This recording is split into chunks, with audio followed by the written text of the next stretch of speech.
Good afternoon, everybody. Buckle in. How's everybody doing this afternoon? Happy Friday. We have made it. We have made it to the end of the week. I am excited to have this week done in the books. 2 weeks down. A lot more to go, but at least we've completed 2 weeks, right? How is everybody doing today? Welcome in. How was everybody's week? Please, in the chat, let me know. How was your week? Did anything exciting happen? Did anything out of the ordinary happen?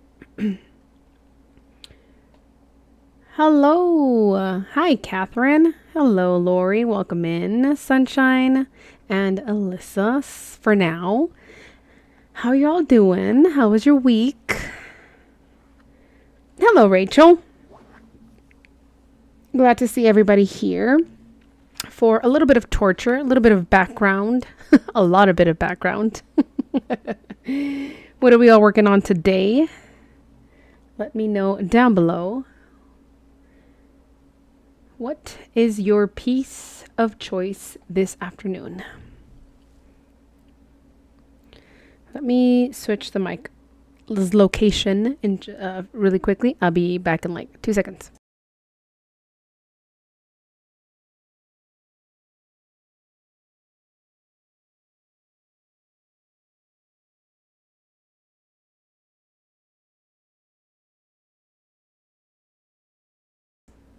How's that? Better? Ooh, beach cocktails. Nice. How far are you along on that one, Rachel? I know that you've been working on it for a bit now.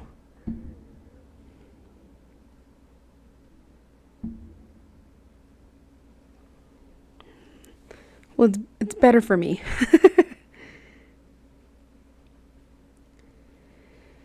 Alrighty, I'm gonna get started. I'm currently working with the color Blanc. I have a lot of Blanc to do.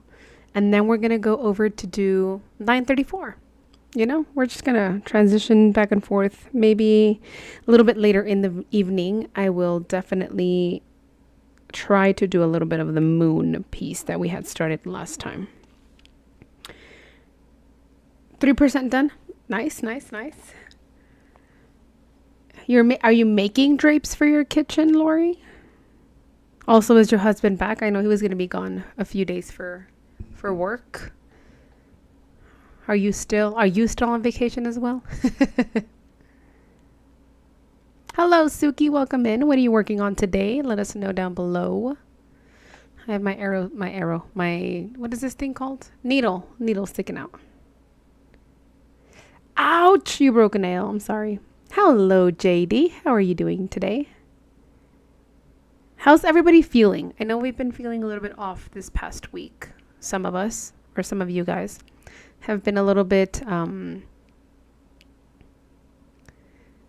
off our regular good health. Hope everybody is healing well. Hope everybody's body is feeling a lot better now.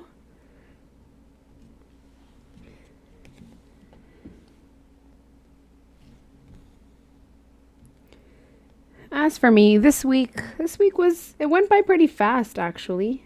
Nothing out of the ordinary, nothing too bad. Just, regular. I think I've started to adjust a lot better now, so it doesn't feel as tiring. However, so way back when, many years ago, many moons ago, I got hurt playing soccer, my left knee. And usually, I never got it checked, never went to the doctor, but I would stop playing and then I would play and then I would get hurt again and stop playing until quote unquote didn't hurt anymore. So on and so forth, like a good Mexican that I am. Not go to the doctor. So now I don't play anymore, but it occasionally still hurts. And this week it's been hurting a little bit more. But I know it's because of all the standing and stuff. The standing and walking and such. So every time, in the afternoons when I've gotten home, I do still do my workouts. I haven't been running, however. It's too hot outside. but I hope to get back to it soon. Now that I'm back to my regular working schedule. I do need to get back into running because I do have a few races soon that I'm wanting to do.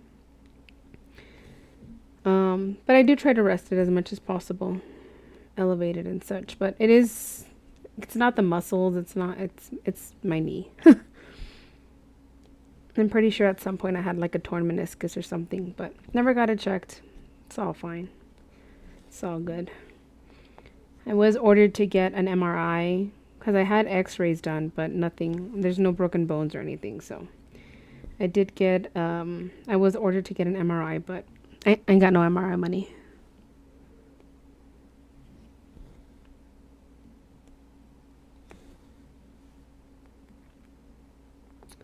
So we're going to do Blanc for a bit, and then we'll switch to 934. Hope you guys are enjoying this white on white. Looks fantastic. Country Ladies. Ooh, sounds interesting. I'll definitely look it up in a bit so I can see what you're working on.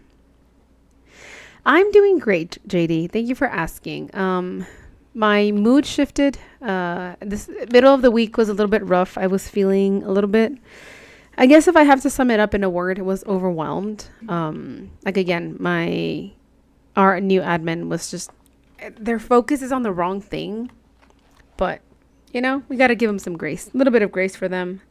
A little bit of grace for us. Overall, everything is fine.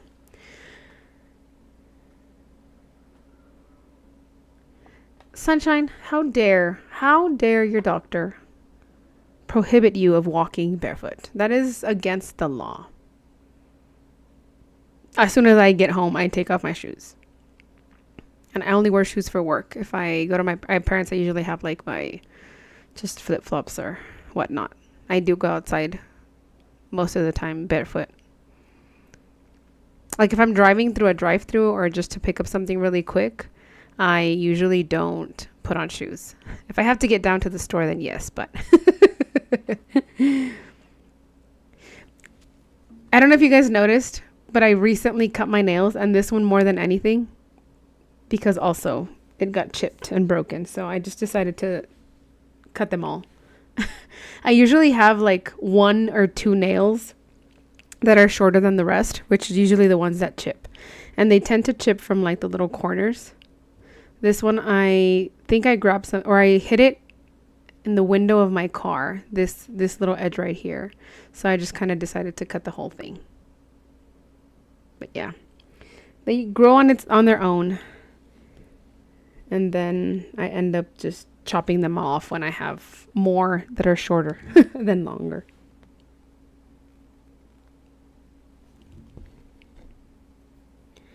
I do paint them occasionally. Like I'll do my nails occasionally. I'll have like periods of time where I get them done. Phases, if you will. And then there's times where I'm just like, I don't know, I don't feel like it.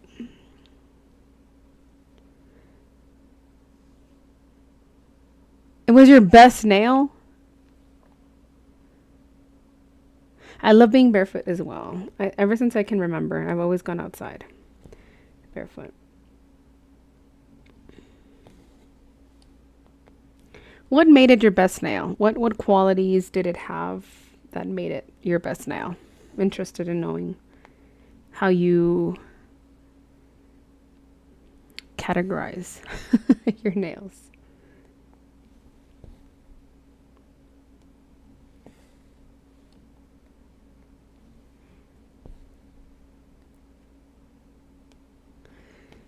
Rest of us, what are we working on?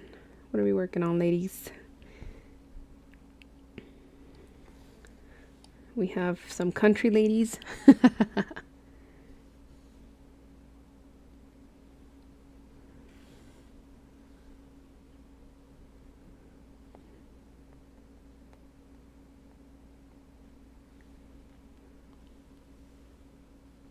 It was your beautiful, but what makes it different from Catherine? I was very tempted. Yesterday, I was actually working on the sun.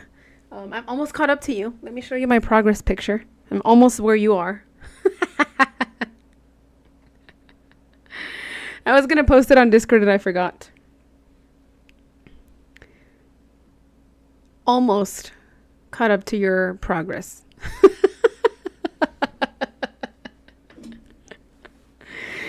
I forgot to post it yesterday. But yeah, I did get about uh, almost 200 more stitches yesterday. So I'm close to 400. And I wanted to work on it today, but I'm like, I can't neglect my moon. Gotta get the moon done.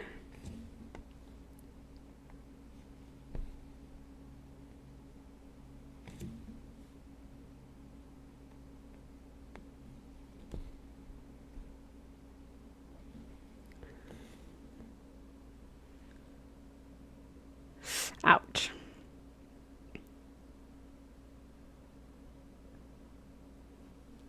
Working on Berry Mouse. Nice, nice. I was gonna have a new start today, but I just had a new start on Wednesday, so I'm like, let's chill for a little bit. So I might have a new start on Monday, just FYI.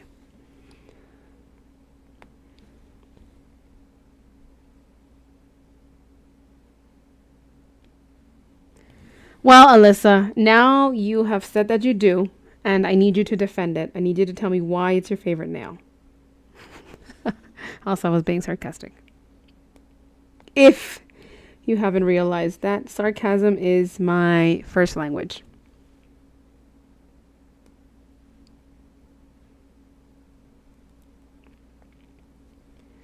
You are 100% correct, Sunshine. Every day is a perfect day for a new start. But I'll have it ready for Monday. I might start it tomorrow and then just show it to you guys on Monday. Hello, Ellison. Welcome in. Almost 1 a.m., but is it the weekend? It's the weekend. 1 a.m. is like 2 p.m. on the weekend. Just kidding. Get some rest. Thank you for stopping by. We appreciate it. Your nails are your best feature, so now we need a picture of your nails in Discord. That sounded very creepy. I'm sorry, but you know me. I'm nosy. I want to know everything. I want to see everything.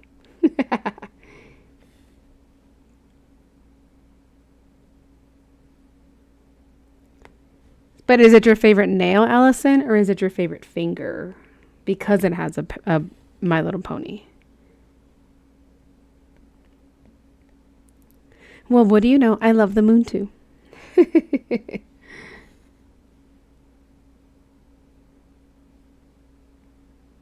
You're a bottle of fizz in. It's all right. Let's get this party started, right? As they say, it's 5 o'clock somewhere. 5:44 here.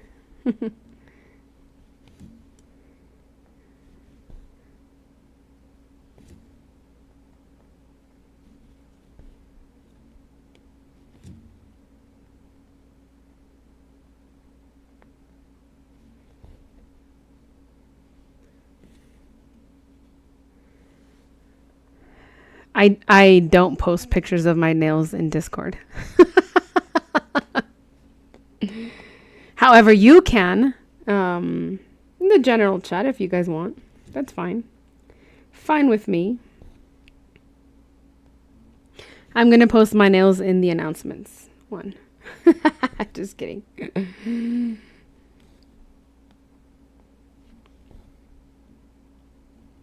Unless it's art, you can post it in the art one. If you'll have pretty made up nails. Mine are not at the moment.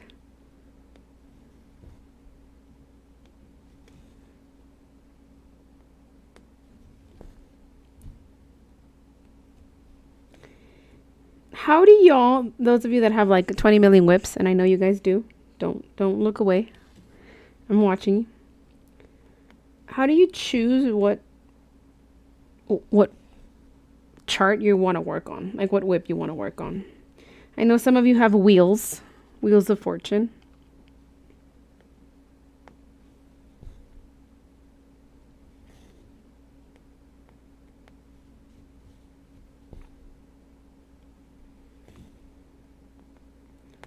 Does anybody else have like a set schedule or agenda of how you stitch? or what projects you stitch. I know Clara said she does like the 500 stitches.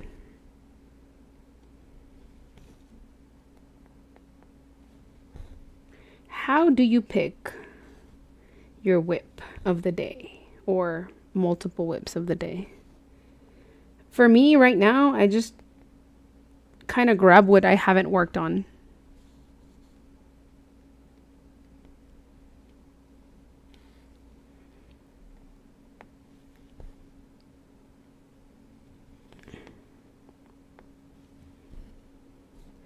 Right now, today for this one, I just said I don't want to think. With this one, I don't have to think because it's literally the majority of one color. Two with this one. This one is all around the border. Blanc goes all the way around. So today was a pretty chill day, though. I just kind of wanted to relax a little and not have to use much brain power. I was between this one or the Galaxy one. Gazing Galaxy, I think it's called. For this one, I don't even have to check the chart. That's why I haven't marked it. I'll mark it right now.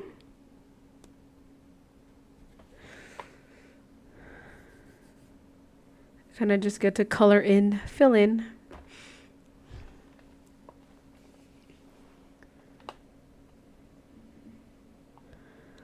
You have 11. Lori, are you sure you have 11? The ones that you're hiding under the bed also count. You have a lot of whips, 10 to 15 out at a time. Pick based on what is calling your name, or calling you, sorry. Then you swap out every... Oh, okay. Do you have more or less an idea of how many you have in total, Rachel? You play eeny meeny? Whatever wins? Ooh, 64 for another finished page. That's awesome, Catherine. Great job. Hello, Michelle. Tennis match. Who's winning? Are you winning? Just grab something out of the laundry basket.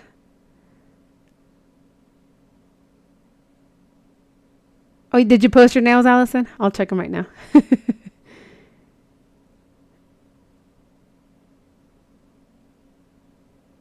Thank you for stopping by, Michelle. Hope you enjoy the tennis match. Hope you win. You work on a whip for about 5K. Stitches from a challenge set up by... Okay. 45 whips. All right. Nice. Yay for winning. Awesome job. A lot of other types of whips, yeah. Cross stitch is only one category. So I like the science that we all use, right? It's just we look at something and we're like, I want to do this one. This one has been calling my name for a while, but I have it on the desk, not in the bag that I usually have all the other ones. So I turn to grab something from the bag and I forget that one has been calling my name.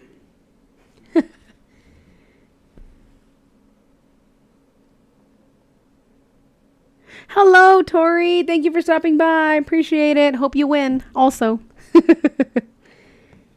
What are you going to play? What games are you going to play?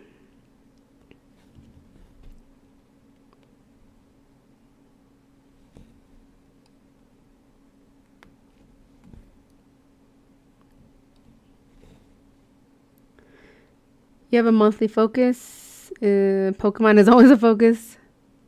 I've seen the progress, Allison. You've been doing really, really good on that one.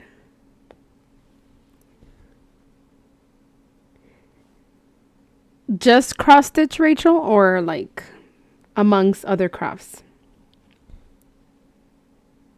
Also, that's a lot. Oh, nice. Well, have fun. Hope you have tons of fun. And obviously, I hope you win. Because that's all we do. All we do is win, win, win, no matter what.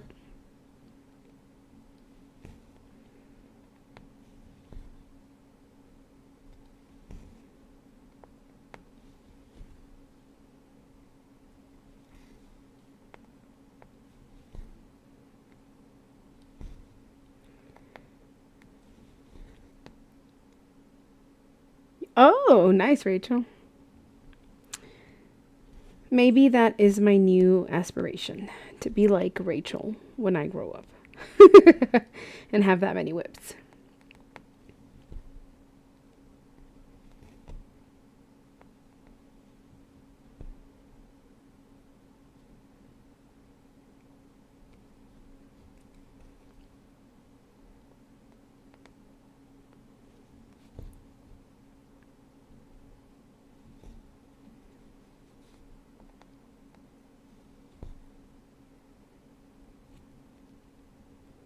How are the kitties doing, by the way?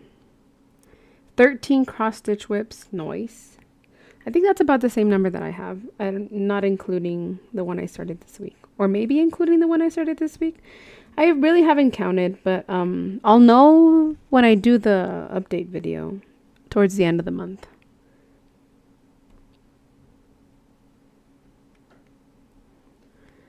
Rachel does have all those pretty charts. I agree. She has that advantage.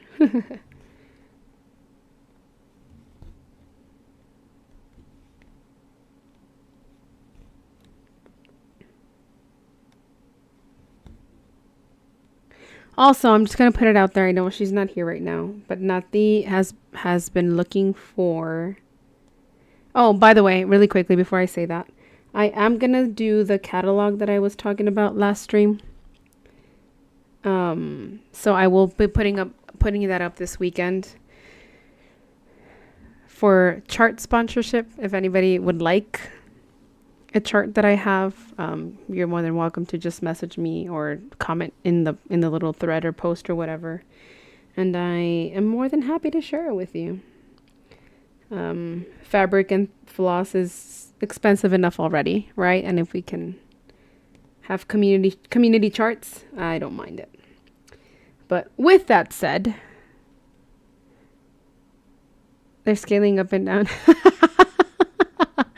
Do you have curtains? Are they climbing those too? Oh yeah, Nati was looking for winter book nook, I think. Not entirely sure. I looked for it yesterday. Can't remember. But if anybody has it, it's the one from Pain Free Crafts was the one that she was looking for.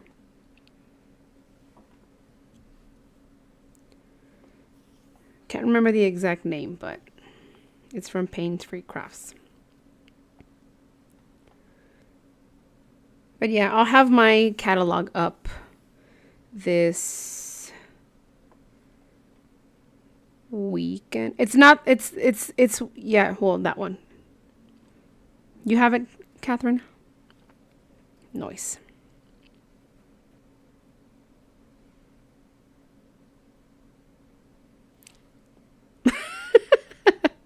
I glitched a little, sorry.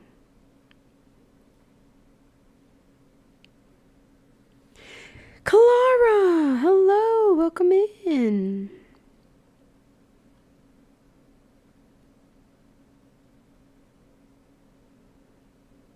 How is your Friday going? How was your weekend? Did anybody have anything interesting happen this weekend? Did anybody have not this weekend, this week? My goodness gracious, my brain. It feels like hell outside. It's been hot.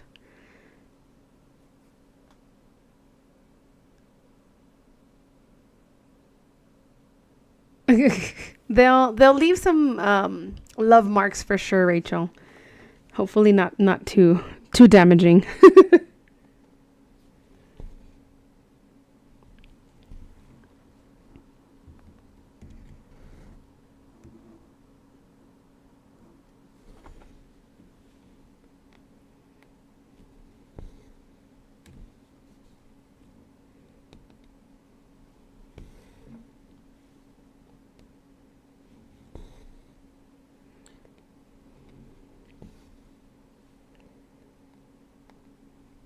I need to double check for Monday. I think we have a staff meeting on Monday.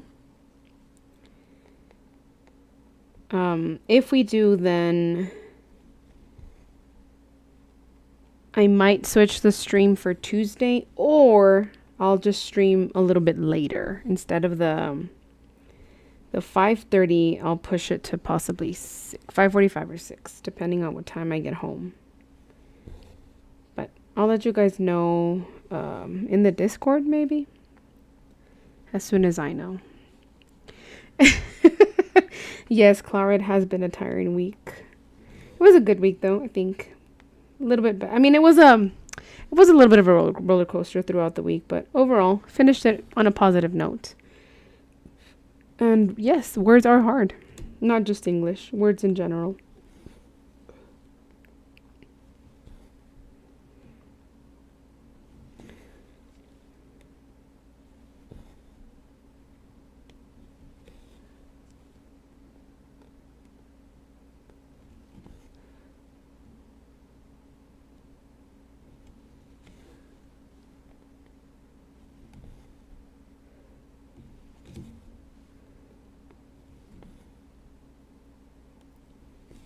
See, I love these pieces where I don't have to count stitches. I don't have to end the thread and start another one because it's all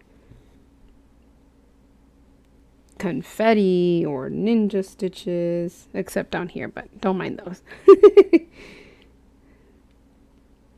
I just go up and down and up and down and up and down. It's Catherine's favorite, right, Catherine?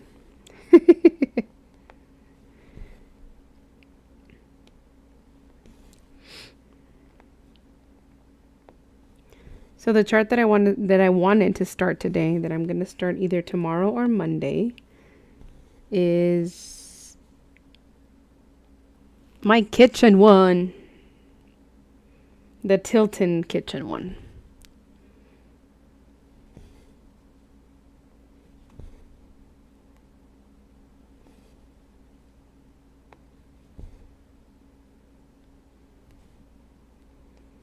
So if anybody has it and wants to start it, I might do it tomorrow. Just maybe, just maybe. It's been itching my hand.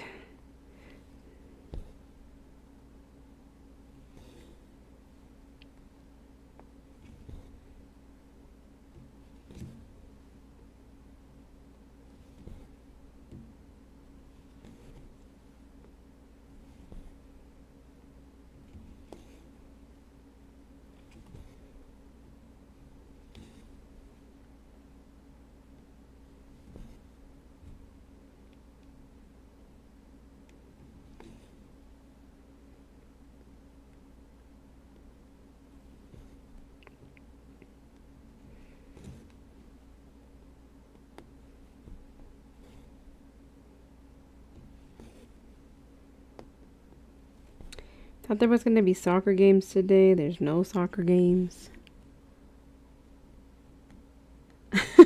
Yes, my kitchen won today. Just kidding. What y'all have for dinner? So I've gotten into the habit of I don't prepare like an actual dish to eat. I make elements of food, and when I get hungry, I find whatever is in the fridge and I put it together and I eat it.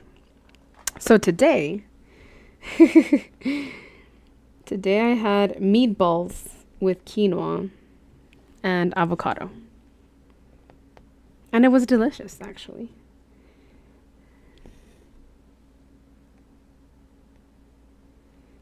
I need to make some lentils this weekend. I don't like lentils, but I'm willing to give it a second try. I would eat them when my grandma would make them when we were younger. So I need to, give them a second try now that I'm an adult. Mind you, I've been an adult for a long time. And I also have some salmon that I'm going to be making. And again, I just kind of pick and choose elements, put them on a plate, and eat them.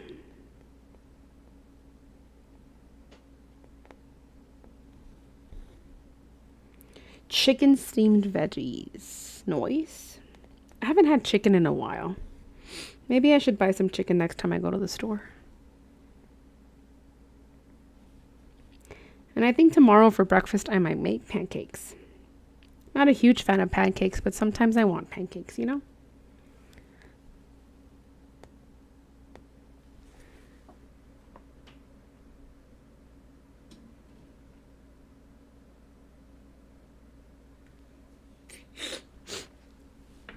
Every time I go to IHOP, I'll leave the pancakes to the side or give them to somebody else.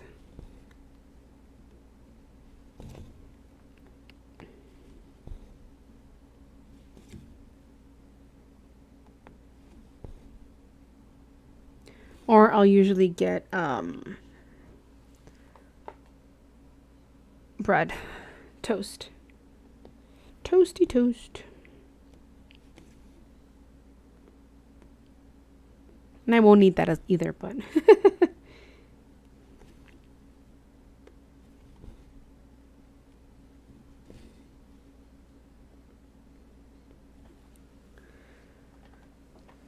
Dairy Queen?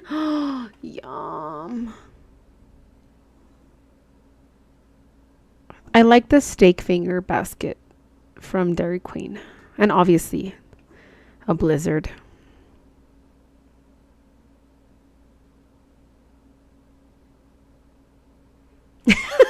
Alyssa.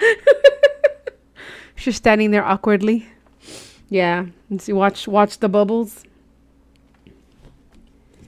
I know. But I haven't had them in a while, so I think I'm willing to go through that awkward moment. But I like to make make them from scratch. Either that or waffles. I do have a waffle maker. You had Dairy Queen tacos? Yum. Those are also good.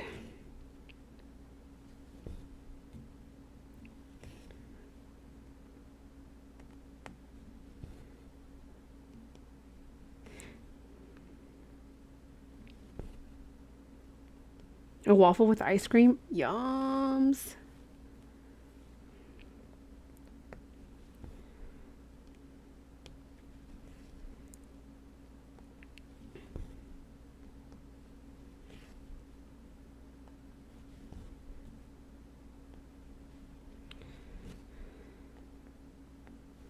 I'm traveling at the speed of light. I feel my hands going supersonic speed.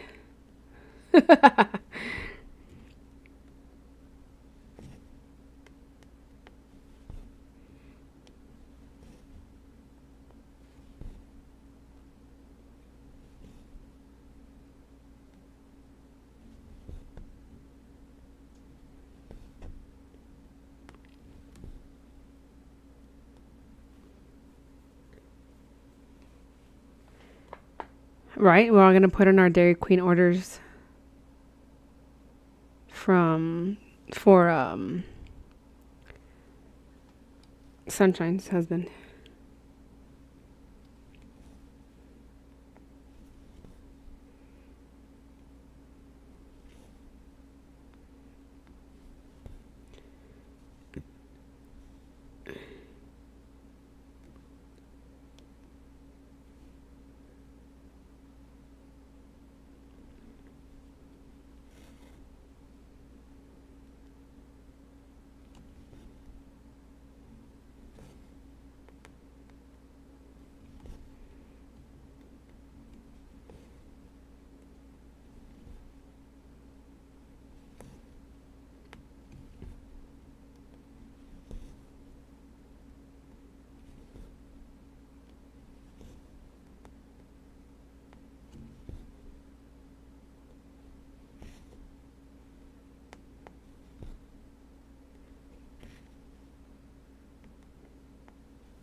Hey, what about the rest of us?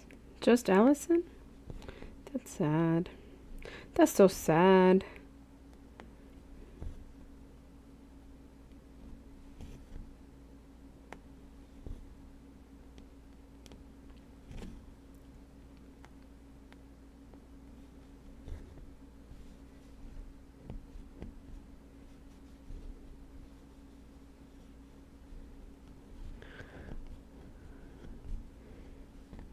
Here we go.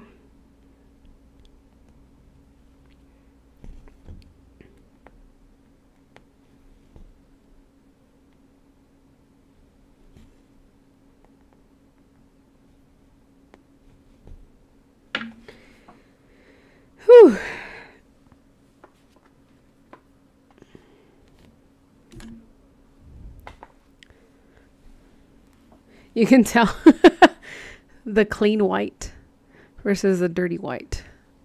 I don't know why it's gotten dirty yet. Well, I guess because it's been sitting out, but I haven't touched it.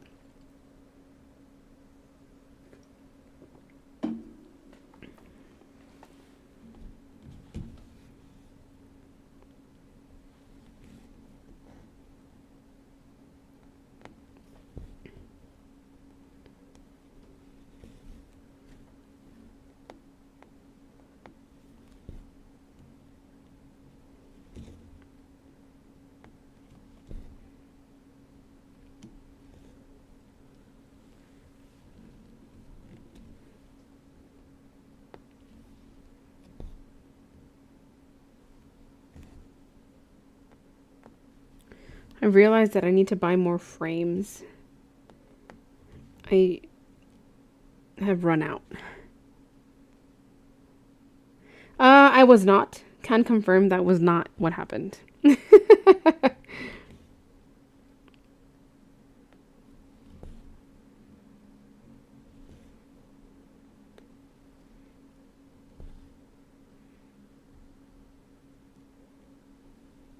School's so fun. You leave your projects on a Q-snap in pillowcase. Well, I leave them on the frames for the most part. This is one of 2 Q-snaps that I have. The other ones are just the regular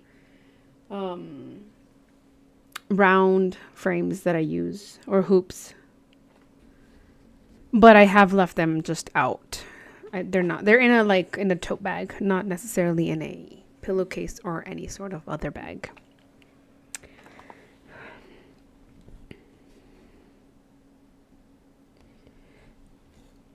Do you guys usually leave your projects in the hoops or frames, or do y'all tend to take them off every time you're done working on them?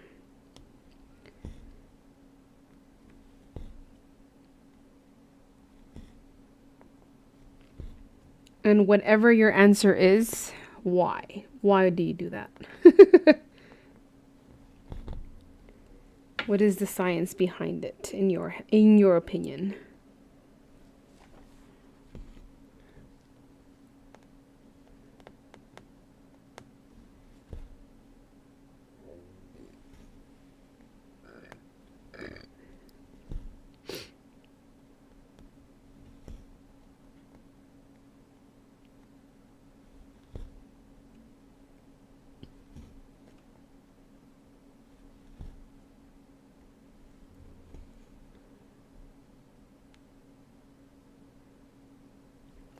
Oh, you use wax?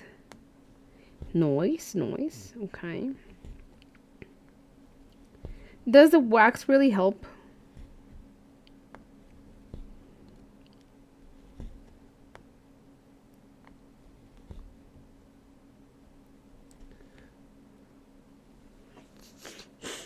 You usually leave yours on Q snaps for the few you're working on that month. Q snaps don't leave marks. It's just easier to grab it. Oh.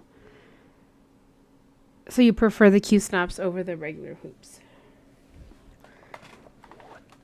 I know the other day we were talking about hoops and frames and stuff, but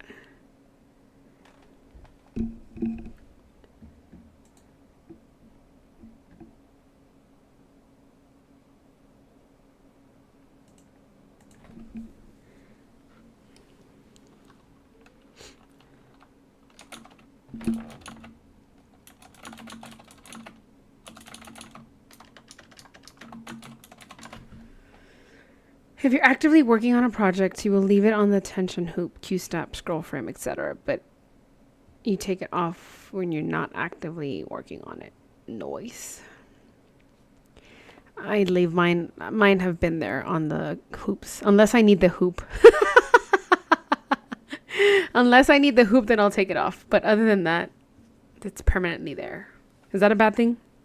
How bad of a thing is that?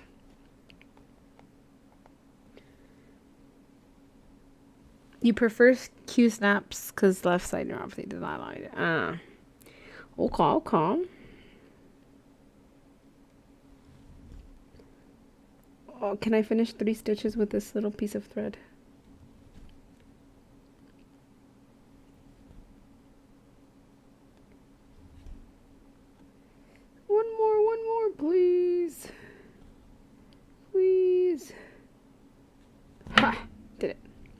Did it. Perfect. I have 2 threads left. 2 threads left of the 6. We're going to do them and then we're going to move on. If you're tired of seeing white on white, welcome to my world.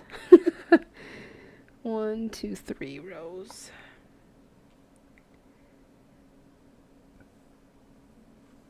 And then we'll move on to green. All of the green.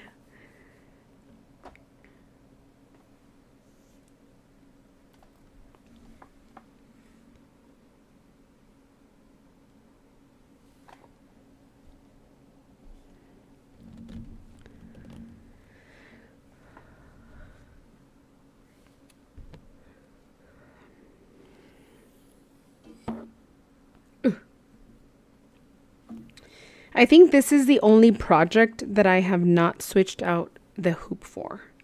All the other ones I've kind of switched them on and off depending on what I'm stitching and what I have available. But this project has been on this Q-snap since I got it. It was originally on a round one, but as soon as I got the Q-snap, I put it on here and it just has stayed here. I want to move this because the edge of the fabric is very close to the edge of the Q-snap and I kind of want to be able to roll it up a little bit, so I'm trying to fill in as much of this as possible.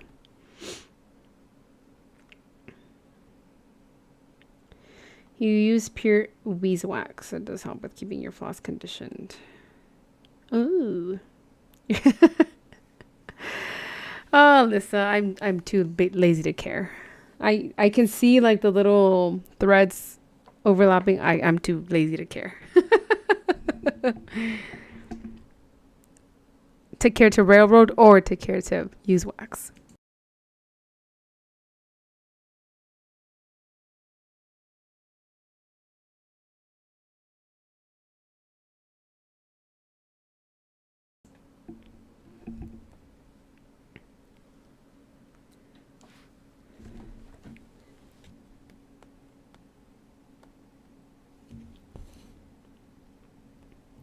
So this project originally I was doing page by page. Kind of still am. I've navigated outside of the page, but just kind of jumped into the moon for a little bit. I mean the actual like moon portion of it.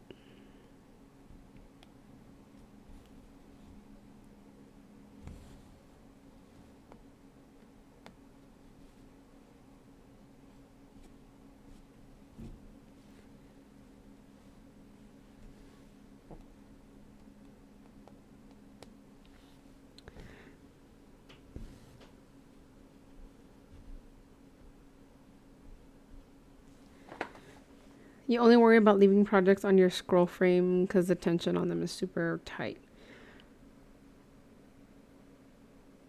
And why does that worry you?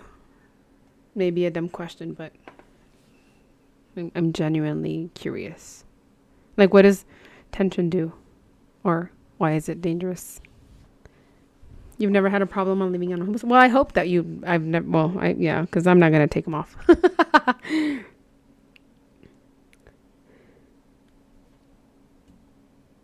I mean, y'all have seen, if you haven't seen the upload videos, the update videos, sorry. I usually do them towards the end of the month, so you guys can go and check there. I can't remember what the playlist is called, but you guys have seen that they're all, or most of them are on hoops. That's how they've been ever since I started them.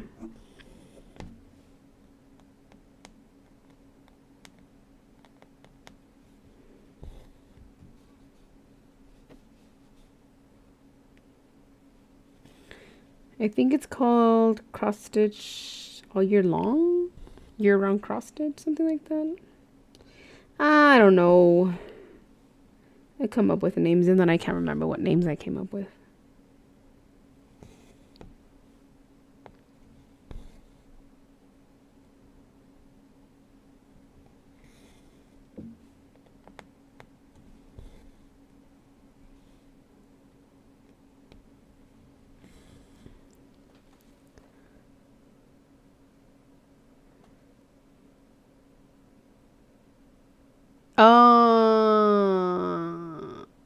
Gotcha, Alyssa. Gotcha, gotcha. Thank you. Thank you for clarifying that up for me. You release the tension on your hoops and scrolls. Ooh, okay. Makes sense, makes sense. It makes the sense.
Now that I'm back at work, I only catch Yogi like towards the end of the stream.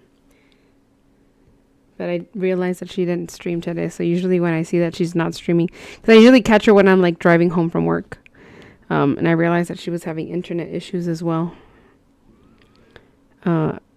Mine seemed to have fixed itself. We're good, right? We haven't had any issues. Anybody? Issues on your end? Wednesday was just weird. Wednesday didn't want to cooperate. I don't know if it was YouTube. I don't know if it was my connection. Combination of both of the things.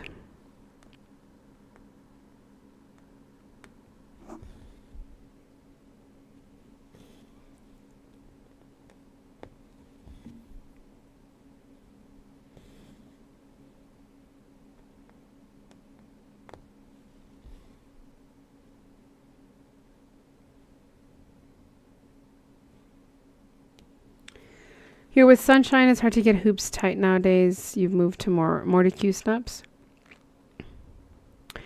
Got it. I know that a lot of people don't like the Q snaps because they kind of like don't hold attention as well, and I do have that problem with this particular project, but I think because the fabric is so close to the edge. The other one, I have a smaller one. That one seems to hold attention. The other one is where I have Pretty as a Picture, which originally was the Galaxy one, but I moved it out of the frame.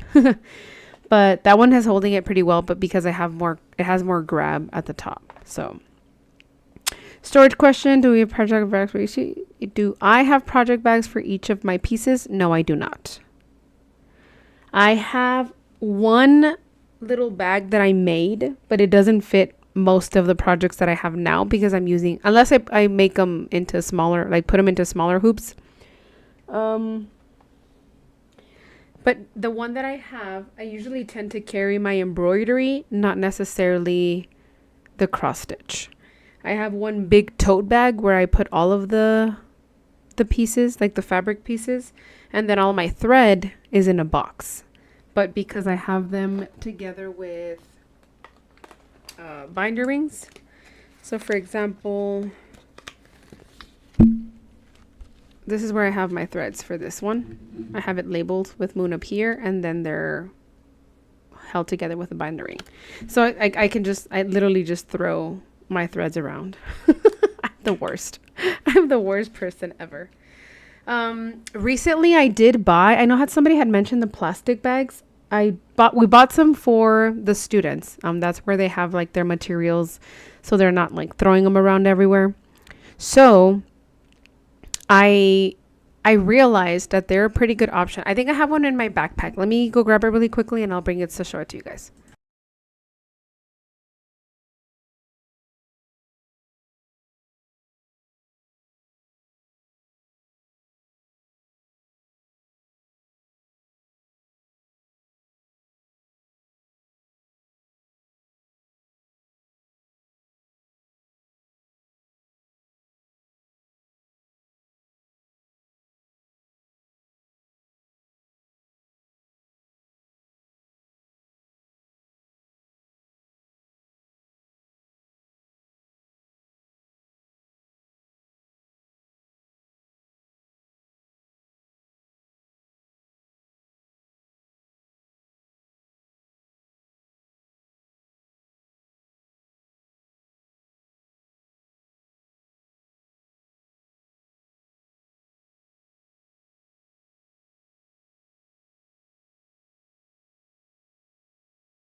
Alrighty.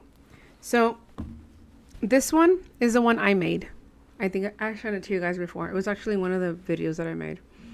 And this is where I carry, but I usually carry this embroidery piece that I still need to finish.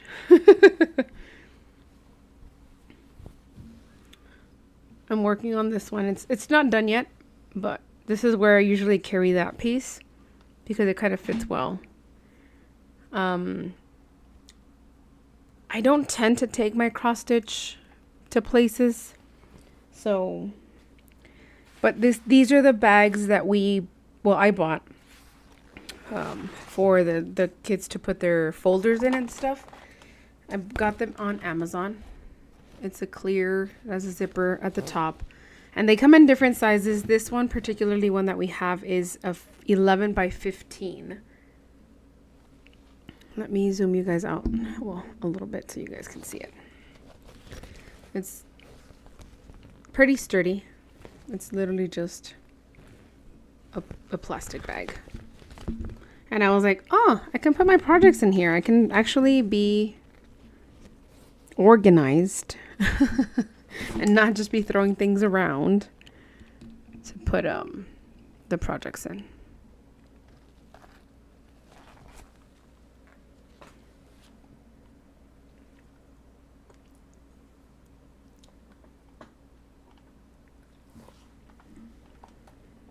You make yours drum tight, put white felt strip under the snap. Okay. Yeah, that's what I had heard about the felt on the top. With all their pretty project bags. Alyssa, sometimes I just throw them in a bag without anything to cover them.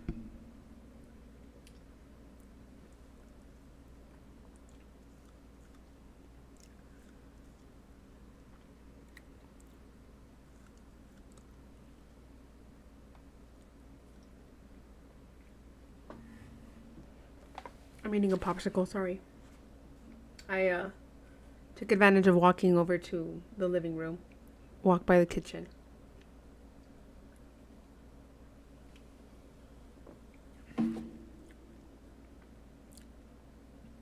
It's a banana chocolate bomb pop.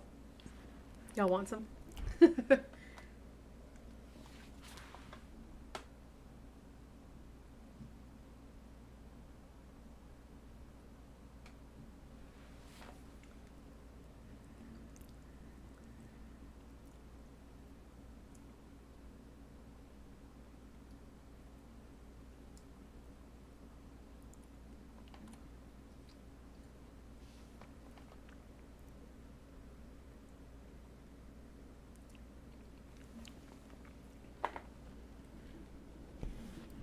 I'm going to stitch with one hand while I hold my popsicle in the other.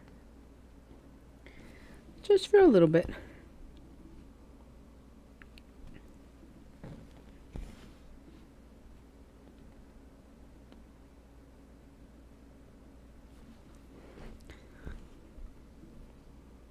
Mind you, I'm stitching with my left hand. Anybody here left-handed?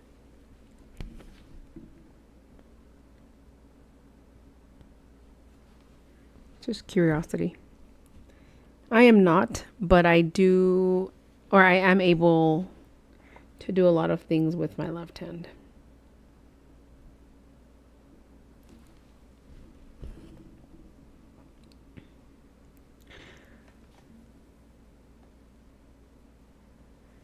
Bye, Michelle. Thank you for stopping by. Did we win?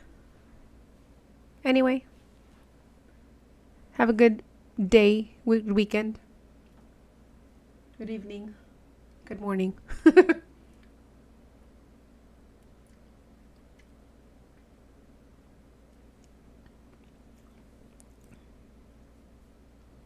How far is it? You said is it the stamped one, Alyssa? The Pokemon one?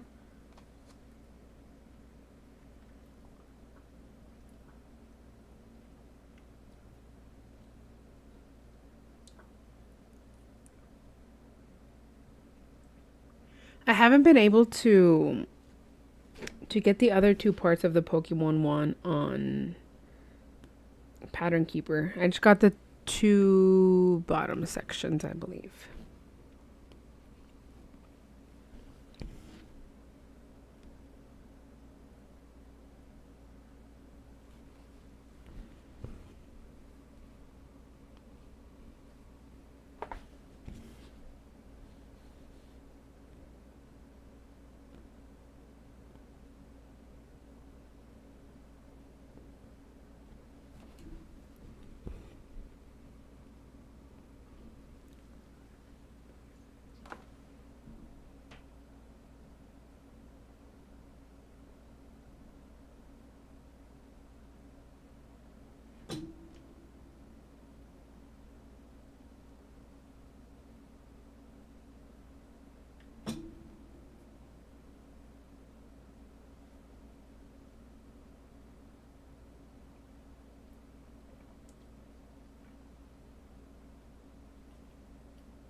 Yeah, I was able to do the bottom 2 pieces, I think.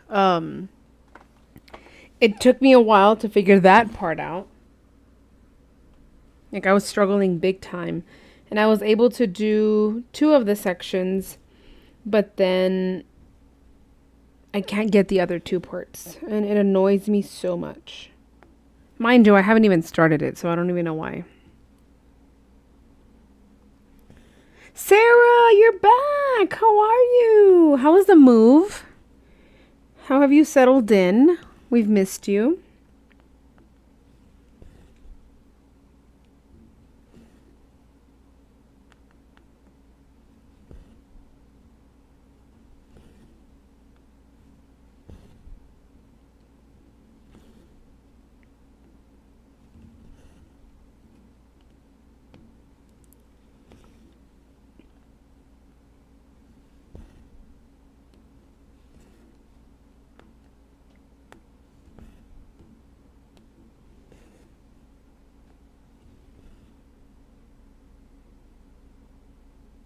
You don't, but you did today?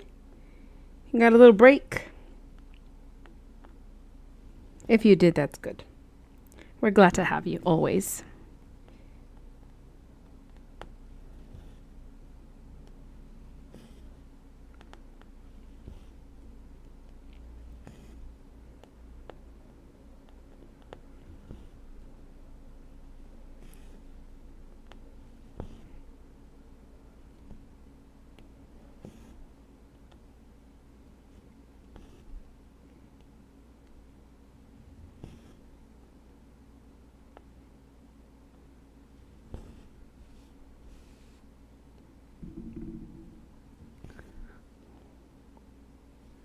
Anybody want to start the Tilton kitchen with me tomorrow? I know some of you haven't. It's still ongoing. You haven't moved into the house yet, but you're staying at your son's house for a bit. Well, that's good. At least there's a little bit of progress, right?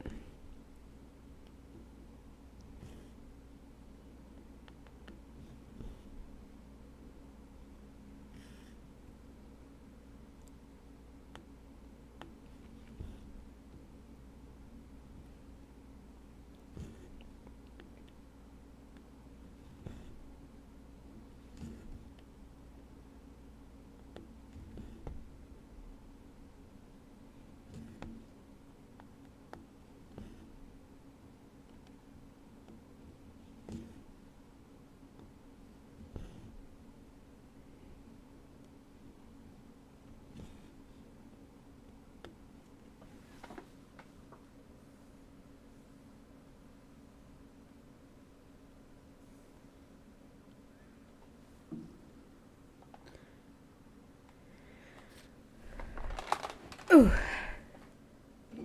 How are the house repairs going?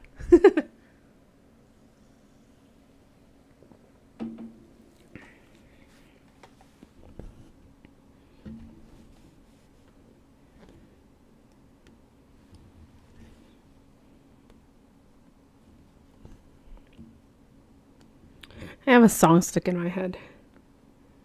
And you guys are going to hear it soon because I feel the urge to sing it.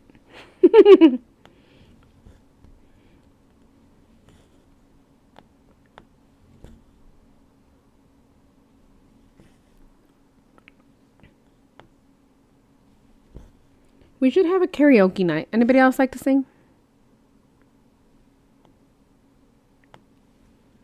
Making progress? Gotcha.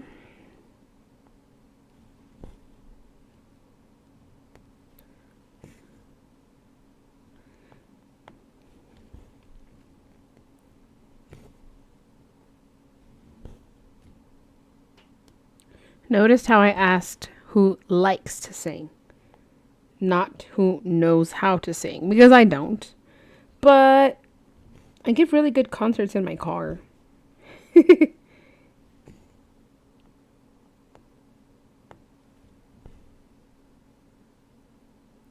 Hello, mother. Yes, it is my favorite. My favorite, the moon.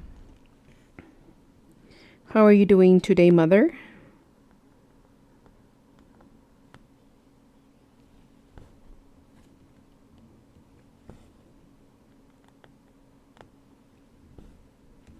You're a professional singer in the shower. Nice. How many tours have you been on?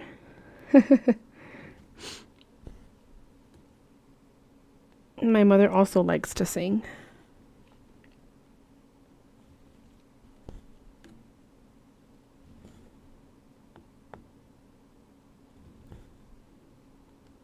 My mom sings pretty well, actually. She also likes to dance.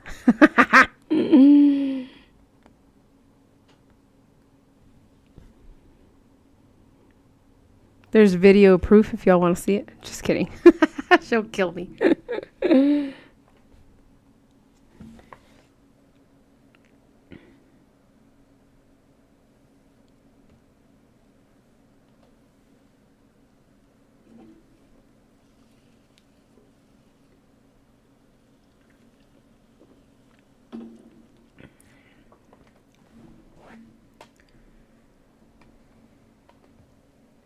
The camera moved, I think. There we go.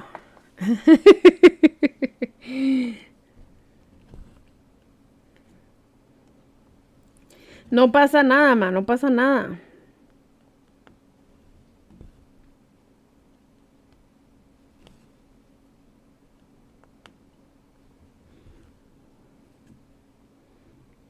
Te están saludando, madre. Saluda.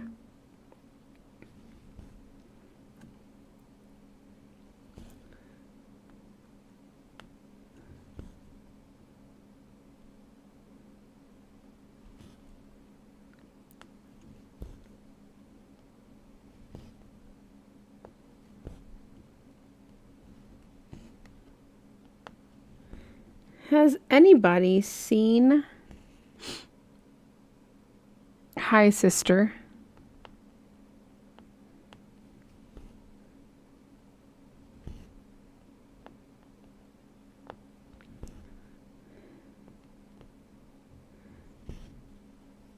Okay, question.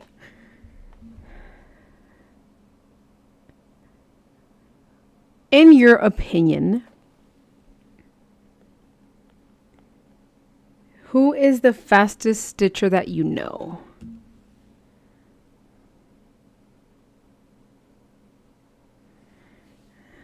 Kitchen is cute, but you're already booked.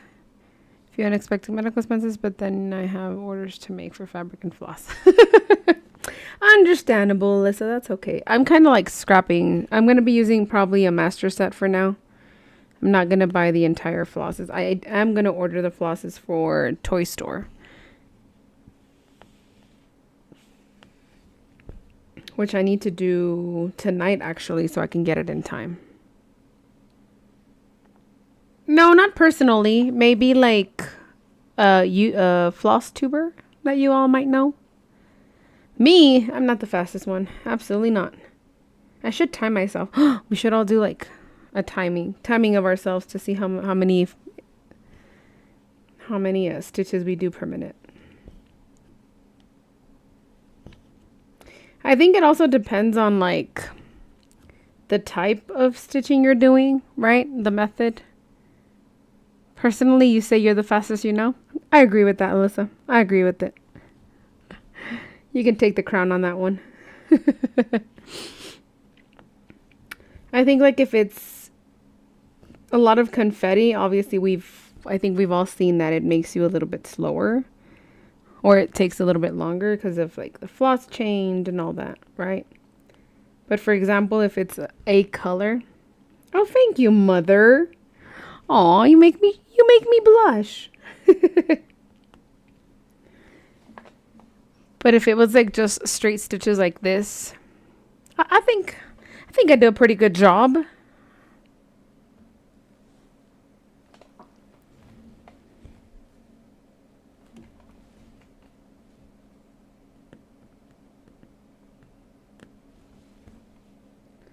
I do tend to get distracted a lot, and I stop to chat or to look for stuff or to usually when I'm not streaming, I still get distracted.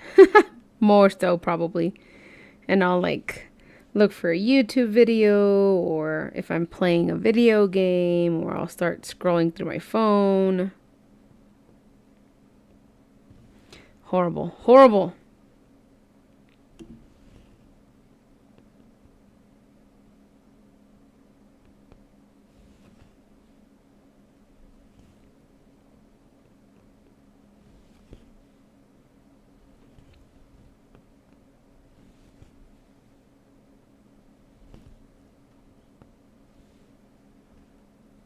You're the fastest stitcher? Get out of here, dude. You don't even stitch. The lies.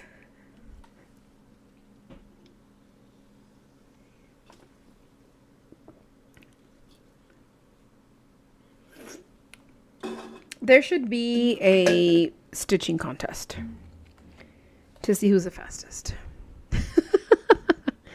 Just randomly coming up with things.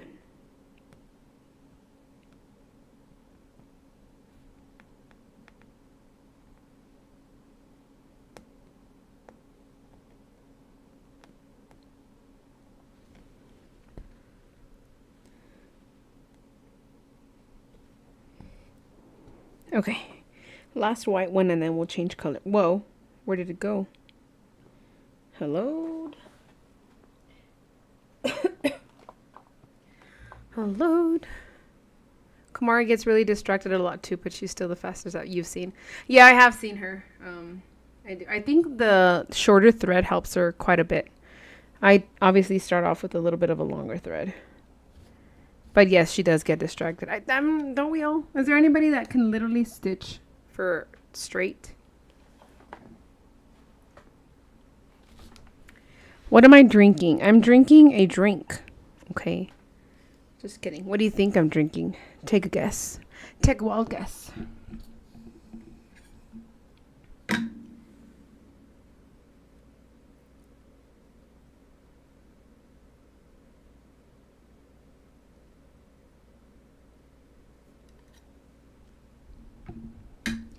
Where I had one white thread left.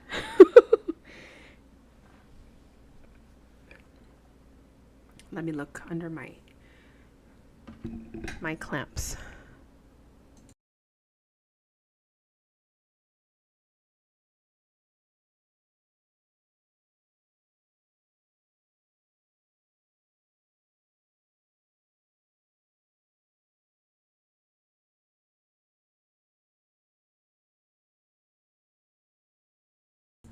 I have everybody guessing what I was drinking. Actually, Clara is correct. Ding, ding, ding, ding, ding, ding.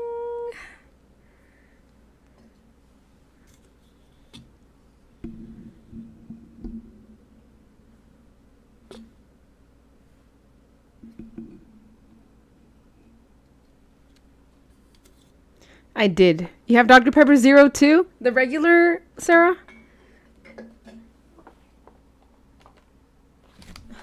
I don't know where my white went.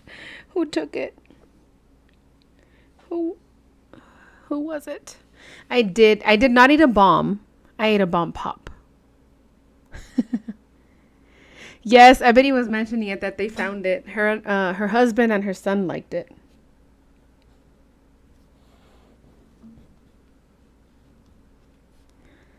Y'all, I lost my white. I lost my white. Oh, the cream soda one? Nice. I lost my white and I don't know where it's at. And I don't know what I'm going to do because I needed to stitch that. It'll pop up, right? Eventually. So now we're going to move down. You guys are going to see me stitch green now. How exciting. Yay. Yeah. I don't know where the white went. And that's going to concern me. It's going to be in my head until I find it.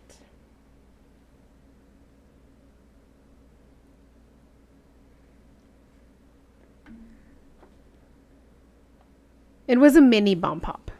I bought the mini pack at Walmart. Le Walmart.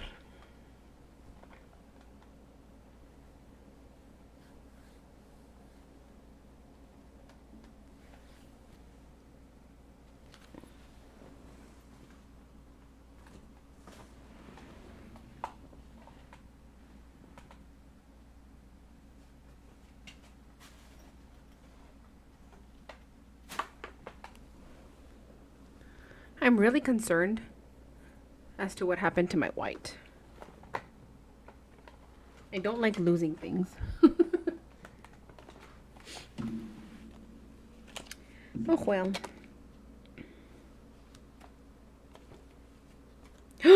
Guess what I found? Guess what I found? I found my white. I found it. Rachel. Why would you do that, Rachel?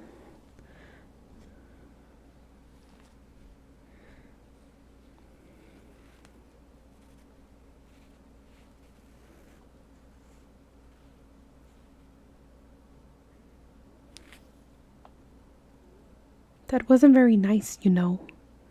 Honestly, I would have blamed the cats, but since you confessed, you fessed up.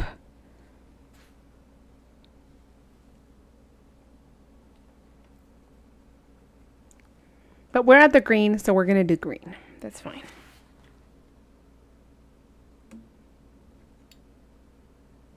Have I showed you guys this before? Does anybody else curve their needles? Look, my needle is curved. I curve it with my fingers. I realize that it's me. I am the problem.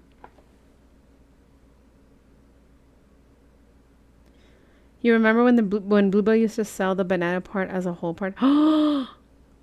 They sold just the banana part. That's my favorite part.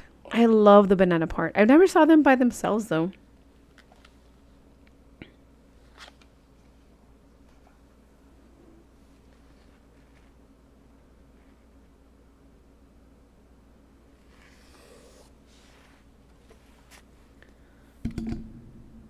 Whoop. Sorry. I didn't mean to hit you guys.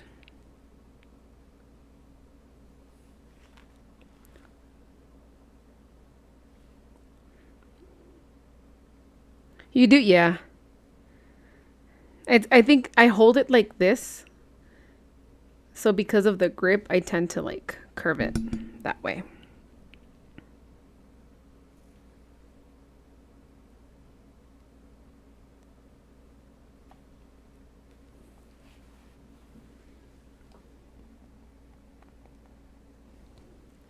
On to the green. My sea of green. They had the foldy chocolate pop sold separately. Oh man, how did I never know this?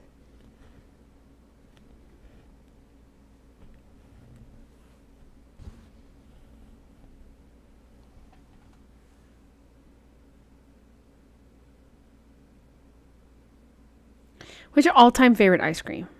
My all-time favorite ice cream is well,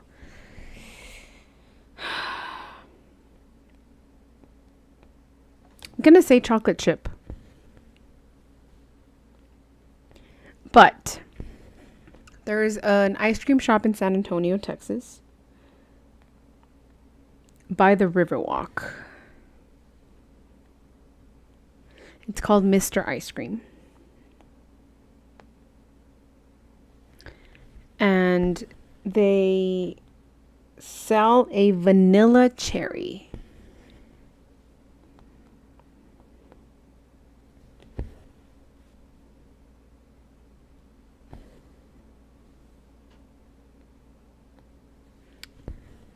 I really like that ice cream. I haven't had it in a very long time.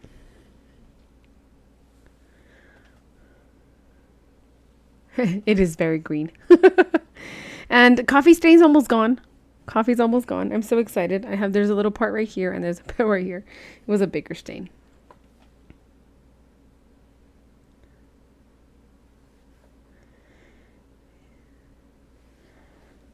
Peanut butter cup. Yum. The blueberry. Yes. Bluebell praline.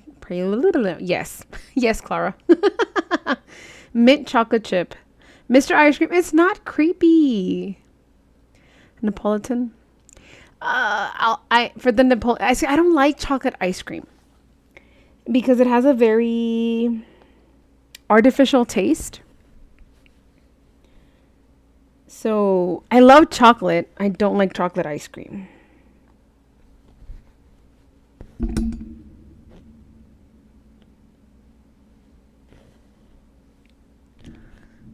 Do y'all mind if I bring you up a little bit? Because I'm hitting the camera quite a bit.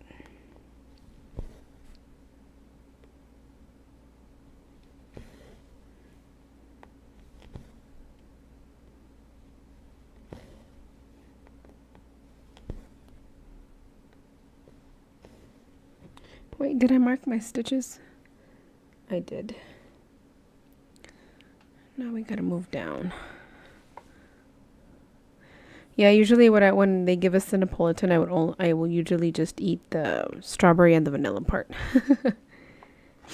Oh, have you guys ever tasted? Is it blue? I think it's. What's the bunny one? The bunny ice cream? It's not Bluebell, right? Is it Blue Bunny? I think. I don't know. The logo is a bunny. And they sell a chocolate cherry. I think it's triple chocolate cherry, triple cherry, something like that.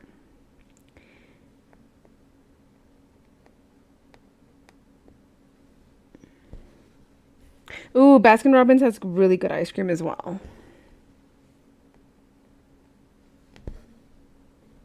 Double chocolate ice cream? Because I think it's chocolate ice cream with chocolate chips and...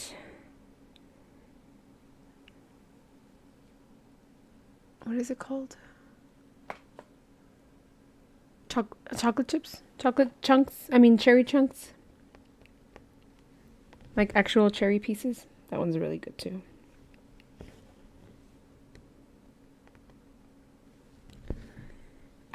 I do prefer frozen yogurt though. I love froyo.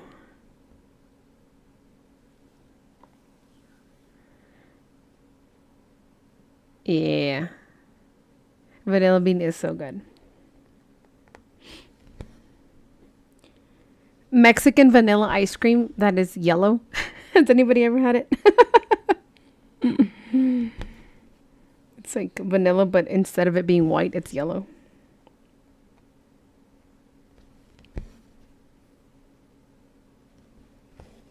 From La Michoacana. Mm-hmm.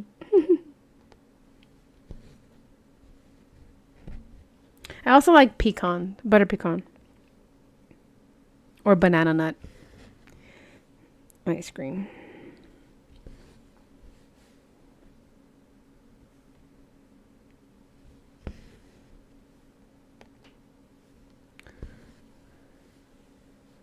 Froyo. I guess.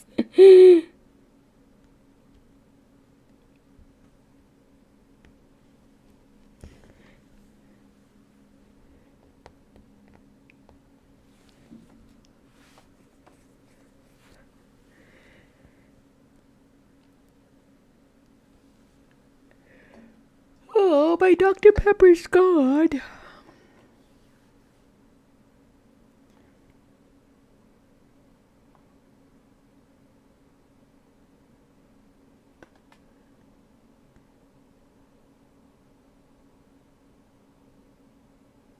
You've been saying that everything, some chat, something.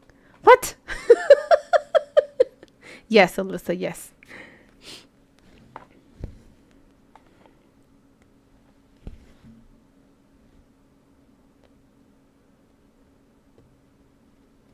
One, two, three.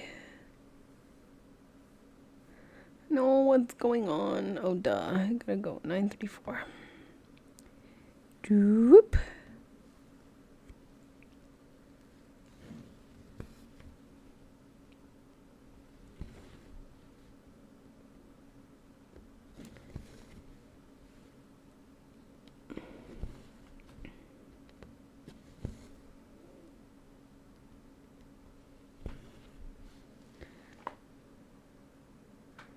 Ah. Got it.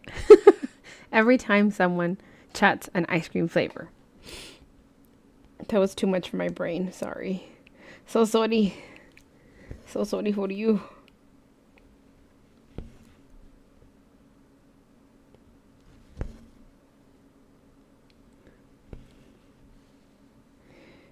Do it. Do it, JD. Do it.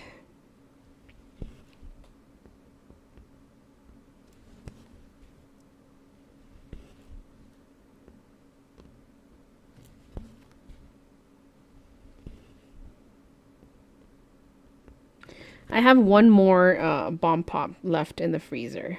So.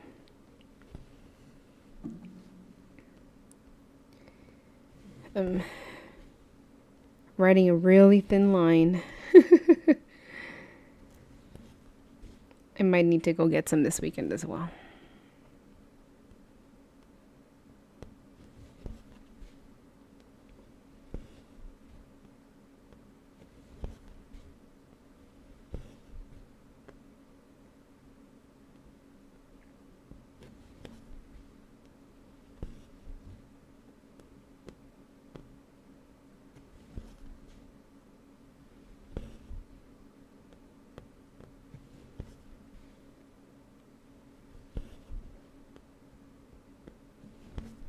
See, listen, sometimes I'm able to decipher what people are saying based on the context and based on if it's like a typo or something. But I had nothing for this one. I'm sorry.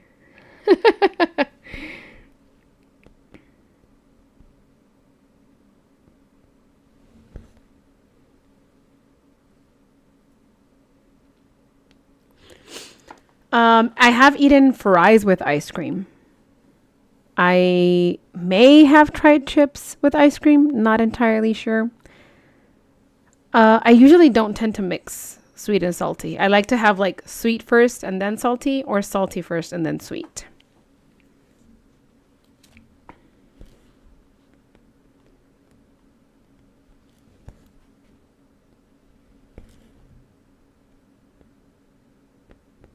I do have to have something sweet after I eat, though.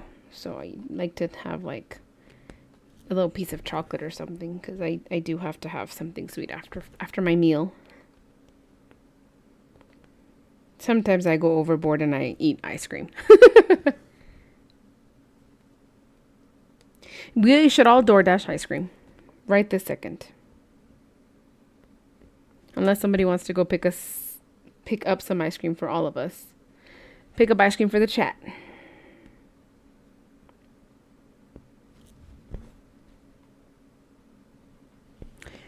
Ooh, I can go get a snow cone. When did I have a snow cone? Was it Saturday? Sunday? Might have been Sunday. Fries and a milkshake? Yep.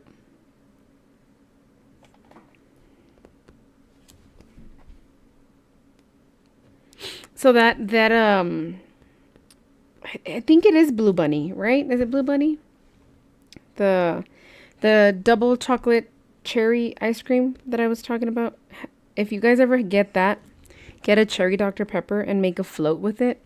Oh my goodness. Oh my goodness. It might change your life. Ice cream, you scream, we all scream for ice cream.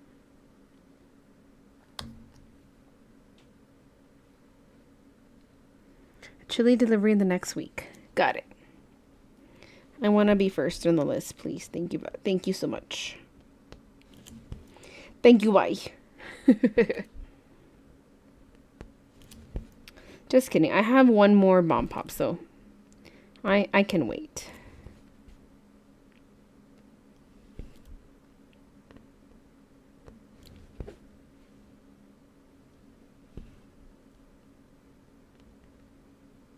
Today is a day of favorites. Alyssa has a favorite nail. We all have favorite ice creams. And now we have a favorite community member. A favorite friend. Because she will get us ice cream.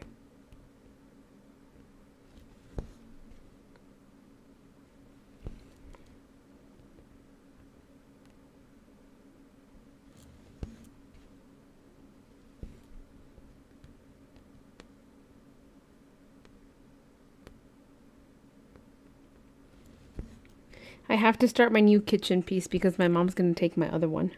She already told me that she wanted it.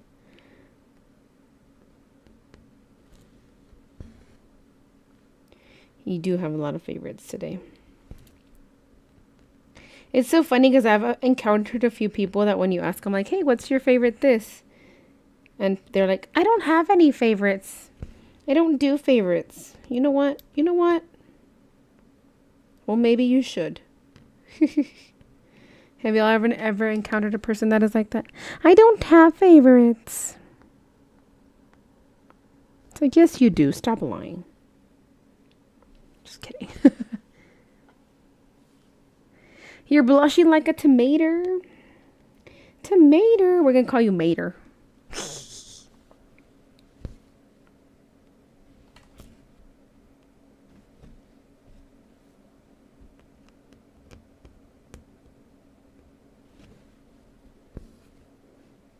Right, Alyssa? That's what I'm saying. So usually, like, when they say, I don't have a favorite, I'm like, okay, then give me your top 3. So you gotta have a top 3. At least. Like, favorite singer, I can't pick a favorite, but I can tell you my top 3. Color, I do have a favorite color. I think y'all know which one it is. If you don't, hint, hint, look at my hair. My backpack is blue. My car is blue. Mostly everything that I have is blue. And I had a kid ask me today, Miss, is your favorite color blue? I'm like, what do you think, buddy? They're like, well, you have everything blue, so I think yes.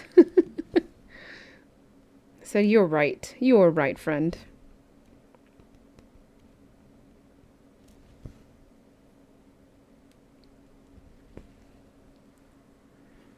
But do you have a top 3, Alyssa?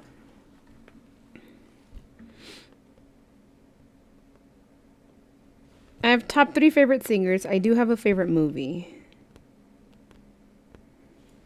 I have a favorite color. Favorite food is hard. Favorite food is so hard because I love so much food all the time.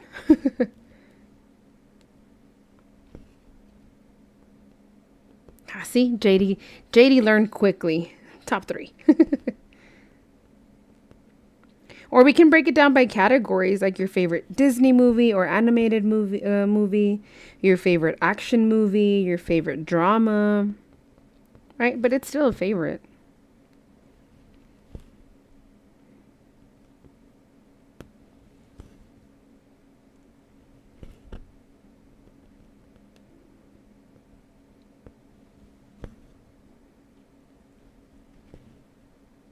Mom, get out of here, Mom. Get out of here with your pink. That's your favorite color, not mine.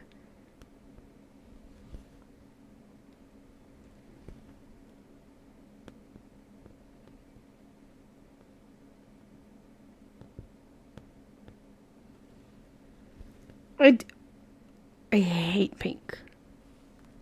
Hello, Amanda. Welcome in. You have a favorite movie and a favorite non-alcoholic beverage. What is your favorite movie and your favorite non-alcoholic beverage? I also have. Well, I have 3 favorite non-alcoholic beverages.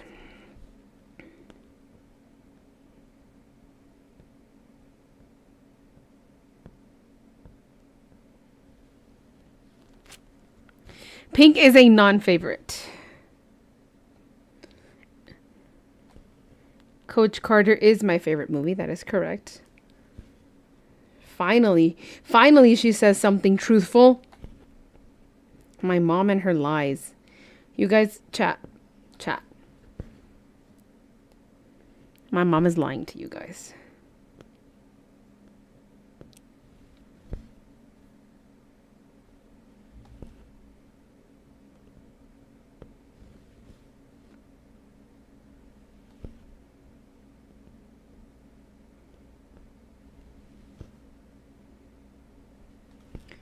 My mom likes pink, a very specific pink. My sister also likes pink.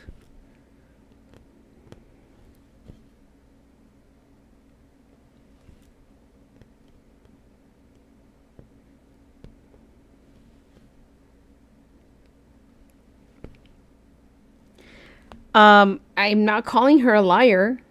I never called her a liar. I just said that she was saying lies. She was saying untruthful things. Non-facts.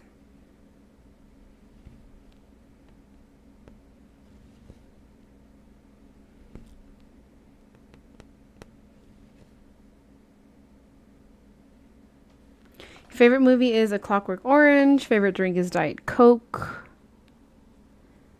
Only 2 other non-alcoholic beverages you drink are coffee and Twings Irish breakfast tea. Megamind. Yes, I love Megamind. And Tarzan.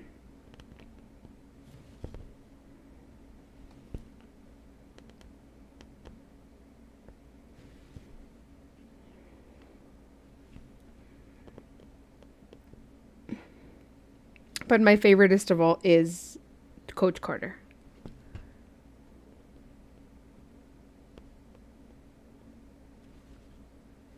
Oh no.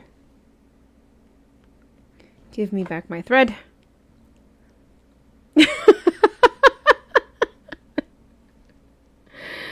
Alyssa.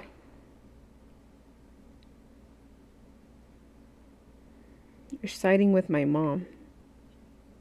Alyssa.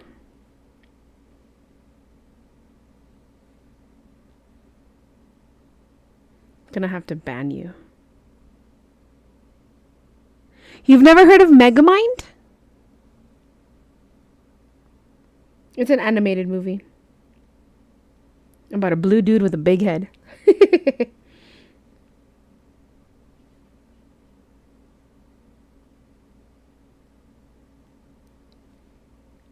Favorite color is brown? Oh, interesting. I have, well, obviously my favorite color is blue. I do have a top 3 colors though. I like blue, I like gray, and I like white. Good night, Rachel. Thank you for joining us. I hope you get some good sleeps. I hope the kitties don't keep you up or wake you up too early tomorrow.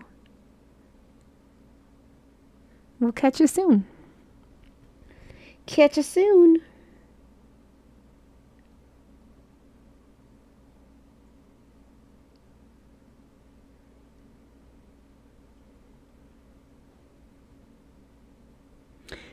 Alyssa. Hi,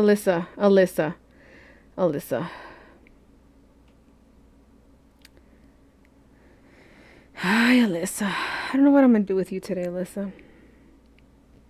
You want to join, who was it, JD or Tori that I was going to ban? You want to join the ban list. It's fine. That's fine. I can make that happen.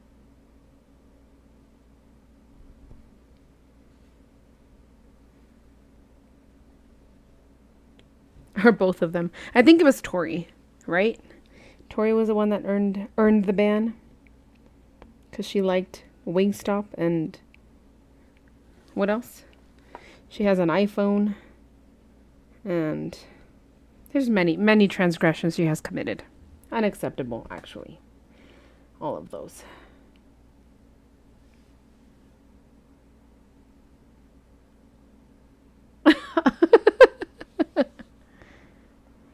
You've never heard of Coach Carter? It's Samuel L. Jackson. He's a basketball coach at like a poor neighborhood. Oh yes, pineapple pizza is also a huge no-no.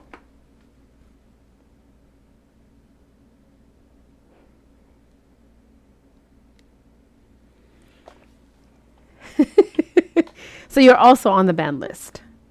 You broke a nail, yes. Yes, I understand you have been through a traumatic experience this afternoon. Your feelings are very valid.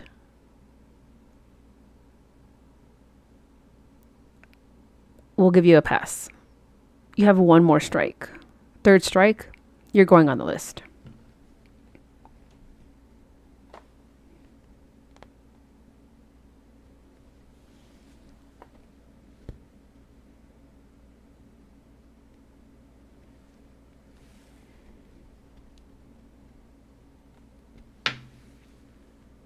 Because you already sided with my mom. Okay. And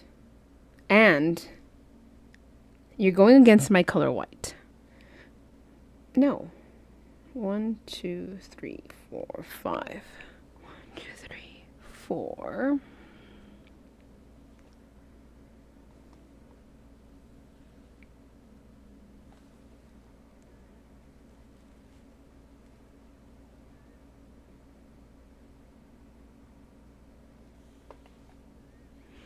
So I love checking on Netflix occasionally because every time that they put Coach Carter back on Netflix, all of my family hears about it.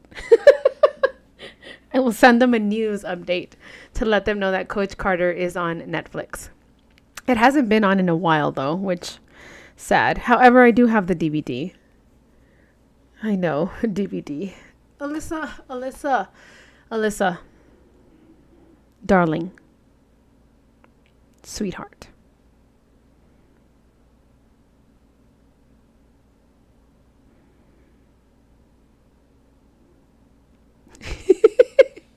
I'm sorry, Alyssa, I'm picking on you today. It's all in good faith. And for my lols.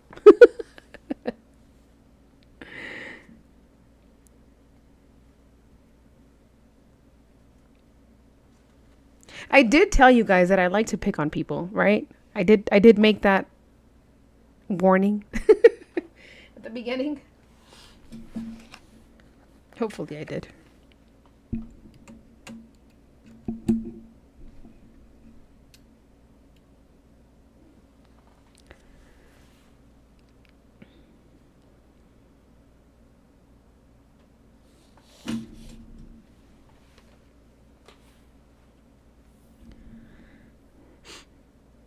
Mother.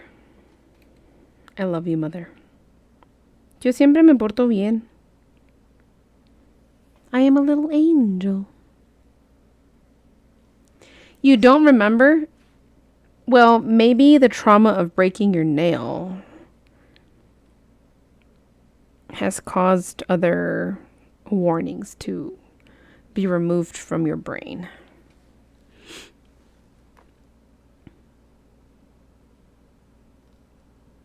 Nobody, sunshine. We're all just having a good old grand time here.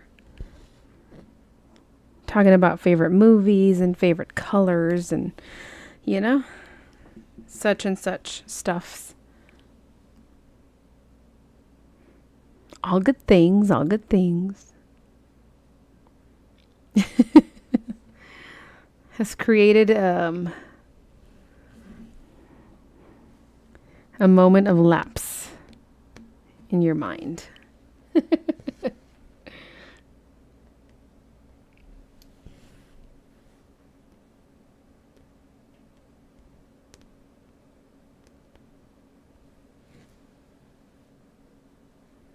You know that I always behave. Yes, of course you do, mother. Because I'm your perfect child. Mind you, I'm the middle child, so.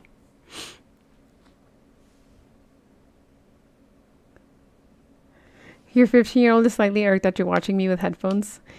Do they want your undivided attention watching X-Files? Is that why they're irked?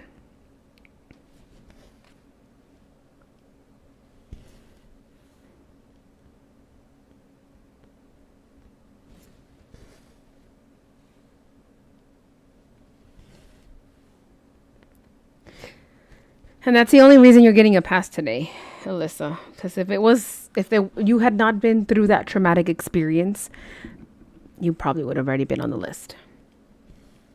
That's okay.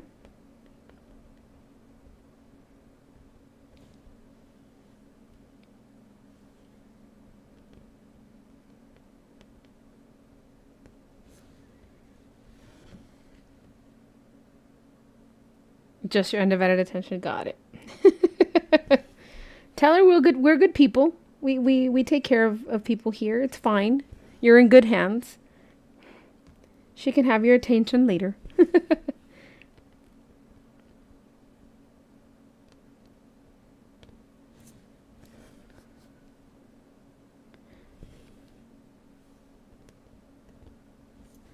Sorry, I don't know if it's a she or a he, but they can have your attention later.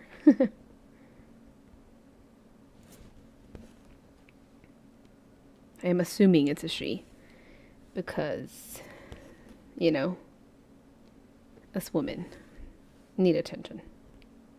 All the attention. Gray is my favorite color. What are you going to say about that? What do you have to say about gray?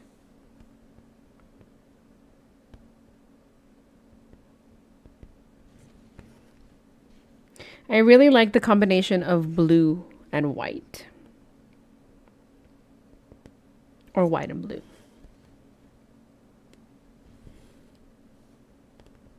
I also like the combination of gray and blue. Or all three of those. Colors. Colors. Gray is gorgeous.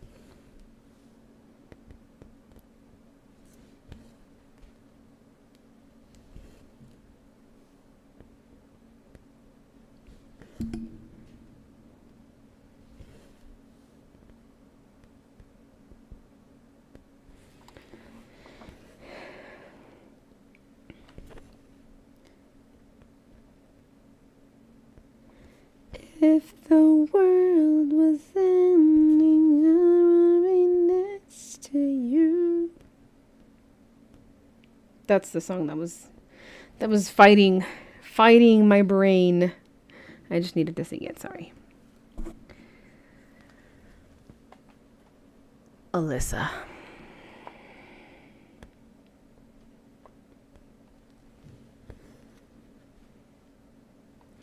Your high school's colors were blue and white. Your high school was maroon and steel, which are both colors you like. Hand mixed burgundy paint for my... Ooh, nice. Nice. No, you're actually right. I just like to fight, you know? You're actually right, Alyssa. White is not a color. I went to art school. I know these things, but it's okay.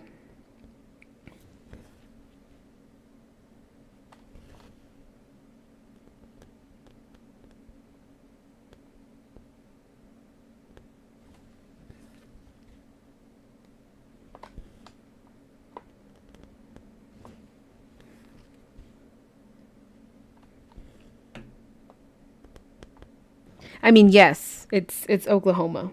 Always blame Oklahoma.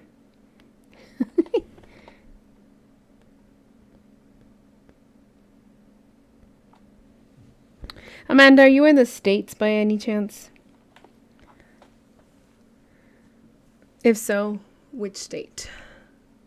We have a thing going on here.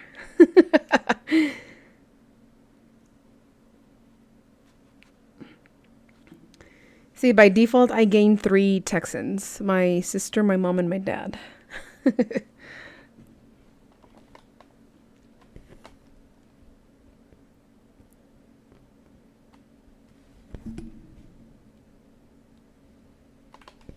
Pennsylvania. Okay, okay. If you had to pick, if you had to pick Texas or Oklahoma, I'm joking. I'm joking that we're not doing that. We're not going to make it a thing.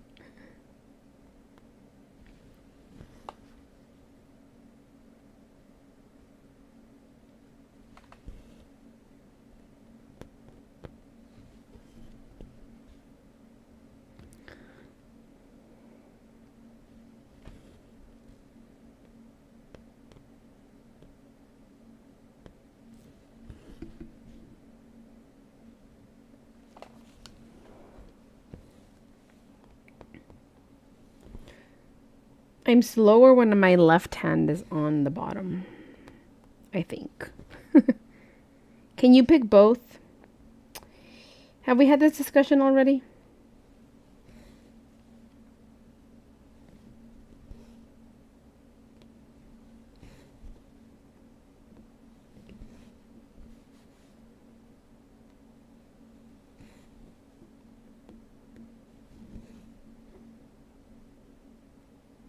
Somehow I have a feeling we have already discussed this. But yes, of course, you can pick both. Always.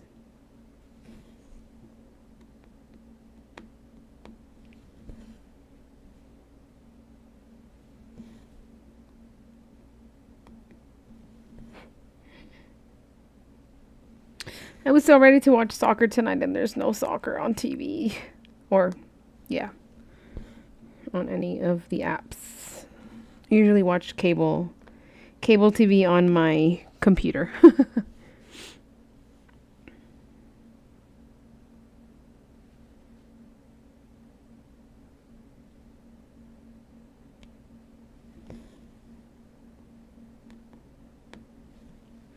You like states you can add an "and" to the end to it. Oklahoman, Texan, Pennsylvania. Well, Texan sounds better. That's all I'm saying. What states can you not add "and" to at the end? It's okay, Amanda. Typing is not a thing here. Proper typing is not a thing here.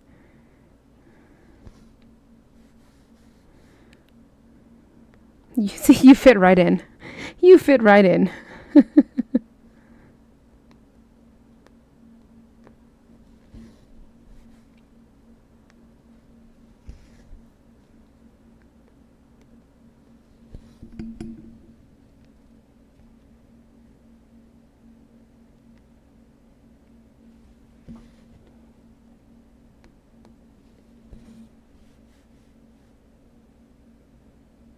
Well, I don't know what you're disagreeing to. I just asked which states can you not add?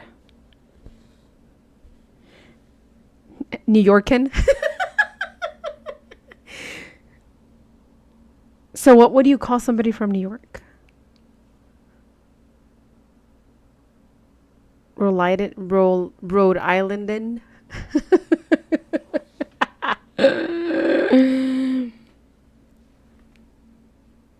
Rhodesia? That's a whole new different state, Amanda.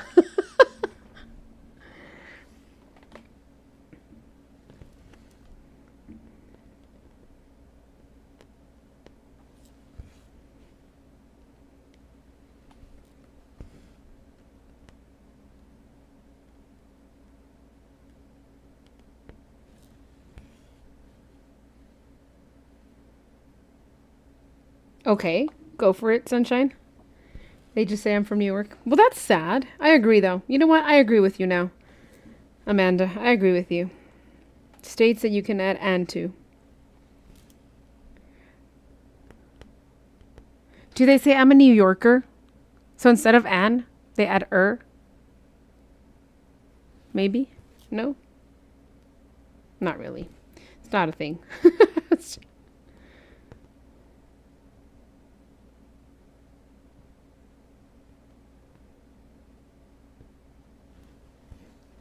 Yankee. Yeah.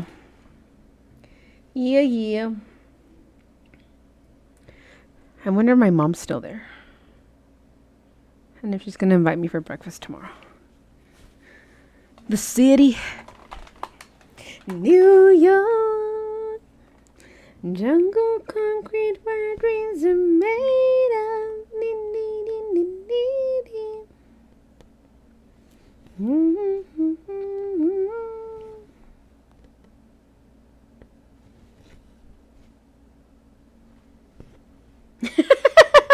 There you go. Yankee Ann. It sounds like the name of a person, like you're calling somebody. Yankee Ann.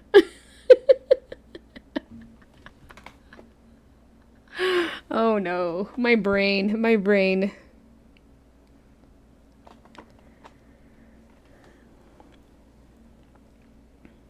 You grew up 20 minutes from the Mason-Dixon line. Pennsylvania is northern to people from the south, but the north calls us Pennsyltucky.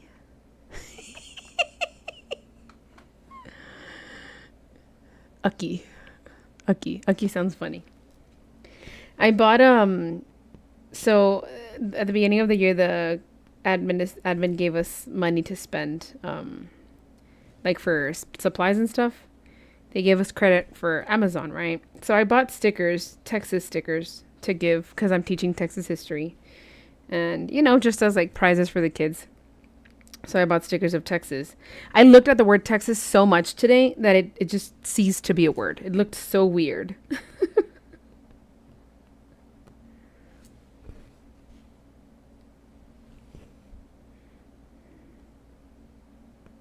Like the X just looked weird. I don't know. It was so funny. Pennsyltucky. Pennsyltucky. Pennsyltucky.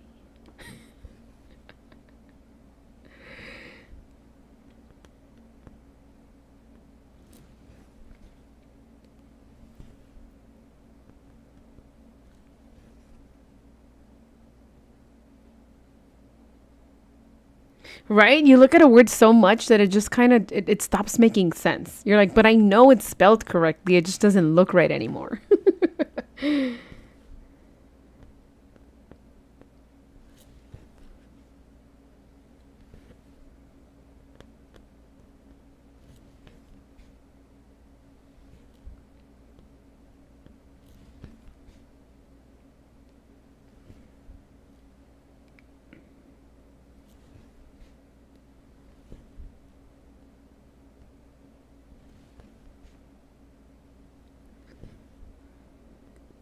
How are we all doing with our whips? We still stitching?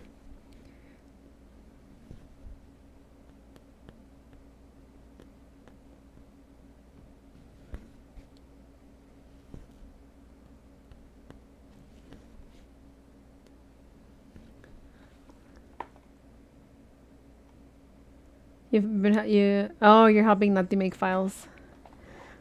Got it.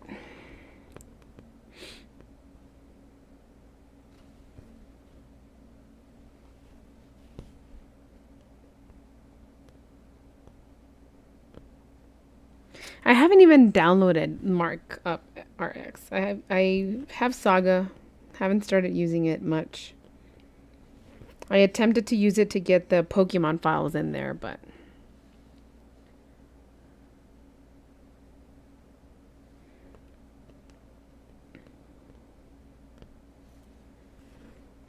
oh.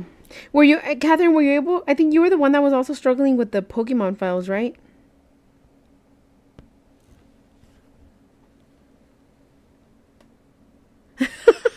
Amanda.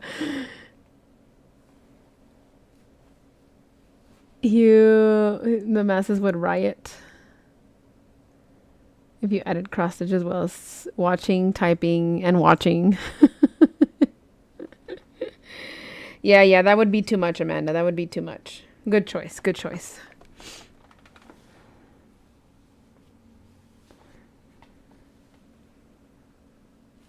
But were you able to get all 4 of the files? I only have 2 of them. I was only able to do 2 of them. Because the other one isn't reading the colors. It'll only give me a few. I think I showed you guys what it shows me or how it processes them.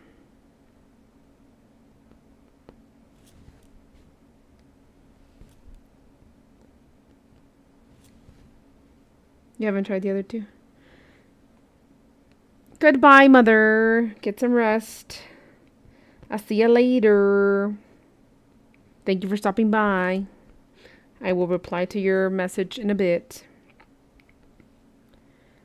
You haven't tried the other two? Gotcha. I think it's the top files that I haven't been able to get in.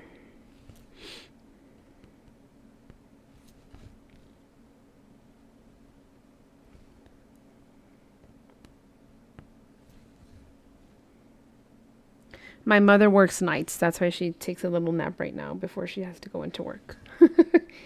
She doesn't go to bed this early.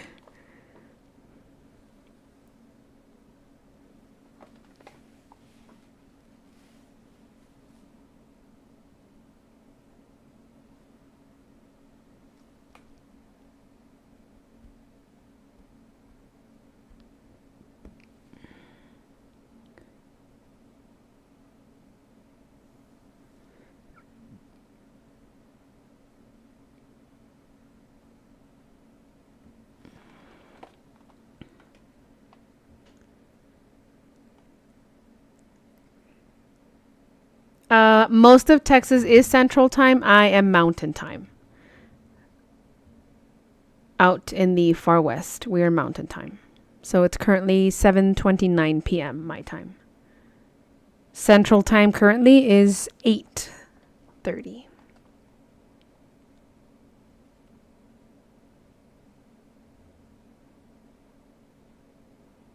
I don't mind adding individual colors either, but I can show you guys right now. I'll make the my little window where I have my chart so you guys can see how it looks.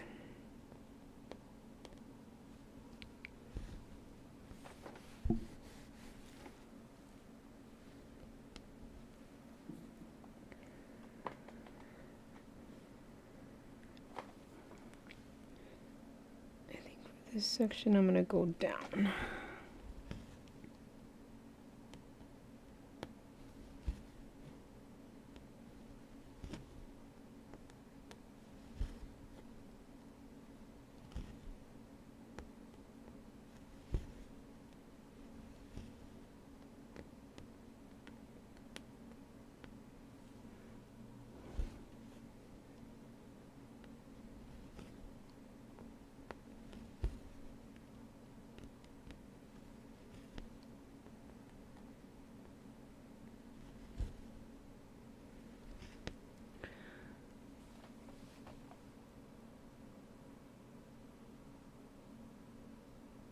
You can add them in the key.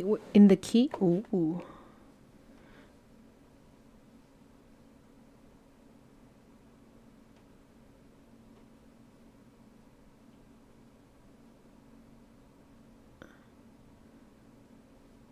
Not they didn't want a new purchaser have to do that.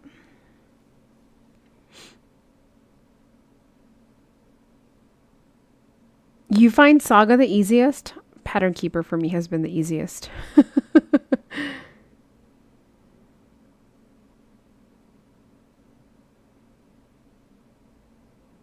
You try not to use Saga? Yeah.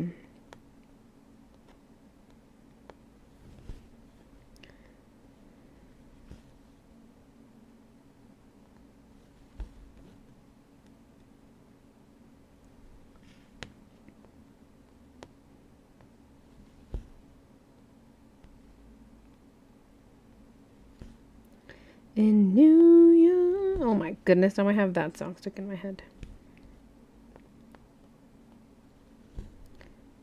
If the world was ending, I'd wanna be next to you.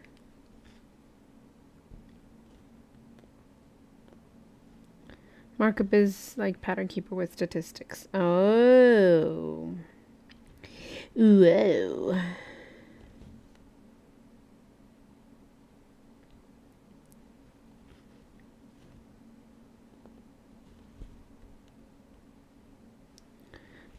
You're still learning Saga, but you like unfortunately you only have Apple products, so Markup is the other one you have. Boo, Apple. Just kidding. I'm kidding. is kidding.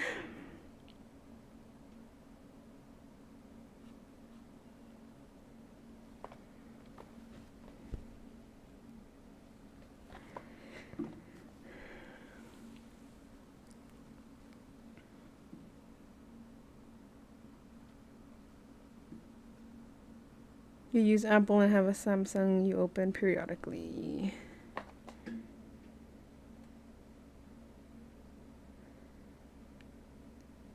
Yeah, that's the only thing that I don't like that is a little bit annoying is the three little like selection buttons at the top for Pattern Keeper. But after Saga, you like markup because you can just mark. I like the time estimates as well. I need to get markup. Maybe not. I don't know. I need to get it, and I'm just gonna continue to use Pattern Keeper.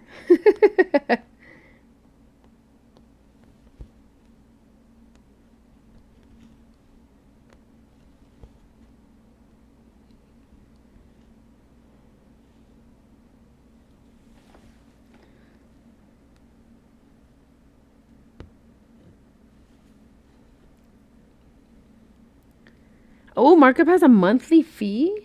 Oh, no, thank you. No, thank you. We like free things here.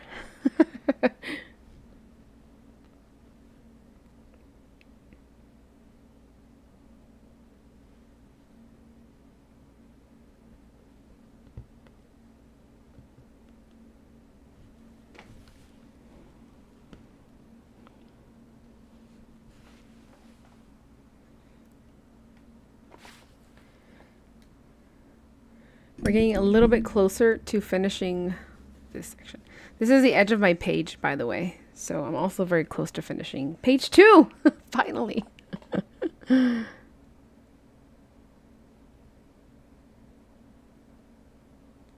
Oh, a yearly fee. Well, either way, it should be like a one-time purchase. Those are the apps that I actually don't like paying for apps, but if I had to, I would like a one-time purchase.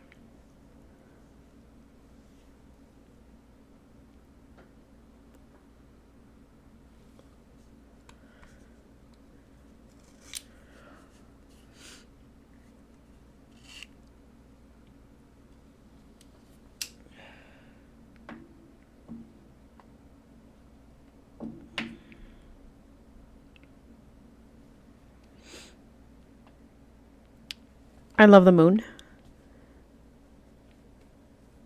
It was the reason you originally didn't get it. You hate subscriptions. You just want to buy it to be. Yeah, exactly, Amanda. I get that. I get that.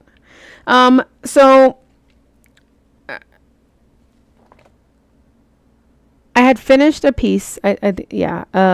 It's like a little kit that I had bought from Walmart. So I got into cross stitch. One of the phases that I had, I got into cross stitch, and I love the moon. Like I genuinely love the moon. I have pictures of the moon. I've taken pictures of the moon. It is my background here.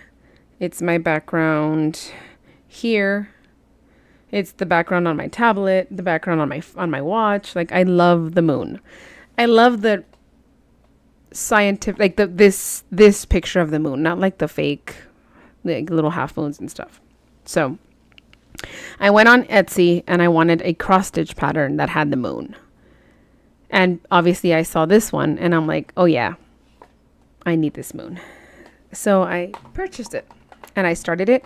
And this is actually my first full cover piece that I started in January. Around mid-January was when I started cross stitching.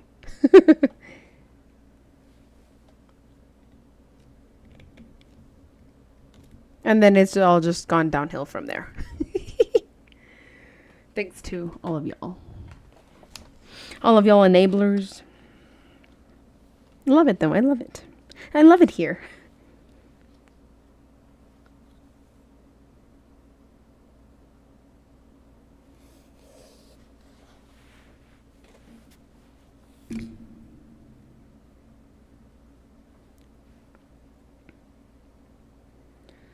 But I'm glad that I found Yogi's channel and I learned about having multiple patterns at once, because in my head I was like, well, you have to do one and then finish it and then start another one, right? That's just things that I was telling myself. But knowing and seeing how many projects other people had, I was like, okay, cool, I can do that. And that kind of has saved me, because I think if I would have just stuck to this pattern, I probably would have quit cross stitch for a little bit, like have phased out of it. And I would have come back to it eventually, but just having all these different patterns has just kind of kept me consistent with continuing to cross stitch. I did start on the actual moon. I was doing page by page, and for page number 2, this is the only little piece of the moon that we were doing. That I had started. I had started on the title of the poster, which is the top part. And then last time, or the past few sessions that I've worked on this pattern, I started a portion of it going along the bottom line here. So I kind of like broke the mold of working page by page just because I wanted to start on the moon.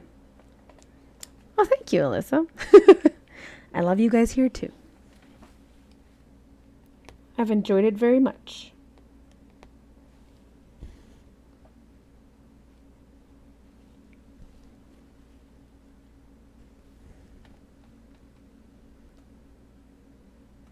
Speaking of, it has nothing to do with what we're talking about, but I need to edit some videos for my other channel. My gaming videos that I've had recorded for the past 2 weeks now. I'm not as consistent there.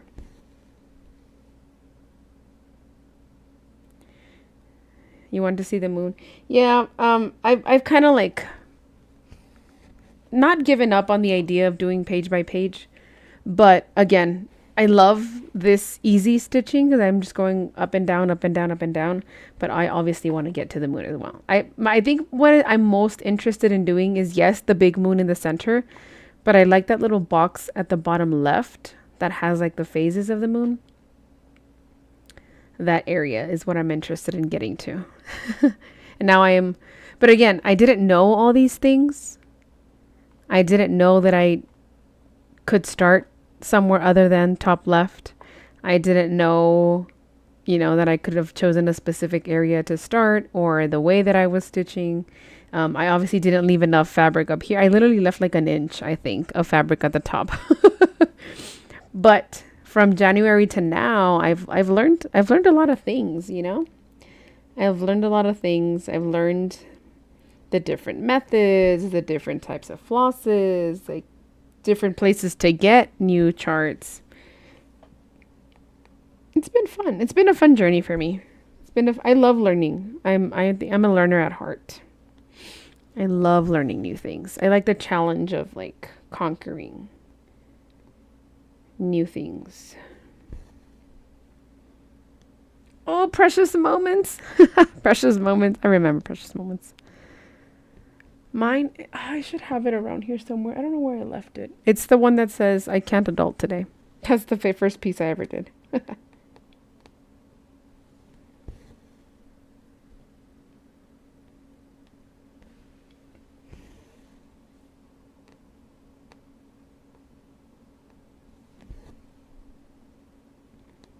And again, it was just a piece that I found at Walmart. Like those little kits that they have there.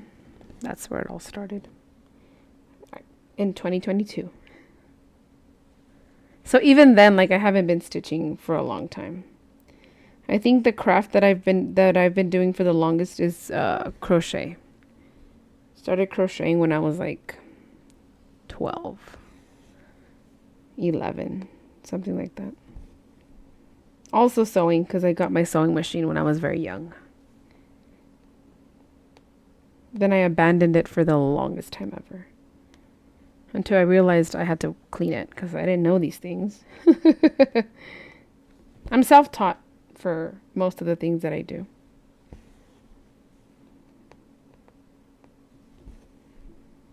I also learned how to bake on my own.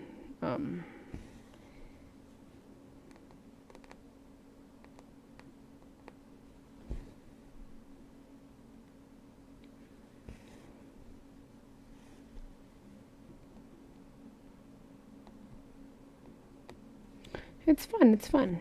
I like doing all these things. All the things.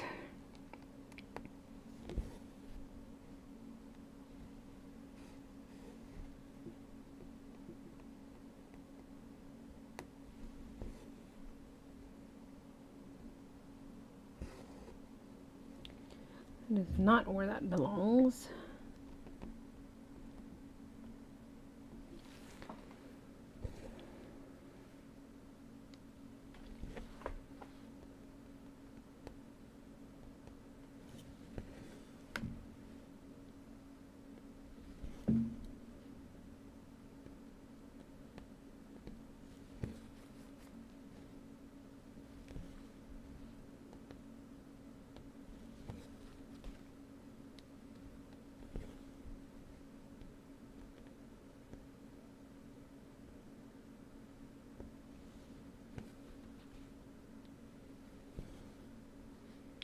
I am very excited to have a finished piece, though.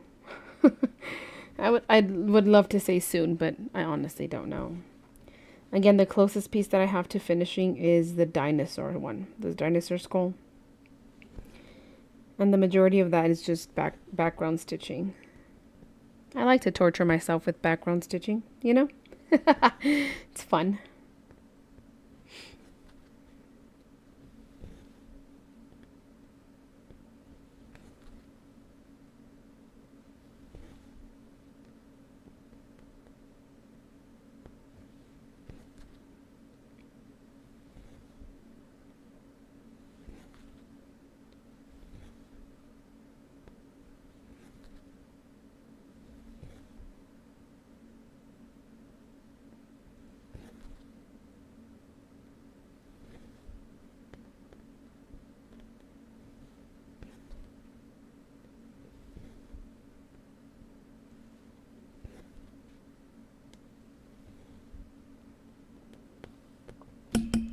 Whoops, sorry.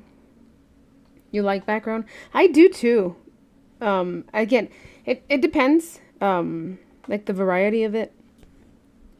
But I like that it's close to thoughtless stitching where you literally just go like I haven't even checked my chart at all, especially because either I've already stitched what is not green or I've marked it. If you guys notice these little pink marks, all this pink is telling me that I don't need to stitch green there.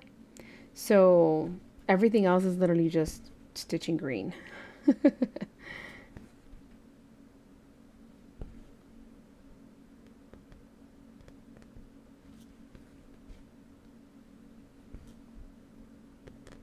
And I know this top part over here that we were doing earlier is all white, so kind of have it all mapped out already. At least for this section that I'm working on. And my goal is to finish this second piece, the second page, sorry. You have no idea what your first piece was? You were tiny? Oh. The first thing I really remember stitching was Christmas ornaments for your family when you were 9? That's so awesome. I mean, I think I know that I said crochet was my first craft. I think if we talk about like first craft ever was sewing. My when my aunt would take care of us, she showed us how to hand stitch, like hand sew, and we would make like little bags or little pouches. Um, yeah, I remember I would stab myself with a needle. I was also very tiny. I can't remember exactly how old. 6 maybe.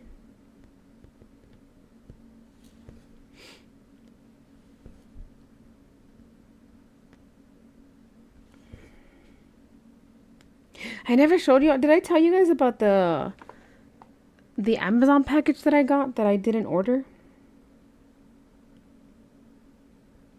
That I'm assuming was a gift for my birthday, but it didn't have a note.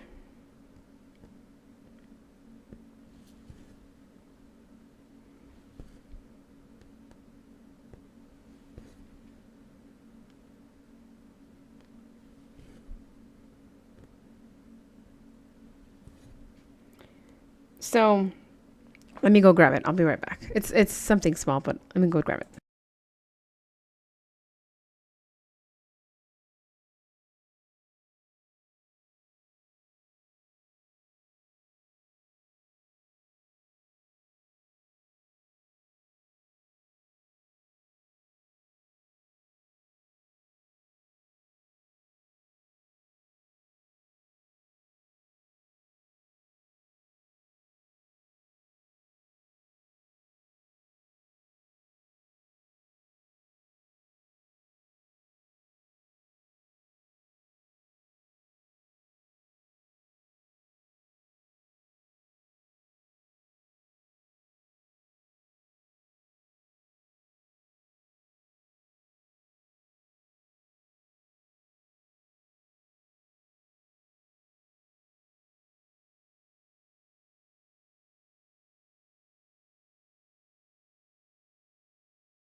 You really didn't learn how to sew until almost middle school. Started learning embroidery when you were 3. Cross stitch when you were 4.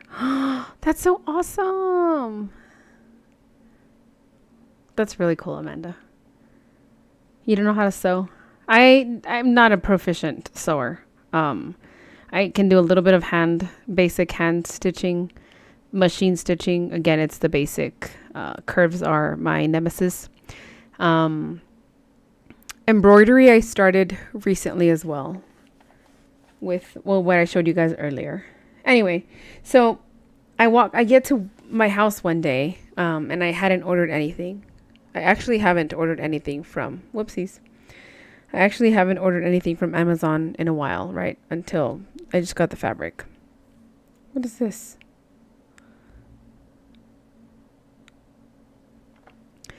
So I get home from work and there's an Amazon package at my door, like those envelopes. And I check it, and usually my Amazon has my name on it, my first name, not my nickname, not Chibi's. But I checked the address just to make sure it was mine because I hadn't ordered anything, and it said Chibi's. And I was like, what? I didn't order this. I haven't ordered anything. I had seen this before, and I did want it before, but I don't know who sent it to me because I don't know. I don't know. It was weird, but it was this. I also do love Legos, so it was an awesome surprise. I still don't know who sent it though. But it's so cute. I haven't built it. I'm probably going to build it tonight.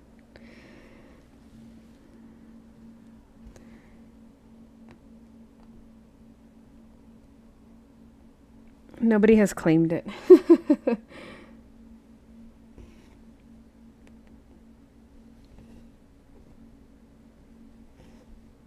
It was very strange. It's happened twice to me.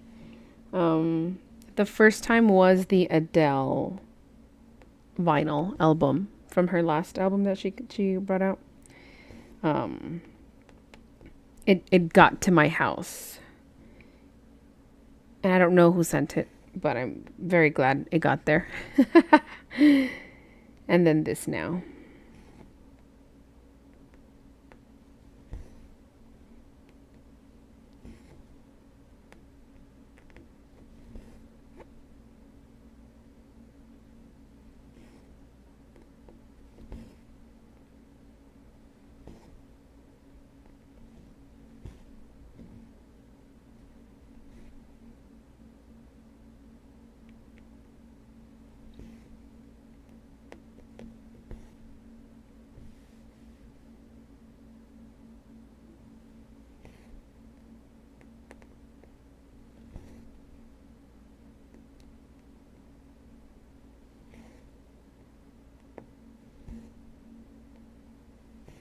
I tried to look for my first cross stitch piece that I finished, but I couldn't find it. I should have a picture, I think.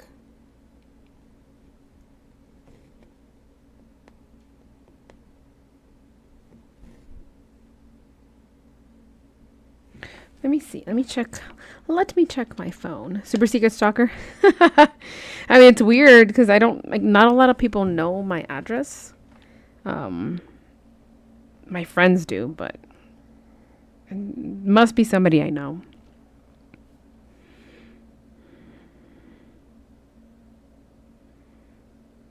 Like, some of my family members don't even know my address.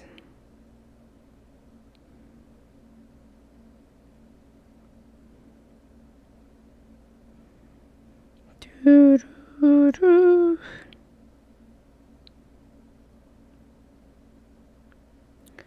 Where are you? I don't even know when I finished that piece.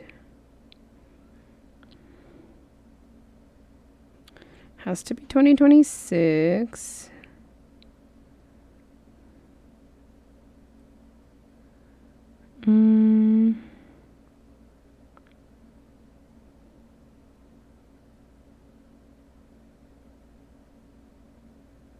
Or maybe December?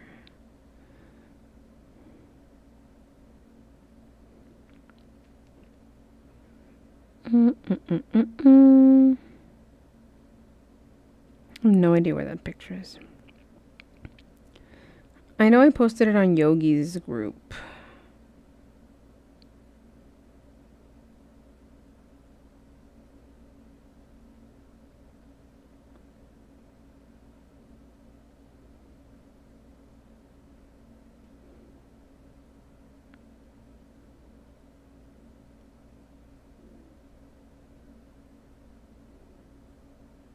Look at my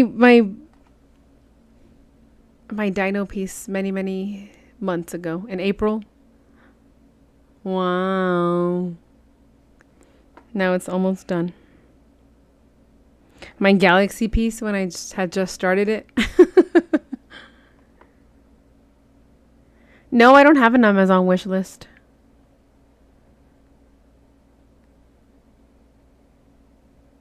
Start something new, Amanda. Always start something new.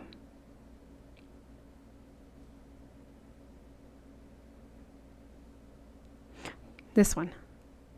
This is my first ever piece that I did. And I finished it around April, apparently. This is the first embroidery pieces that I worked on. This one was actually the first one that I finished. Look, when I started the moon, y'all see the big, huge coffee stain? That's crazy. Look at that. And then now, this is where we currently are.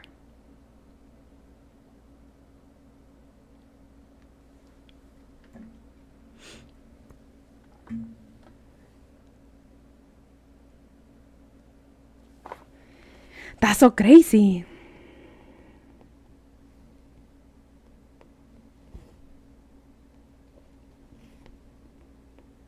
What are your options for starting, Amanda? Did they finally release you?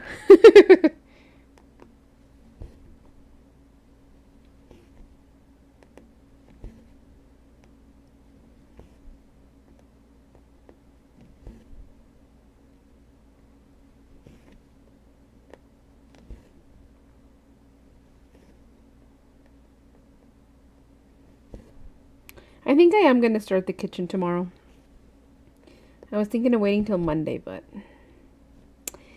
why wait? You're free. Freedom.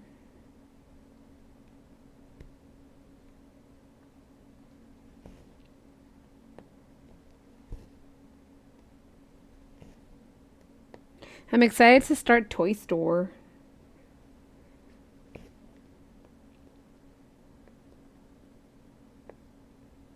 It's funny because I want to call it Toy Story, but I know it's not Toy Story, but when I say Toy Store, it sounds weird.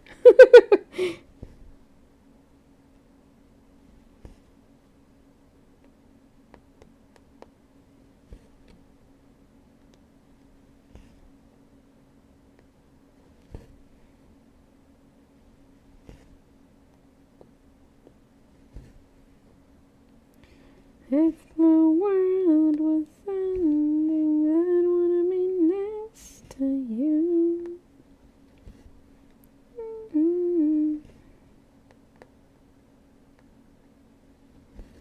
Flowers and Birds, which is an old freebie from when free cross stitch online was still up and running. Ooh. I think tonight after stream, I'm going to work on completing my catalog. By catalog, I mean the charts that I have. And I'll post them in the group. Again, community posts. If you guys would like to do the same, you're more than welcome to. If you're happy with sharing what you have purchased or have gotten free, I guess.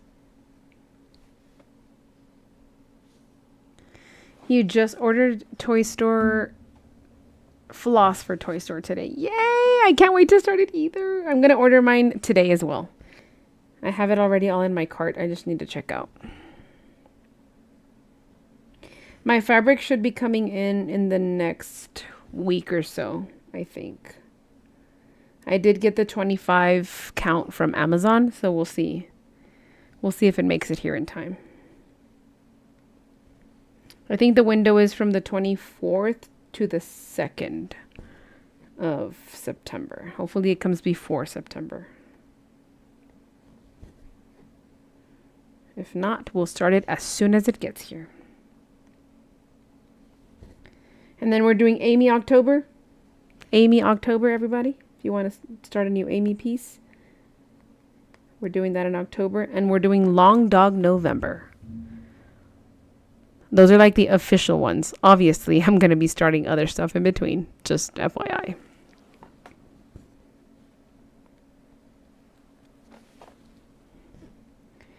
And if I remember correctly, we had said stamped December.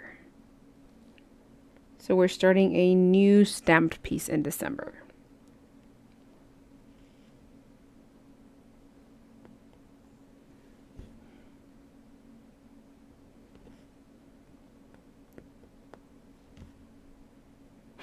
Clara said it had to be new. It doesn't have to be Christmas, but it does have to be new. I was like, oh man, finally gonna get to finish my stamp piece. No, has to be new. So I have to get something for that. I honestly might just get that one on Amazon. I've seen a few cheap ones there. Cheaper ones.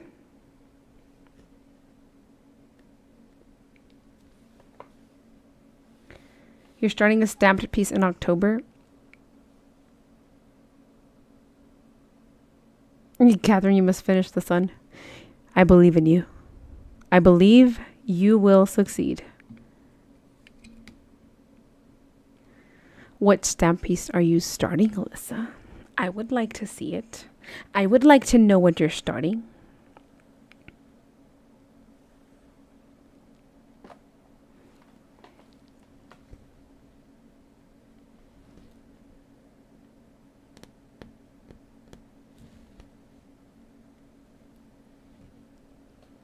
Your December piece isn't new, but it's stamped. You have been waiting all year to get back to it.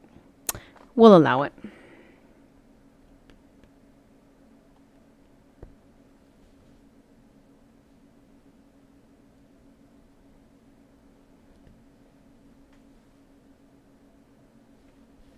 Remember that in October 12th, we're going to have our online free stitching retreat. I haven't established a time. I know we are all different time zones. What would work best for you all? It is a Monday, but it is a holiday in the States. At least for me. Well, technically I have the whole week off, so let's start getting the details in order because I know it's coming sooner than later. 1, 2, 3, 4.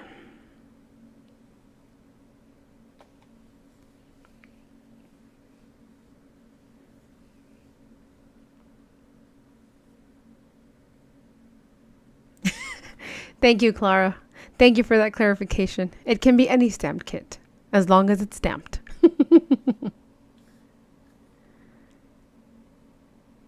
We are very grateful for your wise change of mind. I still might use that as an excuse to get a new stamp piece, though. There's one that I want from Painting Fairy, but it's expensive. You can adjust your schedule around it. Nice. Do y'all want to do like many hours, a little bit of hours, 2 hours, 5 hours, 10 hours, 24 hours? I don't know about 24 hours, but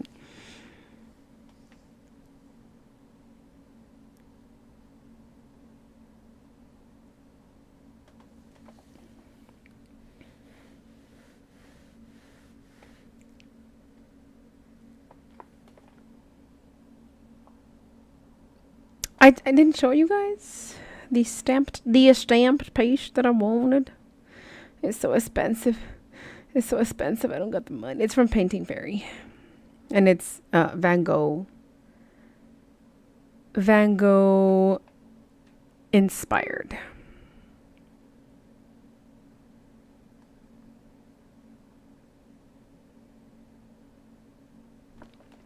Many hours. Yay. So we can start early morning-ish. How about 10 o'clock in the morning? 9 o'clock in the morning? I don't like odd numbers, so either 8 or 10. Pick one.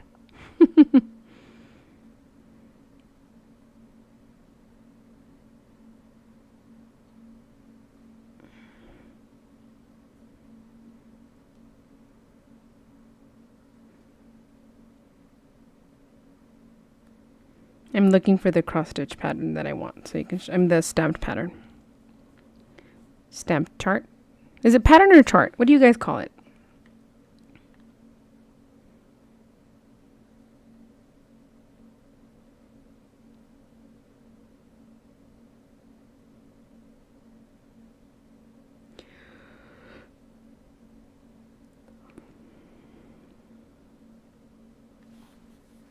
So there's 3 of them actually. It's this one. This is one of them.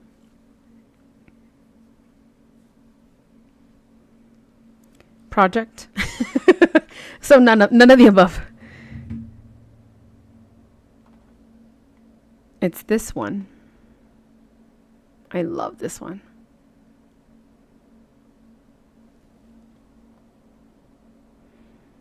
But mostly more than anything, I wanted this one.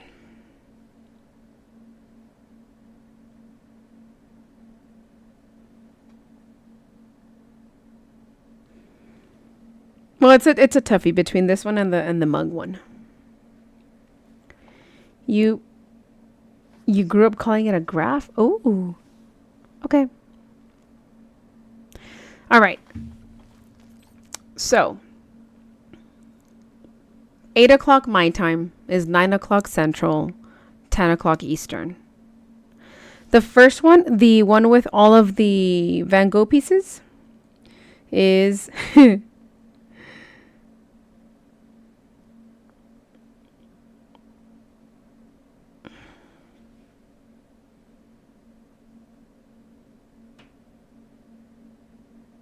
and then the mug is that. Is that just the chart though? Yeah, it's just a chart. The mug one is just a chart. That one's doable. I can just purchase a chart. I don't mind it. And the sunflower one is $81, I think. $81.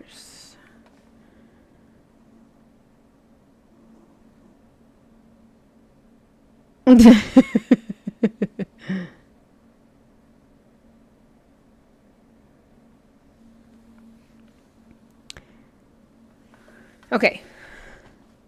October 12th, 8 o'clock my time. 9 Central, 10 Eastern. And JD is in the Western times, right? JD?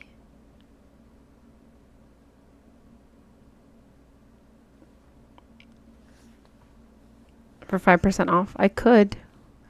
I think I'll do the mug one with just the chart, just a PDF chart. No, Alyssa, I don't have sunflower money. Sorry. As much as I would want it, I don't have sunflower money. It's almost $300. I'm not spending $300. 7 a.m. for you. Does that work for you, or is it too early for you? What do you think? I want to accommodate everybody. Again, I'm off the whole week, so if I have to wake up early one day, it's fine. Because I'll have slept in Saturday, a little bit of Sunday, not as normal wake up time. I'll probably would like to travel later in the week, like on Tuesday or Wednesday. Yes, Alyssa, I'm serious. As serious as a heart attack.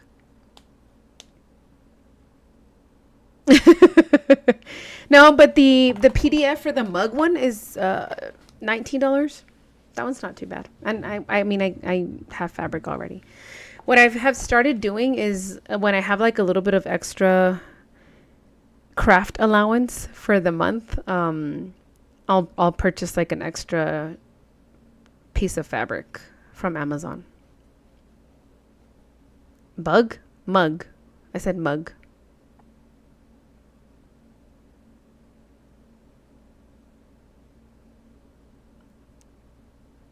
There's no bugs. There's mugs.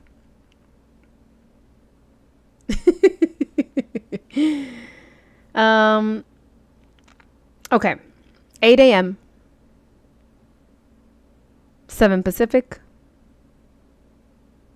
9 Central. 10 Eastern. And we don't have to put an end time. We can just go as long as the majority of us are going. Does it work for y'all? We can start by saying, I don't know, 4 hours, 6 hours, 8 hours. We can do a full-time shift.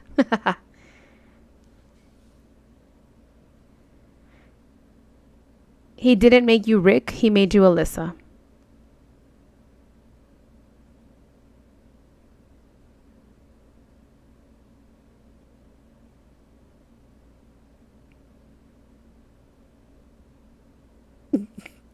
That works, Catherine. That works. And again, we'll go as long as anybody's going. We'll take like a little lunch break. We can bring the lunch. I saw and I know Nati did tell me that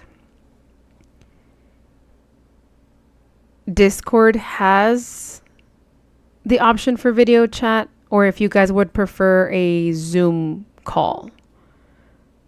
I don't have Zoom purchased, but I know that we can fit a few people in a free Zoom room.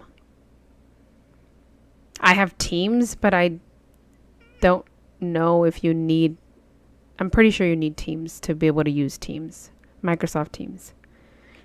Or Google Meet if y'all want to like get and share your emails and your Google Gmails, and we can just all jump on a Gmail call, on the Meets call. Not use Zoom? Okay. So those are the options. We don't have to use Zoom if you guys don't want to. Teams, I think Teams is a little bit more picky.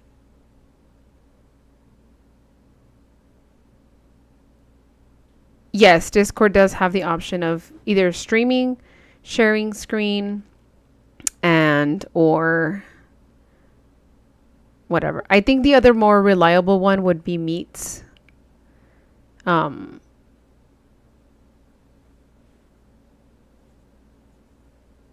Discord. Okay, I have some for Discord.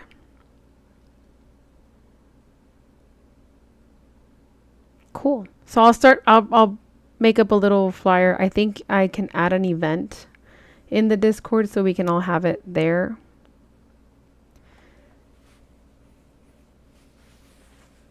If we're using Discord, y'all can just join. You can just go into the Discord and join the room that we'll be in. Like, you don't need additional links or anything. You can just click and you're in.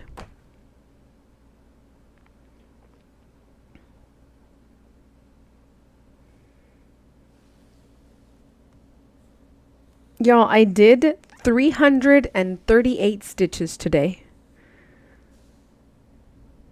Have done 338 stitches today. How exciting.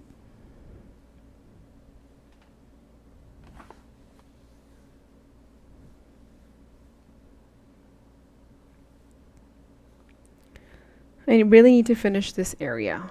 This area, it needs to be done.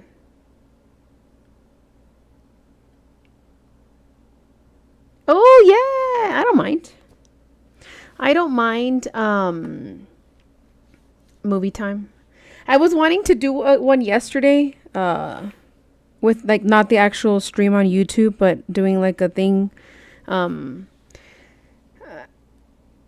Opted not to. I was working on the sun. But yeah, the channel, there's a voice channel on Discord, in our Discord. Y'all are free to use it whenever you want. Send out a general, like, at everyone in the general chat, and we'll be there. I don't mind.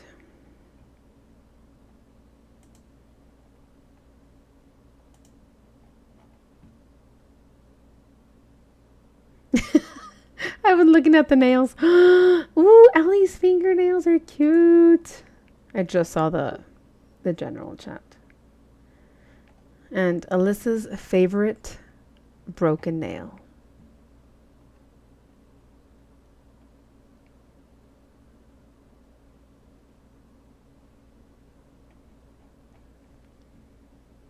But yeah, you have the options. Sounds fun. I'm excited. I'm excited for October. Let's watch Megamind. Yes. Y'all want to do movie night tomorrow? Yes, I can see why it's your favorite nail. I'm sorry that you lost it.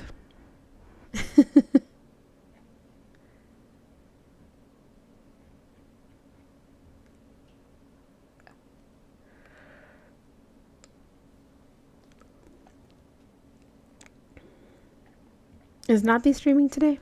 Does anybody know? Movie night tomorrow.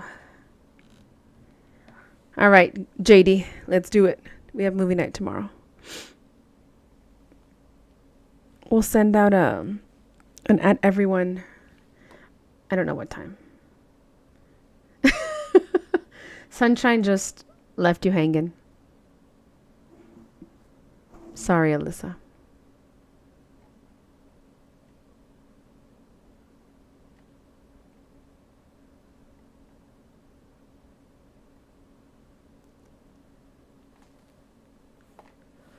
That way Amanda can watch Megamind and say now, officially, that she has watched it.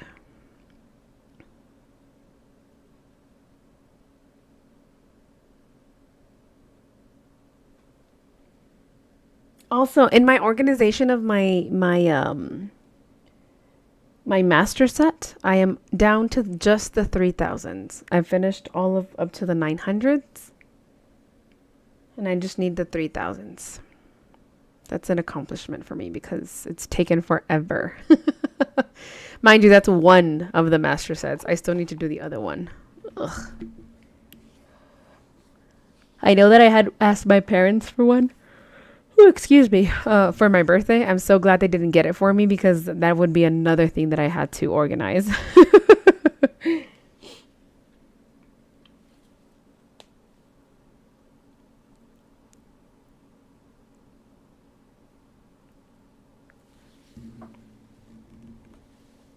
All right, let me do this last white strand, and then we'll call it a night. Let me bring you guys back up here.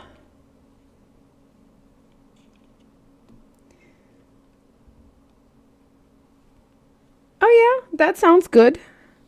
About this time tomorrow is perfect. Should I stream my new start? My new kitchen start? This one is more curved than the other one. Look at it. My goodness gracious.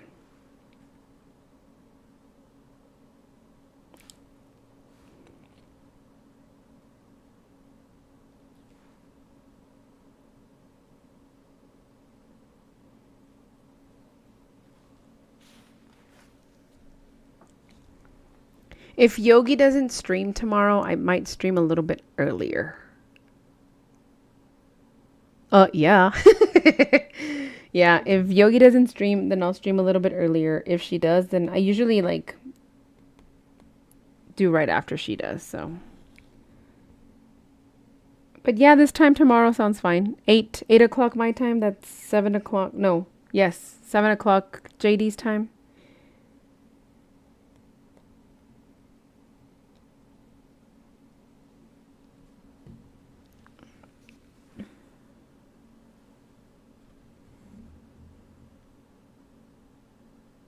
Eight Central, 9 Eastern. If the world was ending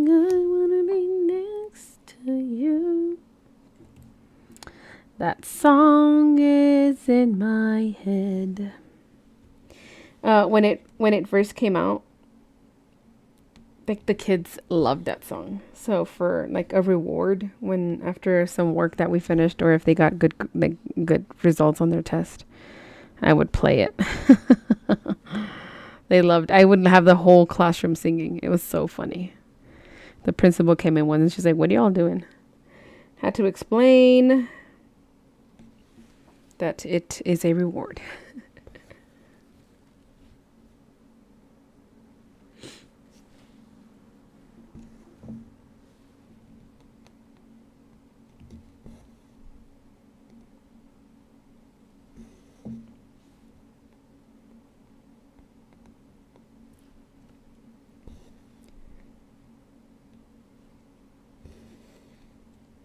You got your Band-Aid for your boo-boo.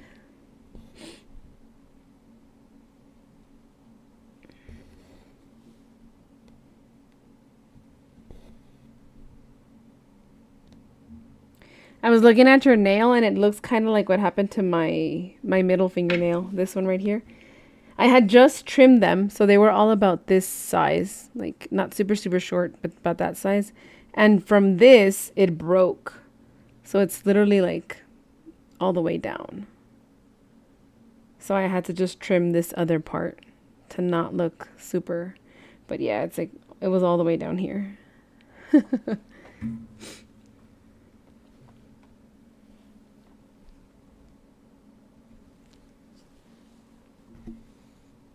It's painful, man, when a nail breaks.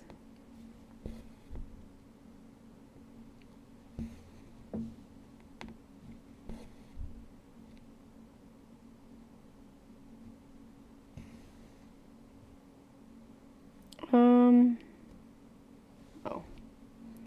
Ew, I know.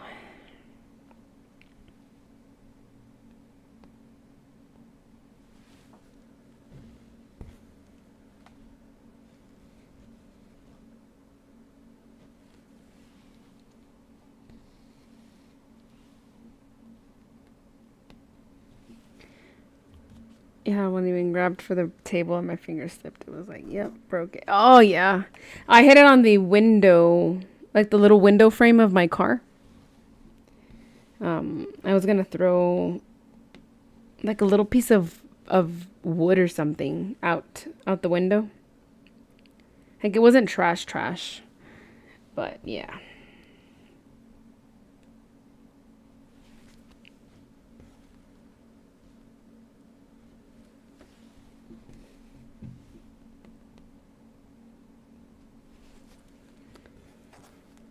Well, I'm glad I didn't break any deeper, like any lower, because that would have been painful. Have y'all ever seen like the pictures of the ladies that have like long nails and then they break like all the way down here, or it splits from their finger bed? Ugh. Ouch.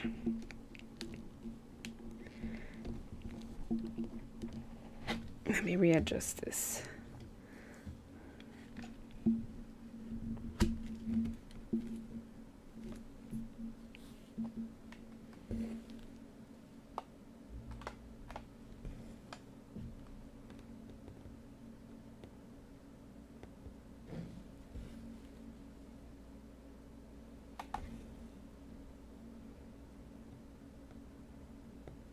So it's funny because I like to see like surgeries and like gory stuff like that. I hate to see broken bones. Like my brother used to skate and he would show me videos of like people, the people breaking their knees or their legs or, ugh, I can't see that. I don't like it. Sometimes it happens during soccer games and I've seen a few and I can't. I just something I can't see. I don't mind like the surgeries and bloody stuff, but broken bones, I draw a line there.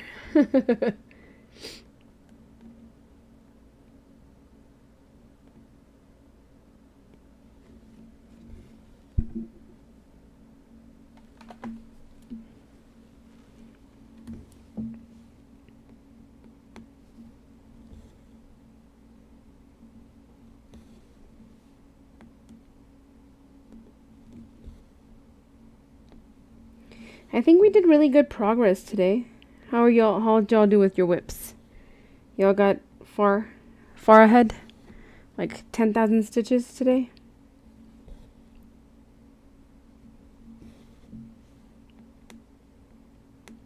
I feel it. I mean, it doesn't seem like much because it's just white and green.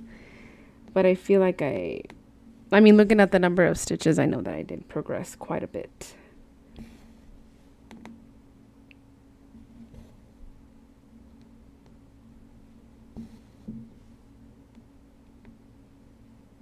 $5 million stitches. You are the winner, Alyssa. You're quicker than Kamari. You are the fastest stitcher you know then. 257, Suki? That's awesome.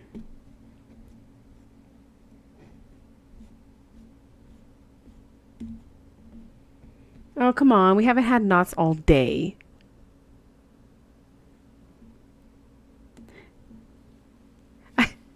I thought you said I was in a car lot. And I was like, you've been stitching from a car lot? Why are you stitching from a car lot? But no. The fastest in the whole entire world. Yeah. Alyssa.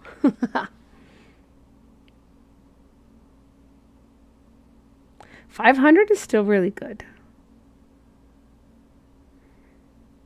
Well, yours is stamped, Alyssa. Gosh.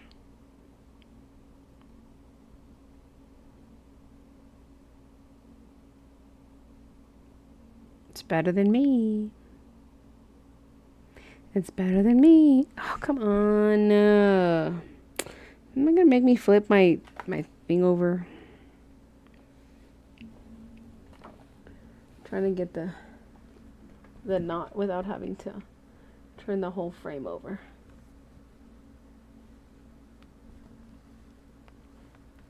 I see it. I see it here.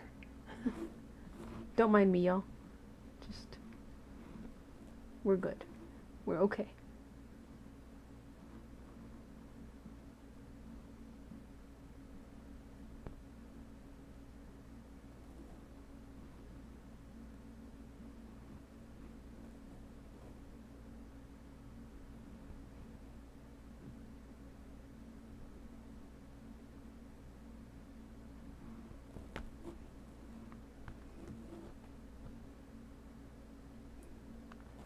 I did not say you can't count. I never said that.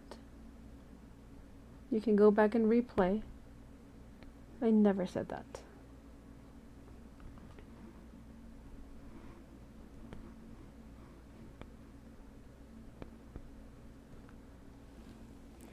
What I am saying is that in this moment, you don't have technology to give you a precise number of stitches that you have completed tonight.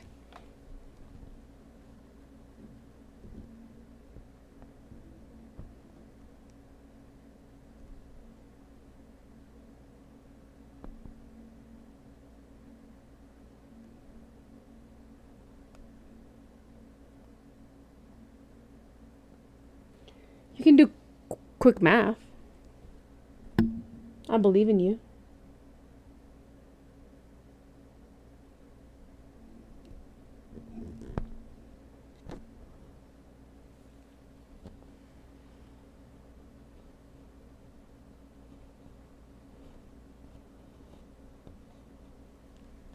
I'm still fighting with the knot, by the way. Don't mind me.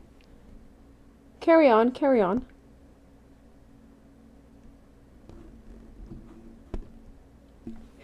Ha! I've defeated the knot.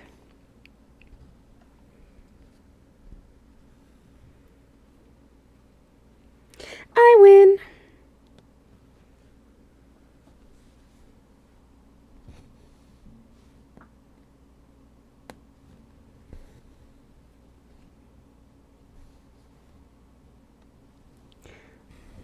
You don't do quick math or public math? What do you mean by public math? Like in front of other people? Or is public math a specific category in math?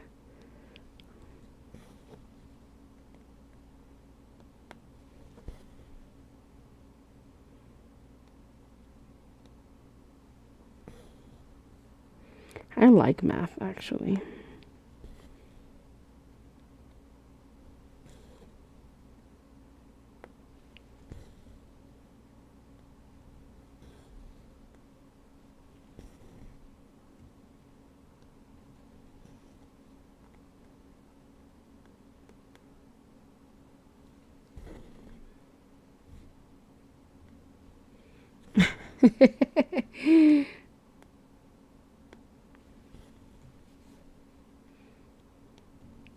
What is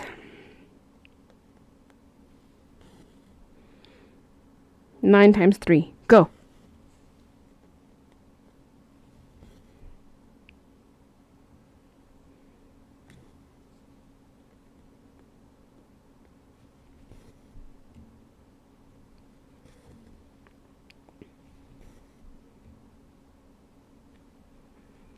5 plus 2 plus 8. Go.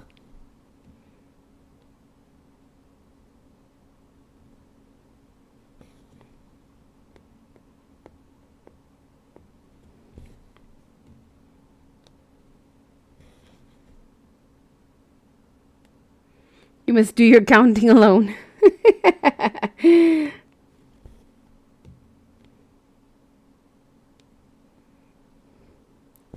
Got it.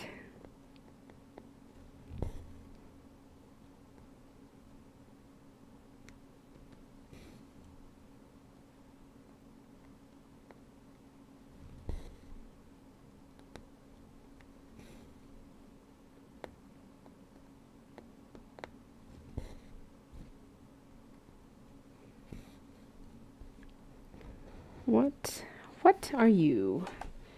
Why do I feel a thread back here? Oh, I know.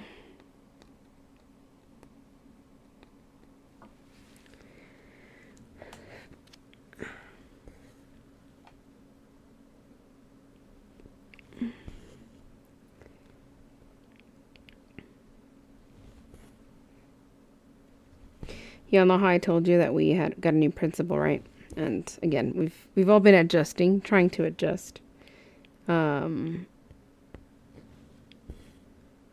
We have the first staff member that has left.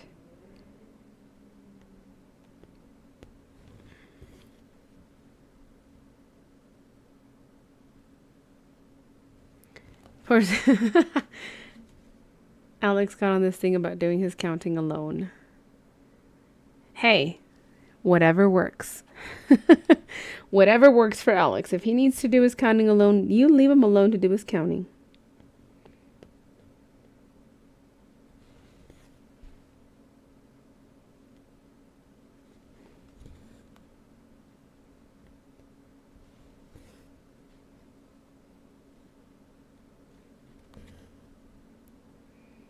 Yeah.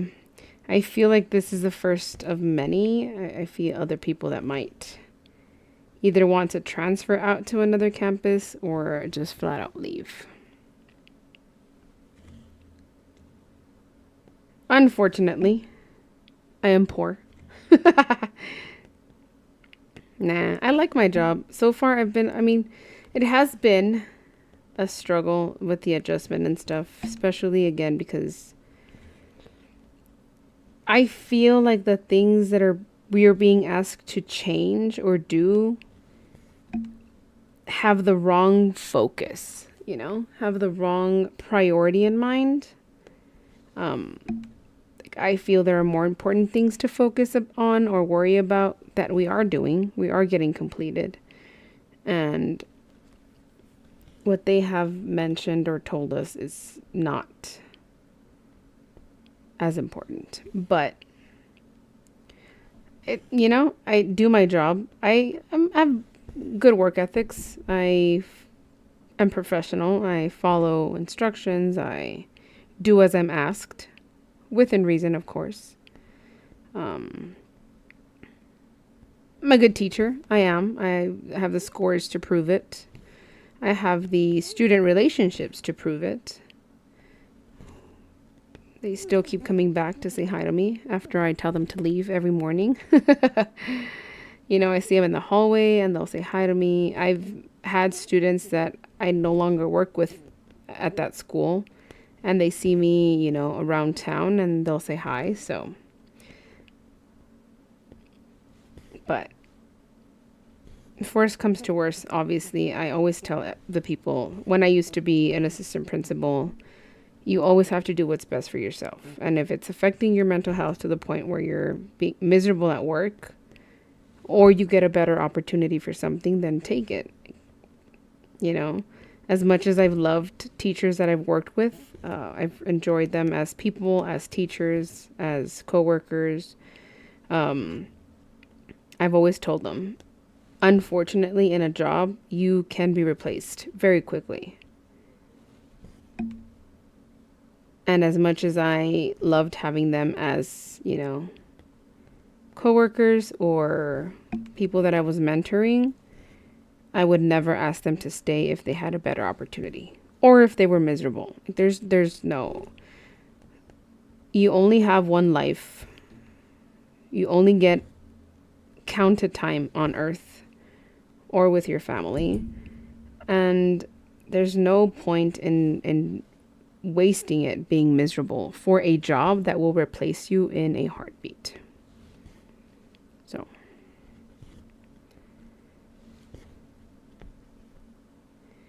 So yeah, we had the first one leave today. Everybody was surprised. Nobody was expecting it. And I feel like it's the first of a few more to come in the next weeks or so.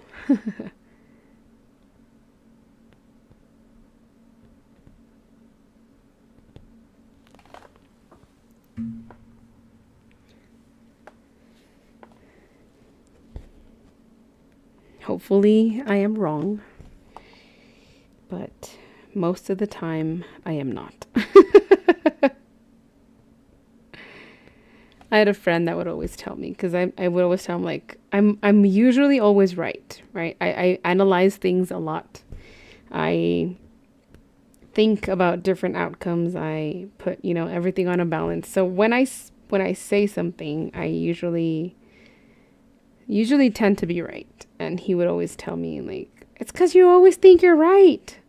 And then you are, and it's annoying. But I don't do it to, get on a high horse or be high and mighty about it. I'm very perceptive of people. I can read people fairly well. It's interesting. It's fun. Good fun. I like people watching.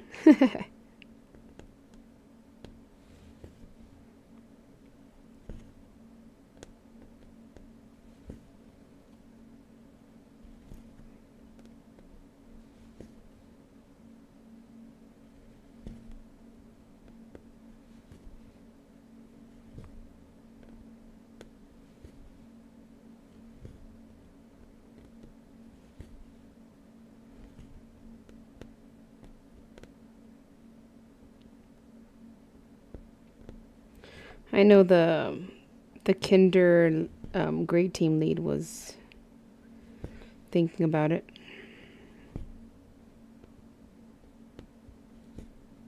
She's been having a really hard time with adjusting as well.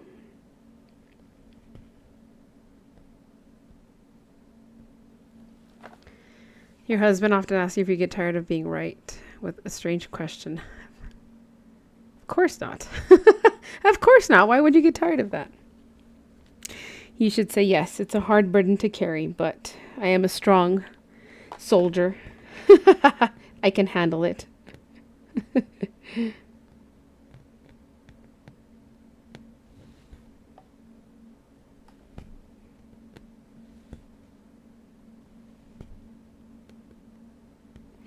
This is what you've trained for all your life.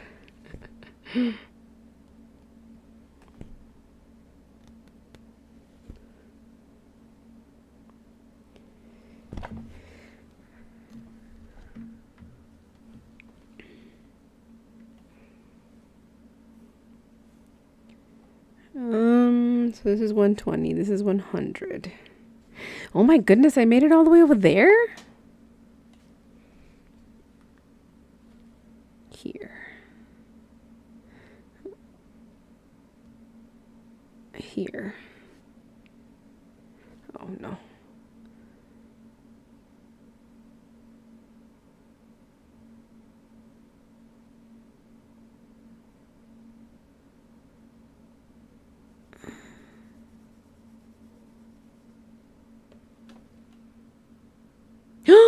Oh no.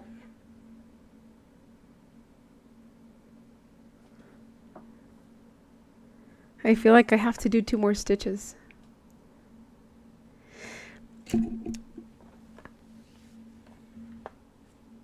I think, in my personal opinion, I've been in worse situations at different schools. I don't think it's that bad. Priorities might be in the wrong place. I think just some people have a harder time adjusting. But again, I think I compare it to my past experiences at other schools that I've worked at, other teams that I've had to work with. And for me, at least for me and my 4th grade team, we're okay. Like, we're fine. We're, just the difficulties that the job brings are things that we can handle. For me, last year was a little bit tougher than what it is this year. But I'm also a person that doesn't take things personally. I know how to handle situations particularly well. I can adjust fairly well. I don't always like it. But again, I think my work ethic helps me quite a bit, where even though I don't like something or I don't agree with why they're changing things or what they're asking us to do, if it's my job, I'll get it done. I can be petty. I try not to because, again, professionalism, but I'm okay. I ended this week on a good note. It's week 2. I know that all of this is also part of the new school year and adjusting to the new group of kids that we have. On top of that, adjusting to the new administration. But again, I personally have not had that hard of a time in these past 2 weeks. Just what I told you guys on Wednesday, but other than that, it's all right. Shuno.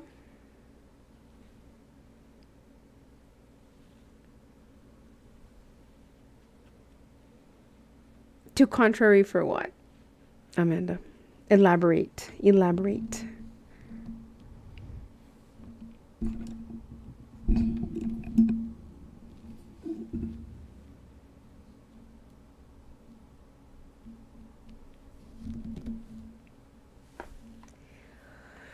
Also, I'm done stitching for the night. We can stay and chat, but I think I'm done with stitching. I did 398 stitches though in about 3-ish hours. I appreciate it. I really do, Alyssa. And sometimes that's all you really need sometimes. Following. I mean, and don't get me wrong. Like, I'm not just going to do it because I have to do it. If it goes against the benefit of the students, then definitely. I will definitely stand up for it, If it's going to affect them, if it's going to affect the way that I'm teaching them, definitely. I will stand up for it. I will argue against it. But for example, this week, one of my team teachers was asked to move a poster 16 inches down because it was too high up.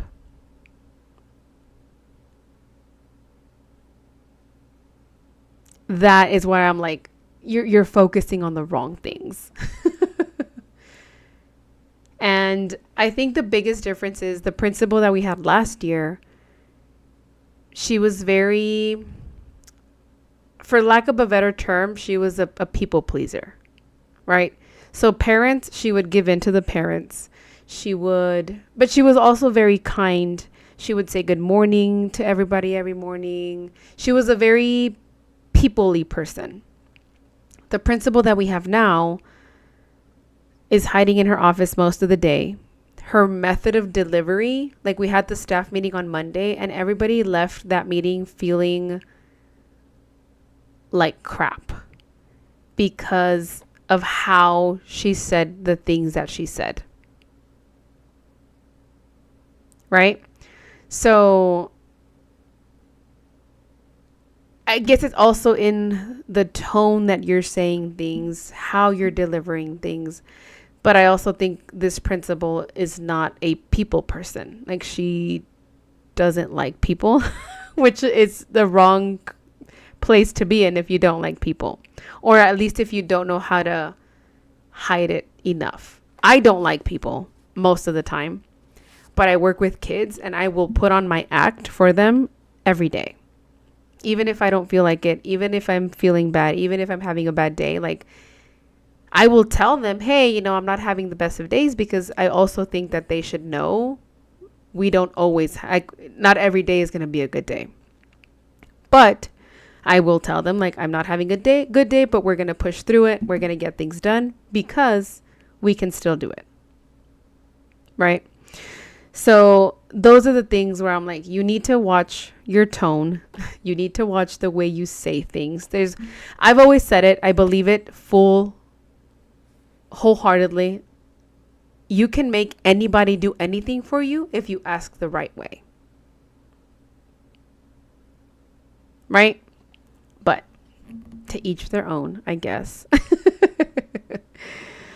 And that was one of the things where they came to my room and they said, like, I got observed this week. I told you guys on Wednesday, I got observed twice by 2 different groups of people. And one of the feedbacks that I got was I have to write the objective on the board, right? The learning objective. And the first group of people that came into my room, they saw me teaching, they saw me, supporting the kids, etc.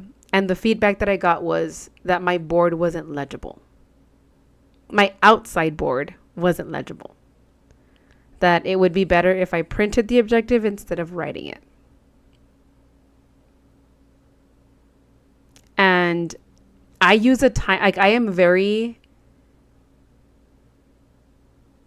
use a timer for everything. And the kids know it already. Week 2 and they already know it. Like, I use a timer when they're writing a sentence. I use a timer when they have to line up. I use a timer when we're putting things away. Like, I use a timer religiously. And when they came to observe me, I didn't put the timer because, again, it was towards the end of the day. It was the last activity that the students were doing. Most of them were finishing pretty quickly. So I didn't see the need to put a timer. And they came to observe me at that time. And my feedback was, you should use a timer for the students. And I was like, you've got to be kidding me.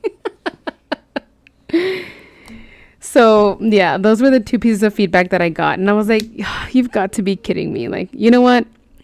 But it's understandable because, again, this is a new assistant principal that does not know how I teach, does not know me. And I was like, yes, thank you for the feedback. I will use the timer.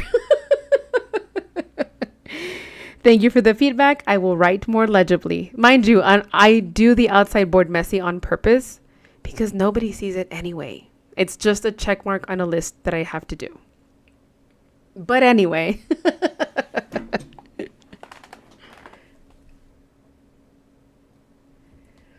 Because the objective that the students see is at the beginning of the lesson. In my presentation, I make them read it. They know what we're doing. I have a way of doing things that the past assistant principal already knew, right? So me having to and again, this assistant principal was also a teacher a few years ago. So a lot of the things, like, they were asking us to change a specific strategy. And I'm like, but that is dependent on the teacher's teaching style. If I already have a way of doing something and my students know because I've already taught them how to do it, Why am I going to do what you used to do when you were in the classroom? Like, if you want to do that, then get back into the classroom and do it. Right? But again, I've learned how to pick my battles in the workplace and in life in general. Like, I know how to pick my battles. I don't have the energy for a lot of things, so sometimes I just smile and wave. I'm also very sarcastic, and sometimes I have to watch my tone. But yeah, those are the things that I'm like, you're focusing on the wrong thing. You need me to label where my social studies notebooks are when the kids already know. You need me to label 1, 2, 3, 4, 5, 6 when the kids already know where they are. You need me to write better for you to read it when you already have my lesson plans and you can see it there. It's just, yeah. But anyway, today was a good day. Today the kids had fun. Today I started doing something last week. It is nitpicking. But again, it's a new assistant principal, and I'm just like, I know that you're trying to do things, but ugh. You fight them all to a bitter end. Hey, sounds about right.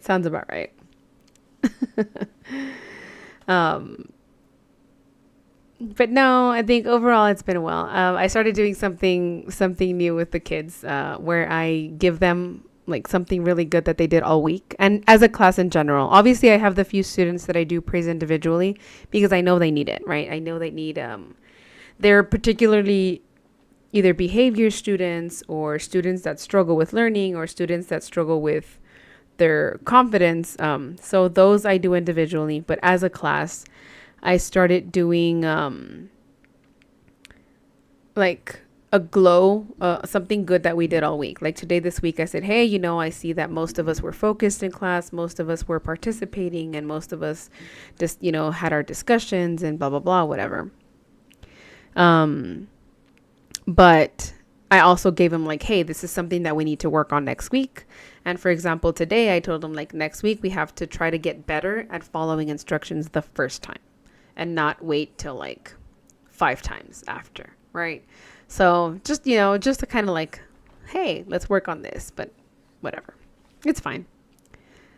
They like it. They had fun. We had our first spelling quiz. I had a few hundred, so I take that as a win.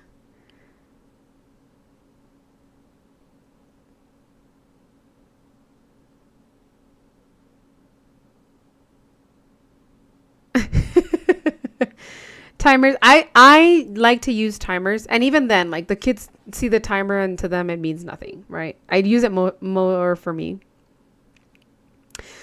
Amanda, it's the lack of autonomy. Like I'm not a robot, like I'm not going to teach the way that you teach. And even if you want me to implement your strategies, they're not going to look the same because I'm going to put my own twist to them. I've learned to know my kids, right? I've learned to know my kids even now, 2 weeks in. I know what works for them, what doesn't work for them, what might work for a few and not others.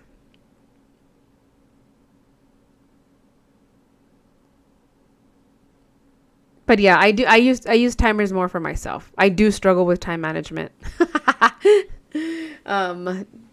While teaching, because I get off topic and I like to talk a lot. But also like with tasks that I have to complete. Timer's more for me.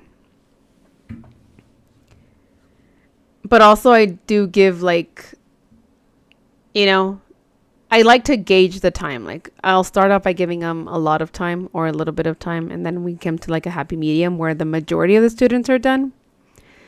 But yeah. And I think most of them are time aware. Like they know like, ooh, 10 minutes is not a lot of time, or it is a lot of time depending on what they're doing. So this week it was a lot of like learning their pace. And now I know like for this particular task or this particular class, I have to give them like, I'll give them 10 minutes or 5 minutes or 3 minutes. Yeah, I usually do that. Like, you have 15 minutes, but I'll put the timer for 15 minutes. I do have a clock. However, I am guilty of when it dies, it dies. I don't replace the battery because I don't use that clock. I have my phone on me most of the time, so. I got now a bigger clock. It is a digital clock. So I do.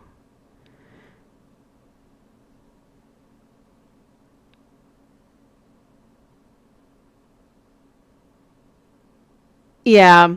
And I think my biggest irk right now with education, well, not right now, like it's been going on for a year. The No Child Left Behind. Like, I've last year I had to pass students that did absolutely nothing all year long. I had a scholar that I think if, well, I like to grade kids based on what they do, not based on what I should give them. Because again, that's one of the things that I did fight. According to the teachers, or according to the admin a few years ago, they were saying like, well, you got to give a student a 70. You got to give a student a 60. And I'm like, but I have one student that is actually trying and he earned a 60, right? Why am I going to give somebody else that did nothing the same grade? I don't, that does not feel right to me. That is not something that I feel comfortable doing. So I fought it. I looked at the student handbook. I looked at the employee handbook, and I said, it came like, you can give them the grade that they earned as long as you have the proof. And I'm like, well, the proof is that I have no paper from them. So what I started doing is I had like a quote unquote contract for every assignment if you did not complete it. I made this sign a paper that said I am refusing to do my work.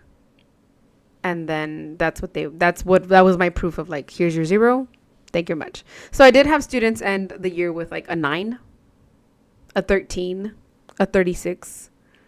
But it serves no purpose because at the end of the day, I can advocate for keeping them, for retaining them a year.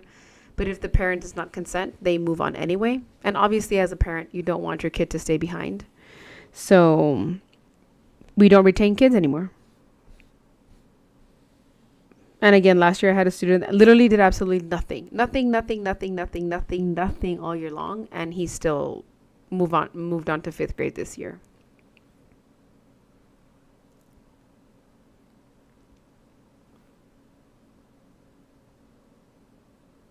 Yes, Catherine. We finished the lesson early today and we kind of had a conversation about that with the students. And I told them, I said, look, and again, these are 9-year-olds, right? 8-year-olds, 9-year-olds, some of them already 10. And I told them, I said, look, I know how your parents are based on your behavior. I know what your parents allow you to do based on your behavior. I know what you're allowed to do at home based on how you react or how you act when I give you an instruction or I redirect you in something. Well, why, miss? How do you know? I said, because you guys want to do the same thing you do at home here. I said, but there's a big difference. First, this is not your house. So whatever you do at home or are allowed to do at home, you're going to leave it at home. Second, I am not your mom. I am not your dad. I am not your grandma. And I am not your maid. I am in charge in this classroom, and you will do as I say. And a lot of them were sitting like, oh, man. But yeah, I like having fun with the kiddos. I love having fun with the kiddos. And they know very clearly, like the students that don't do anything, I don't allow them to converse with me. I don't allow them to talk to me because I'm like, you need to go finish your work first. But the kiddos, like, they learn really quickly. And the ones that are like, they finish their work and they get good grades and they behave, they come and sit with me and they come and talk to me. They ask if they can have lunch with me. And I'm like, yeah, of course, whatever, I shouldn't have to. I understand that. But kids nowadays, and I blame my generation because a lot of their parents are my age. A lot of their parents are in their 30s, early 30s, late 30s. And I think we not we, right? I don't have any kids. But I think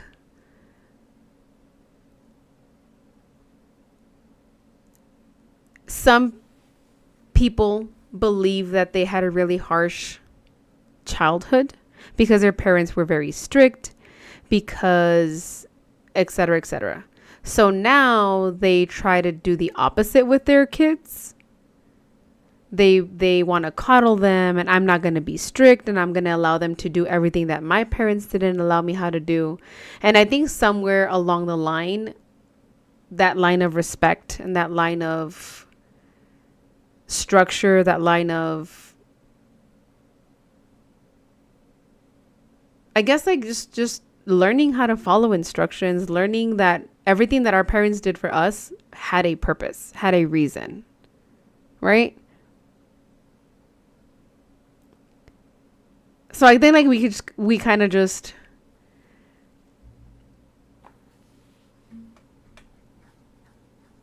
yeah, they've allowed it. They've wanted to like not be like their parents or not be like our parents, and they turned it completely in the opposite direction. And that is where we are now with the kids that we have or that I have in class.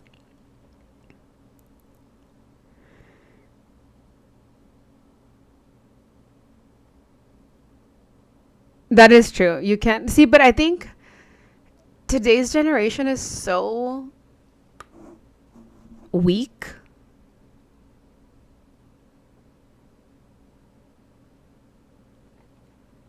in the sense of like you cannot express yourself because see, I don't know. I don't want to get into that.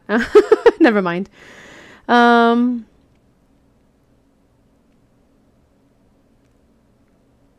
I agree, Catherine. Parents are as distracted with as the kids.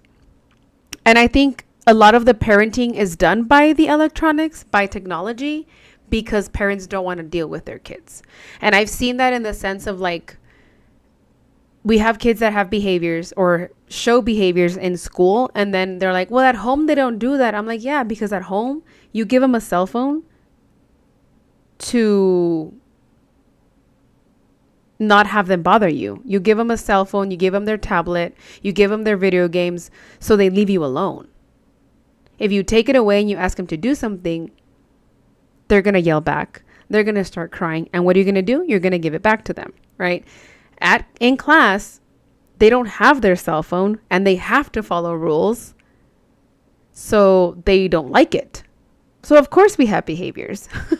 Plus, some of these kids have never socialized with other kids because, again, they're stuck at home with their technology, with their videos and their YouTube and their TikTok. Like, I have 9-year-olds on TikTok, and I'm like, you shouldn't even be watching those videos. Why are you on TikTok? I agree. You don't have to beat kids to set boundaries. I can honestly say I don't remember being spanked or slapped or anything. And I think I turned out pretty okay. And mind you, I had very young parents. Very young parents. Oh no, Alyssa, don't worry. I don't have kids either. I have 0 kids. Well, technically I have 30, 60. But I don't have any kids of my own.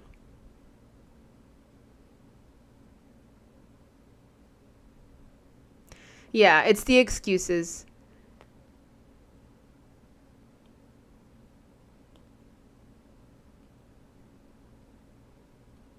And I think it's that boundary of like, I don't want to be like my parents. Like, I don't want to treat my kids like my parents treated me because I felt this way or because they made me feel this way. But there's a way of navigating around that as well. Like you said, like you don't need to bully your kids. You don't need to physically hit your kids to teach them how to be respectful. To teach, like, if you treat them with love, if you treat them with respect, like, they'll learn that. It's what they see at home.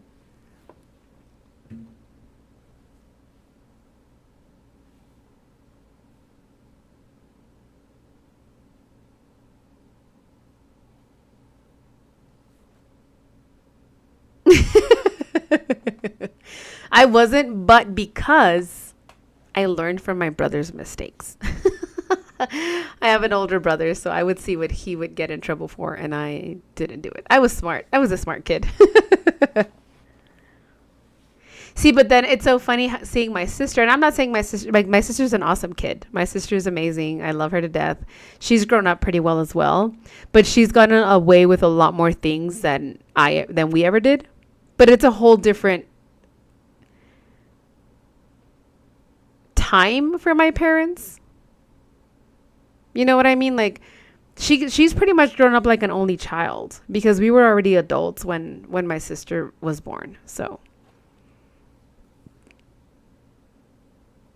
I think it's more they're not paying attention. Yeah, they don't. Not pay attention, then easier to make excuses and deal with the problems. And yeah, I had a student last year. The mom was very disrespectful, very aggressive towards the teachers. This is the parent that one morning on a Monday morning, she sends me a message and her first line is, "I just wanted to tell you that you're a horrible teacher." That's how she started her message, right? But every time it's like, my son this and this, and my son so and so would never do that, and my son so and so is always like, and the kid was a manipulator. This little kid was a manipulator. Like yes mommy, and as soon as mommy turned around, he was something else, right? So that's where I'm like, this parent was so overwhelmed that she just needed to blame it on somebody, and she wanted to not have to deal with her kid. But I'm like, come on, as a parent, you know what you have at home. You should know what you have at home. Your two olders didn't get cell phones until high school. Youngest one is in 6th grade to call and text friends, but not for apps. And that's good. Like, I had a really hard time when my sister got her cell phone. She got her cell phone when she was 9 years old. But again, there was those boundaries that you cannot use it at the table. You only need it to communicate. You don't need to be, looking at apps. It was the phone that she used was with my mom's account. So everything that she downloaded or saw, my mom was able to see. It was a connected account. So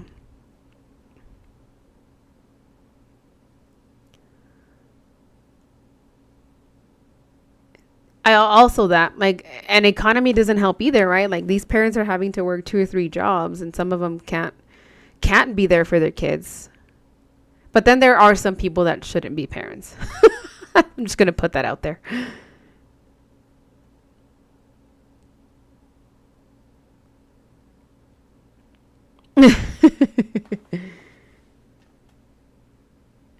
I would love to be a parent if God ever allows me to. At my age, I don't know how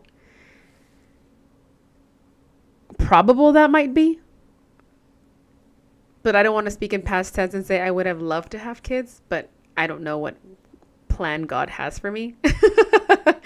But I enjoy kids. I loved having my sister with me as a kid. She was partially mine. My mom had her, but she was partially mine.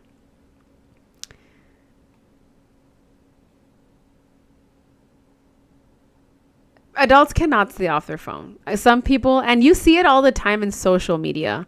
You see it all the time where parents are more interested about posting their little videos, posting their little vlogs, posting like, oh my goodness, I love my child, but then their child is not paid attention to, not cared for in the minimum.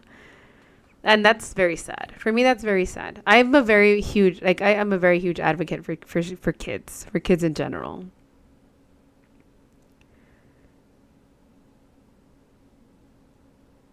And I also believe, like, for the most part of their childhood, you do have the parents to blame, right? You do get to blame the parent, but then there also comes a point in time where, as you grow up, there's no excuse for blaming your parents. And I think I know a few people that for them, like, it's the victim mentality, right? Everybody is out to get them because they had a rough childhood, because they went through things. And I'm like, yeah, well, we all go through things, right? At what point do you become accountable for your actions, for your behavior? If you don't want to be in the situation that you're in, like, at what point do you do something to change it and stop blaming other people, or stop victimizing yourself, right? Your husband and you weren't blessed with children, but I don't know. I would have been more of a discipline. I think I would have been too. Knowing how I am, I think my children would have turned out okay. Boundaries are very important. Boundaries are very important. Some parents don't know how to set them. And obviously, kids are going to push those boundaries to see how far they can get. Your poor children would be in therapy for messing with them. Alyssa.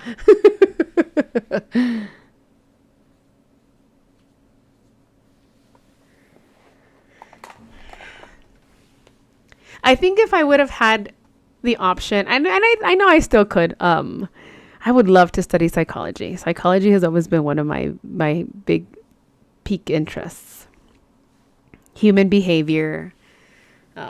And you know what? I know mental health is a thing. I know it. I do. Now, as I get older, we start to, because again, when I was young, and I'm 38 years old, right? When I was younger, and being from a Mexican culture, like mental health wasn't a thing.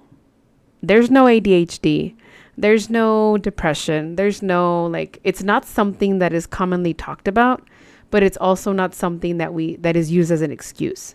And I've seen a lot of parents, I mean, funny thing, right? Particularly this week, I have a student that is in special education, for whatever reason, right? It's not autism.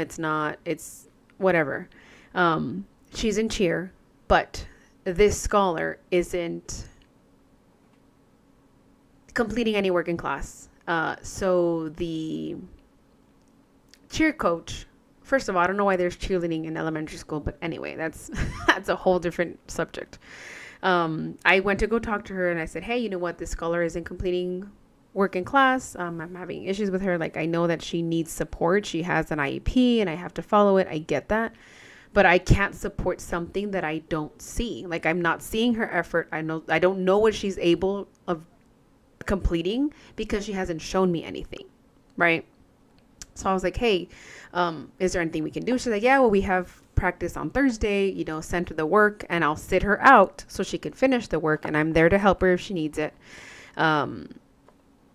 Right. So mom found out that she was going to be sit out for practice, and she started, blowing up a storm with the teachers and with the coach and saying, like, don't sit her out, like, just send the work home, we'll finish it at home.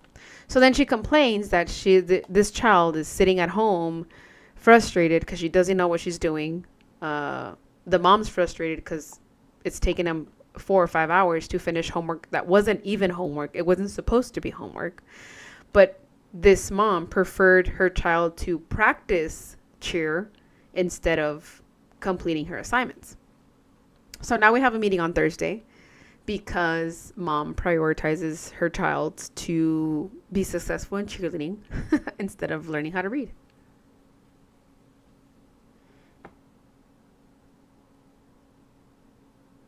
Well, she didn't do it because she probably doesn't understand what she's doing either. You have 15-year-old and 20-year-old boys, and they are thoughtful and nice, caring, as acknowledgeable as I can make it. And that's good, Catherine. Like, that's good, right? And again, I think, again, we go back to, there comes a point where your kids will make their decisions, and they may disappoint you because they make the wrong choice or whatever, but you have taught them, you have guided them in the right path, right? And you can only expect that they remember everything that you've taught them at their age, especially the 20-year-old that's, close to legal. There comes a point where you just gotta, let them fly. And as much as you've taught them, as much as you have guided them again in the right path, like, you have that to be proud of, I think. You were in special education, have a learning disability and written language. I also have ADHD and dyslexia, and it's frustrating, but about finding people to help you learn. Exactly. And I've told this scholar, like, I do my rounds, I walk, I don't sit down at work. And I think that's part of the reason why my knee has been hurting. I don't. Sometimes maybe I'll sit down for lunch. Sometimes maybe during my conference time because I'm like working on lesson plans or I just need a minute to sit down. But during class, 3 hours in the morning for my morning group, 3 hours in the afternoon, plus that extra intervention hour, I'm walking around. I'm checking on kids. I'm asking them if they understood. If I see somebody that is stuck, I will ask them like, hey, if you don't understand, please raise your hand, ask me, whatever, right? This child, I have asked questions for the past 2 weeks, and now like her response is always, what was the question? Um, I didn't hear what you're talking about. And I'm like, girl, come on. Yes, you did. Like, you're sitting there focused on what everybody else is doing instead of, ugh. So she doesn't ask me questions when she's confused or when she doesn't understand because she's not paying attention. And I'm all for helping. I've told them, like, ask away if you don't understand, especially because I have a lot of English learners. The majority of my afternoon group, all but 2 kids, so 28 kids in my class are EB learners, emergent bilinguals. And I'm all for helping them. I was them once. I was them in a class, not knowing any English. Your sister does all your niece's online work. Oh, how frustrating.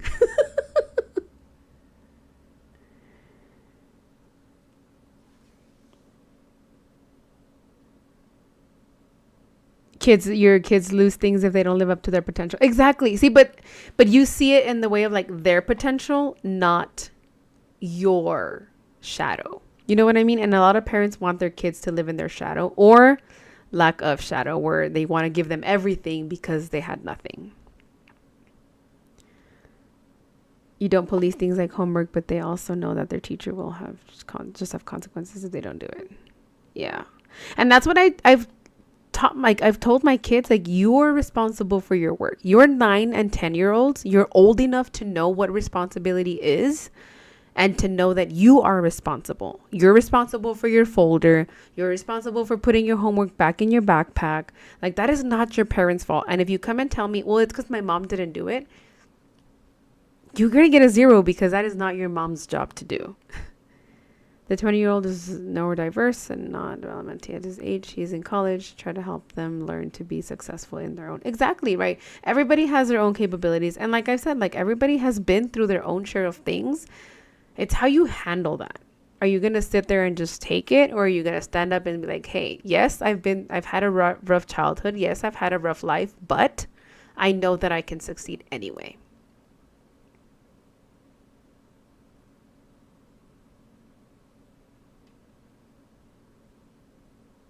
Your parents were about learning how to be functional for yourself. Not that they didn't, but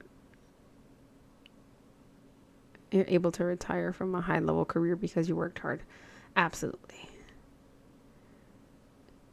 She asked you to do stuff and you decline. In your career, you were high functioning. You just have a hard time communicating what's on your mind, especially in written form. And again, this child has an accommodation of accepting verbal responses. And I've been trying to do that, but she can't respond to anything if she doesn't know what's going on. I agree, Catherine. I agree 100%.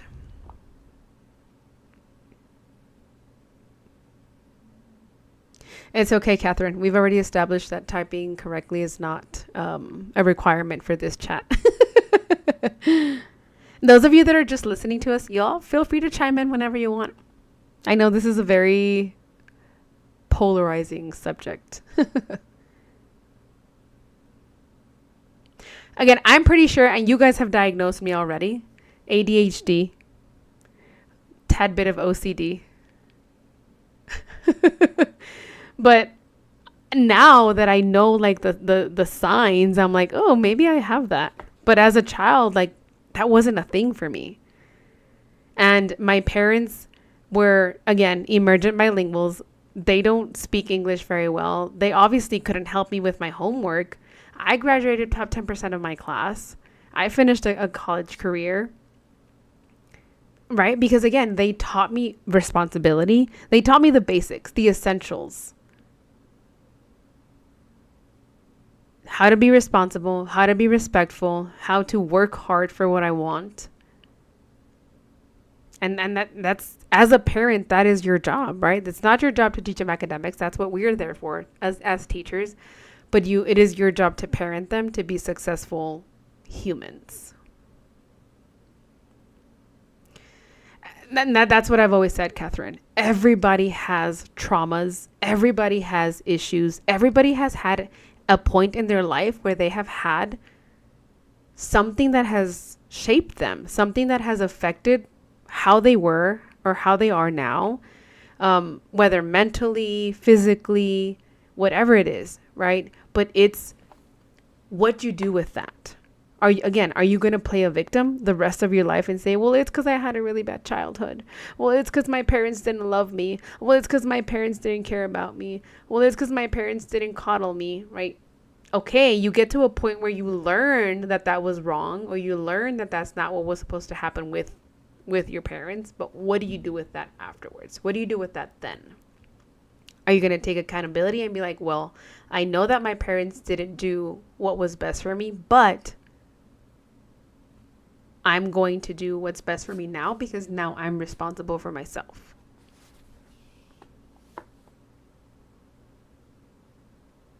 We have to learn the way our brain works. My parents would sit for hours while I talked in circles till I could finally get it out. See, and obviously having, understanding parents is of great support. Not every child has that, unfortunately. I've had my share of students, right? And for me, it's really funny because the quote unquote bad kids, there's no bad kids, right? It's just some of them don't know how to express, some of them don't know how to deal with. But for me, those are my favorite kids. The kids that none of the teachers want because they're so bad, because they can't handle them. Like, those are the kids that once I win them over, oh my goodness, they are the most loving, most respectful, most hardworking kids. And even though they struggle, like, they will do whatever they can to their capabilities to be. And those are the kids that I love to help, not the ones that just sit there and do nothing and are entitled. Ugh. You fight battles at school because yes, you had to do that this week. Get your kid moved to AP language instead of honors English. Were you able to get that changed, Catherine? And also, what is it, that other teacher? The crazy one?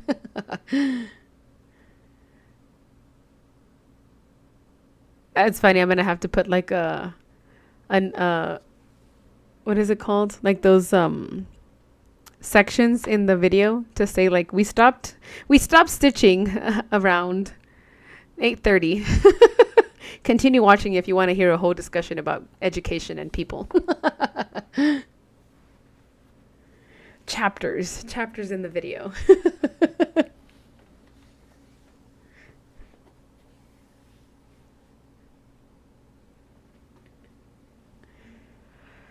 A lot of us are crazy. I'm crazy.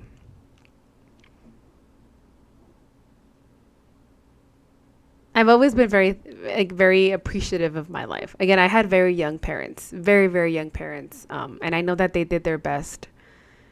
And again, they're still married. We're still together as a family. I have nothing against them. Like, I go visit them every so often. My brother is still in the picture as well. Like, we're still a close family. Close-ish. We're a close family. Yes, we've had our disagreements. Yes, we've had our arguments, of course, as humans do. But my parents did the best that they could, and it was good enough because we're here now. Your mom got married at 17. Your relationship with your parents is still hard. They didn't know what to do, but they did all the best they could. But they did teach me to be functioning adult in society. And that's good. That's good. Again, my mom got her GED when we were already old enough, because I remember her going to night classes to get her GED. My dad got his GED online. when I was in high school, I think. But they are the most hardworking people, and not like, again, I know that I get my work ethic from them, to where if I am at work, I will do the work, because I'm getting paid for my time there, right? If they need me to sweep the floors, I'll sweep the floors. I'll sweep the floors.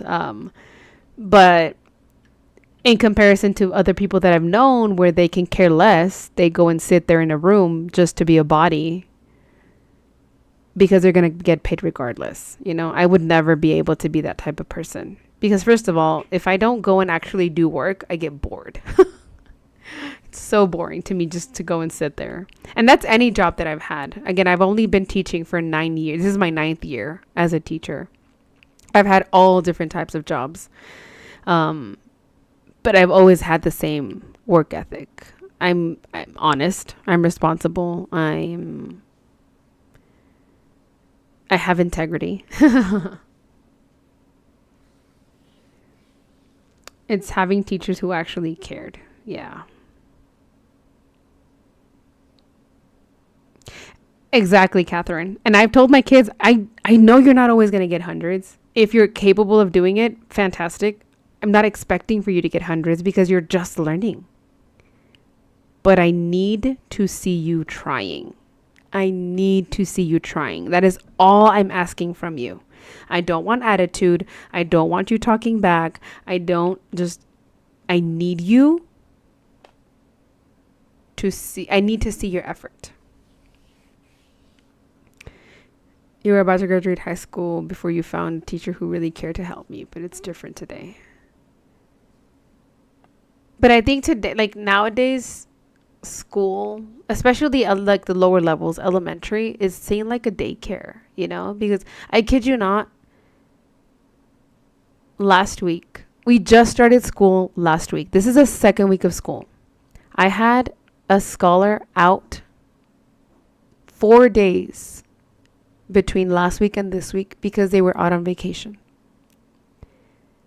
I've had a kid out all this week because they're out on vacation. And I already had another student tell me that they're going to be out in a few weeks because they're going on vacation. I'm like, we've had the academic calendar out since April. Why are we planning vacations during class, during school? And then they're upset because their kids are failing. Like, what are you expecting? Your kid is out for a whole week. We are working all week long. And mind you, it's not like, oh, we did a worksheet with 3 sentences.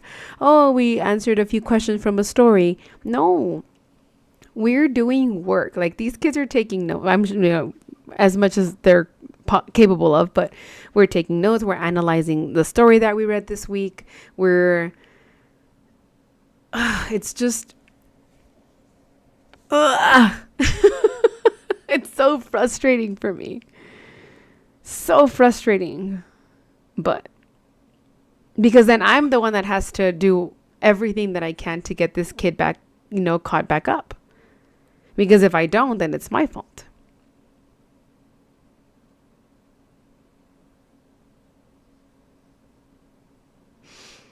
Why would we take a break? Why would we take vacations during a break? That's dumb. Let's take it right when the school year starts, when we're getting used to all the rules and expectations.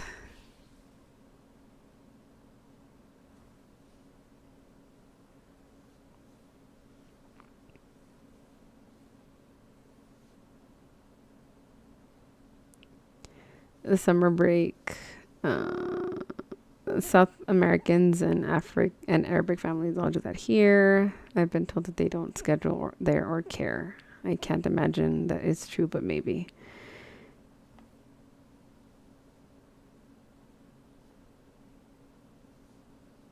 You guys don't. We do, but we ended, like, our end of the year was May. The 3rd week of May was when we were released from school. Up until, for them, just last week. But again, the academic calendar for this year, 26, 27, has been out since April. So parents have it available to them. They know when we have the breaks.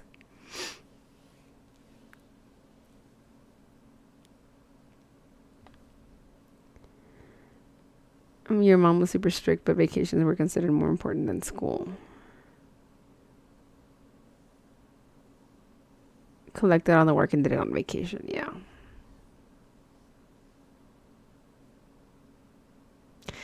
Say, Melissa.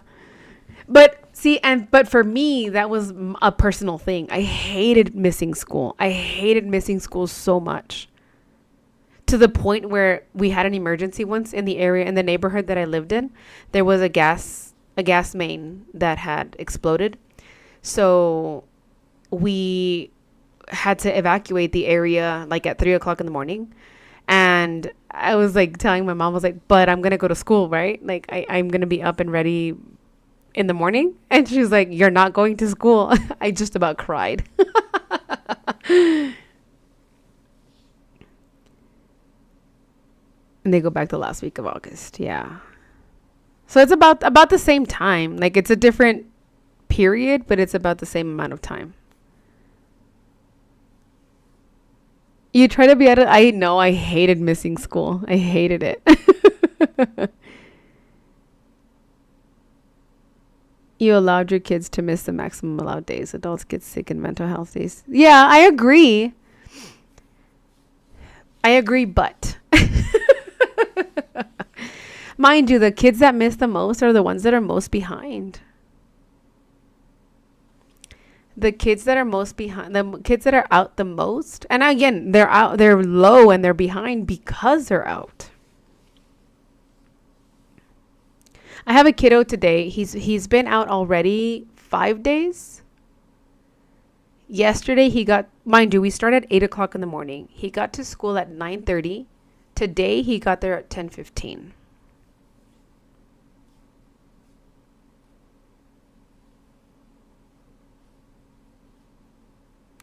Before Labor Day is vacation time. Yeah. I know for Texas, the majority of schools started this week. They started on Wednesday or Thursday. So we did start a whole like week and a half before in El Paso, because the majority of El Paso started very early. We had a district. Well, this district is quote unquote year round. So they started the last week of July.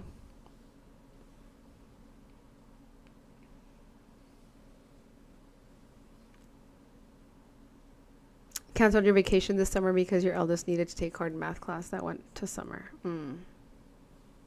Where are you guys going, Catherine? I feel like you've told me before. Italy? You hated school? Oh, you were. Oh, I understand. Oh, Singapore. Yes, you had mentioned it. I was the one that said I wanted to go to Italy. I was bullied because I was fat and hairy. I have very hairy arms. But yeah. But I loved going to school. I still loved going to school. And even now at work, like I don't like to miss, especially because as a teacher, it is more work to be out than to be in school. Very rare. Last year I took 1 day and it was just to what's it called? To rest from my half marathon that I had ran, which I didn't even need because I wasn't even that sore. Oh, I want to go to Italy. I was planning on going next year, but I don't know.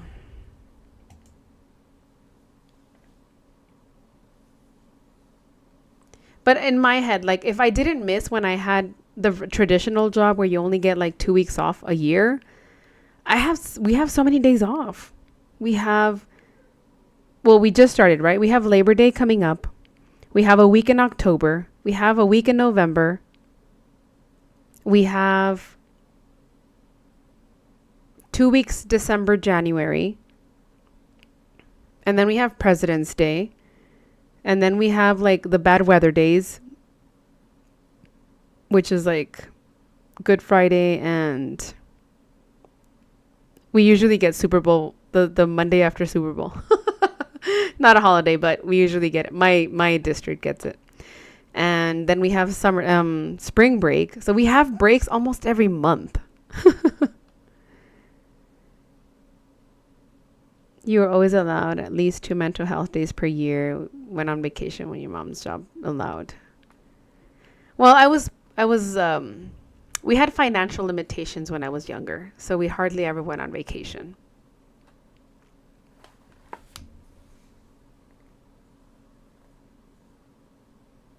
The first day of deer hunting, when is that? I don't know hunting season.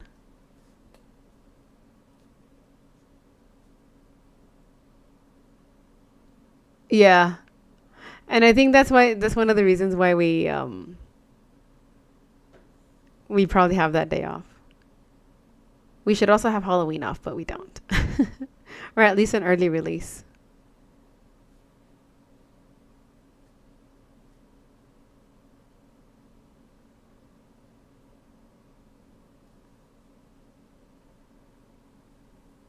I'm a desert girl.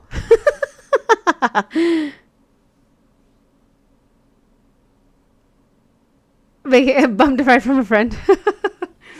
Well, I remember that we did take a vacation when I was 4 years old. Well, let me rephrase that. I don't remember about that vacation. There are pictures. When I was 4 years old, and I guess you can consider that a vacation. Um, After that, I was 9 the first time that we went, and it was literally like an hour and a half drive, 2 hours away to go camp, where we still go camp today. You know that camping trip that I recorded a few months ago? Well, end of, what is it, July? Mid-July? That was our first vacation out.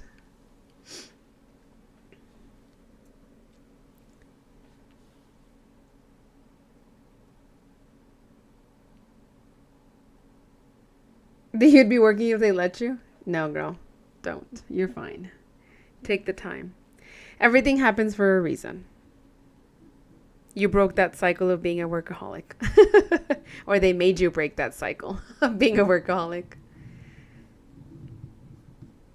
I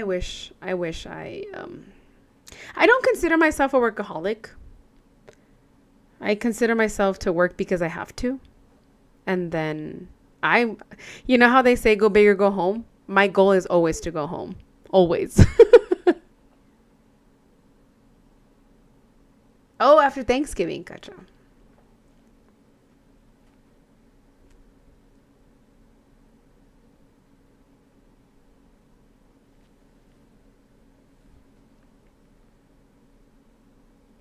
I'm excited for Thanksgiving. I'm already picturing the food. I love food. I'm gonna make myself a shirt that says that. I love food.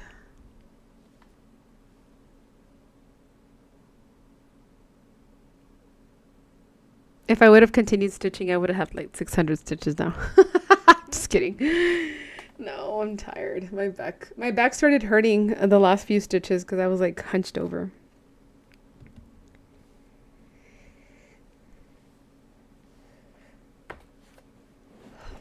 But alrighty, I know it is late for you guys. I am going to go ahead and call it a day. Remember that tomorrow we have movie day around 8 o'clock my time, 9 o'clock central, etc., etc. We'll probably be on Discord. JD will host it.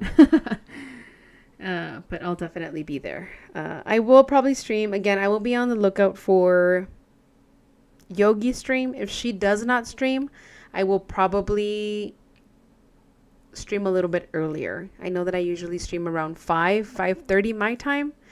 Um, if there's no Yogi stream, then I'll probably start like at 3-ish.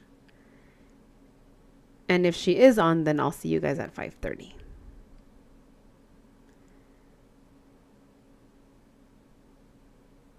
Family can be hard, Alyssa. Family can be hard.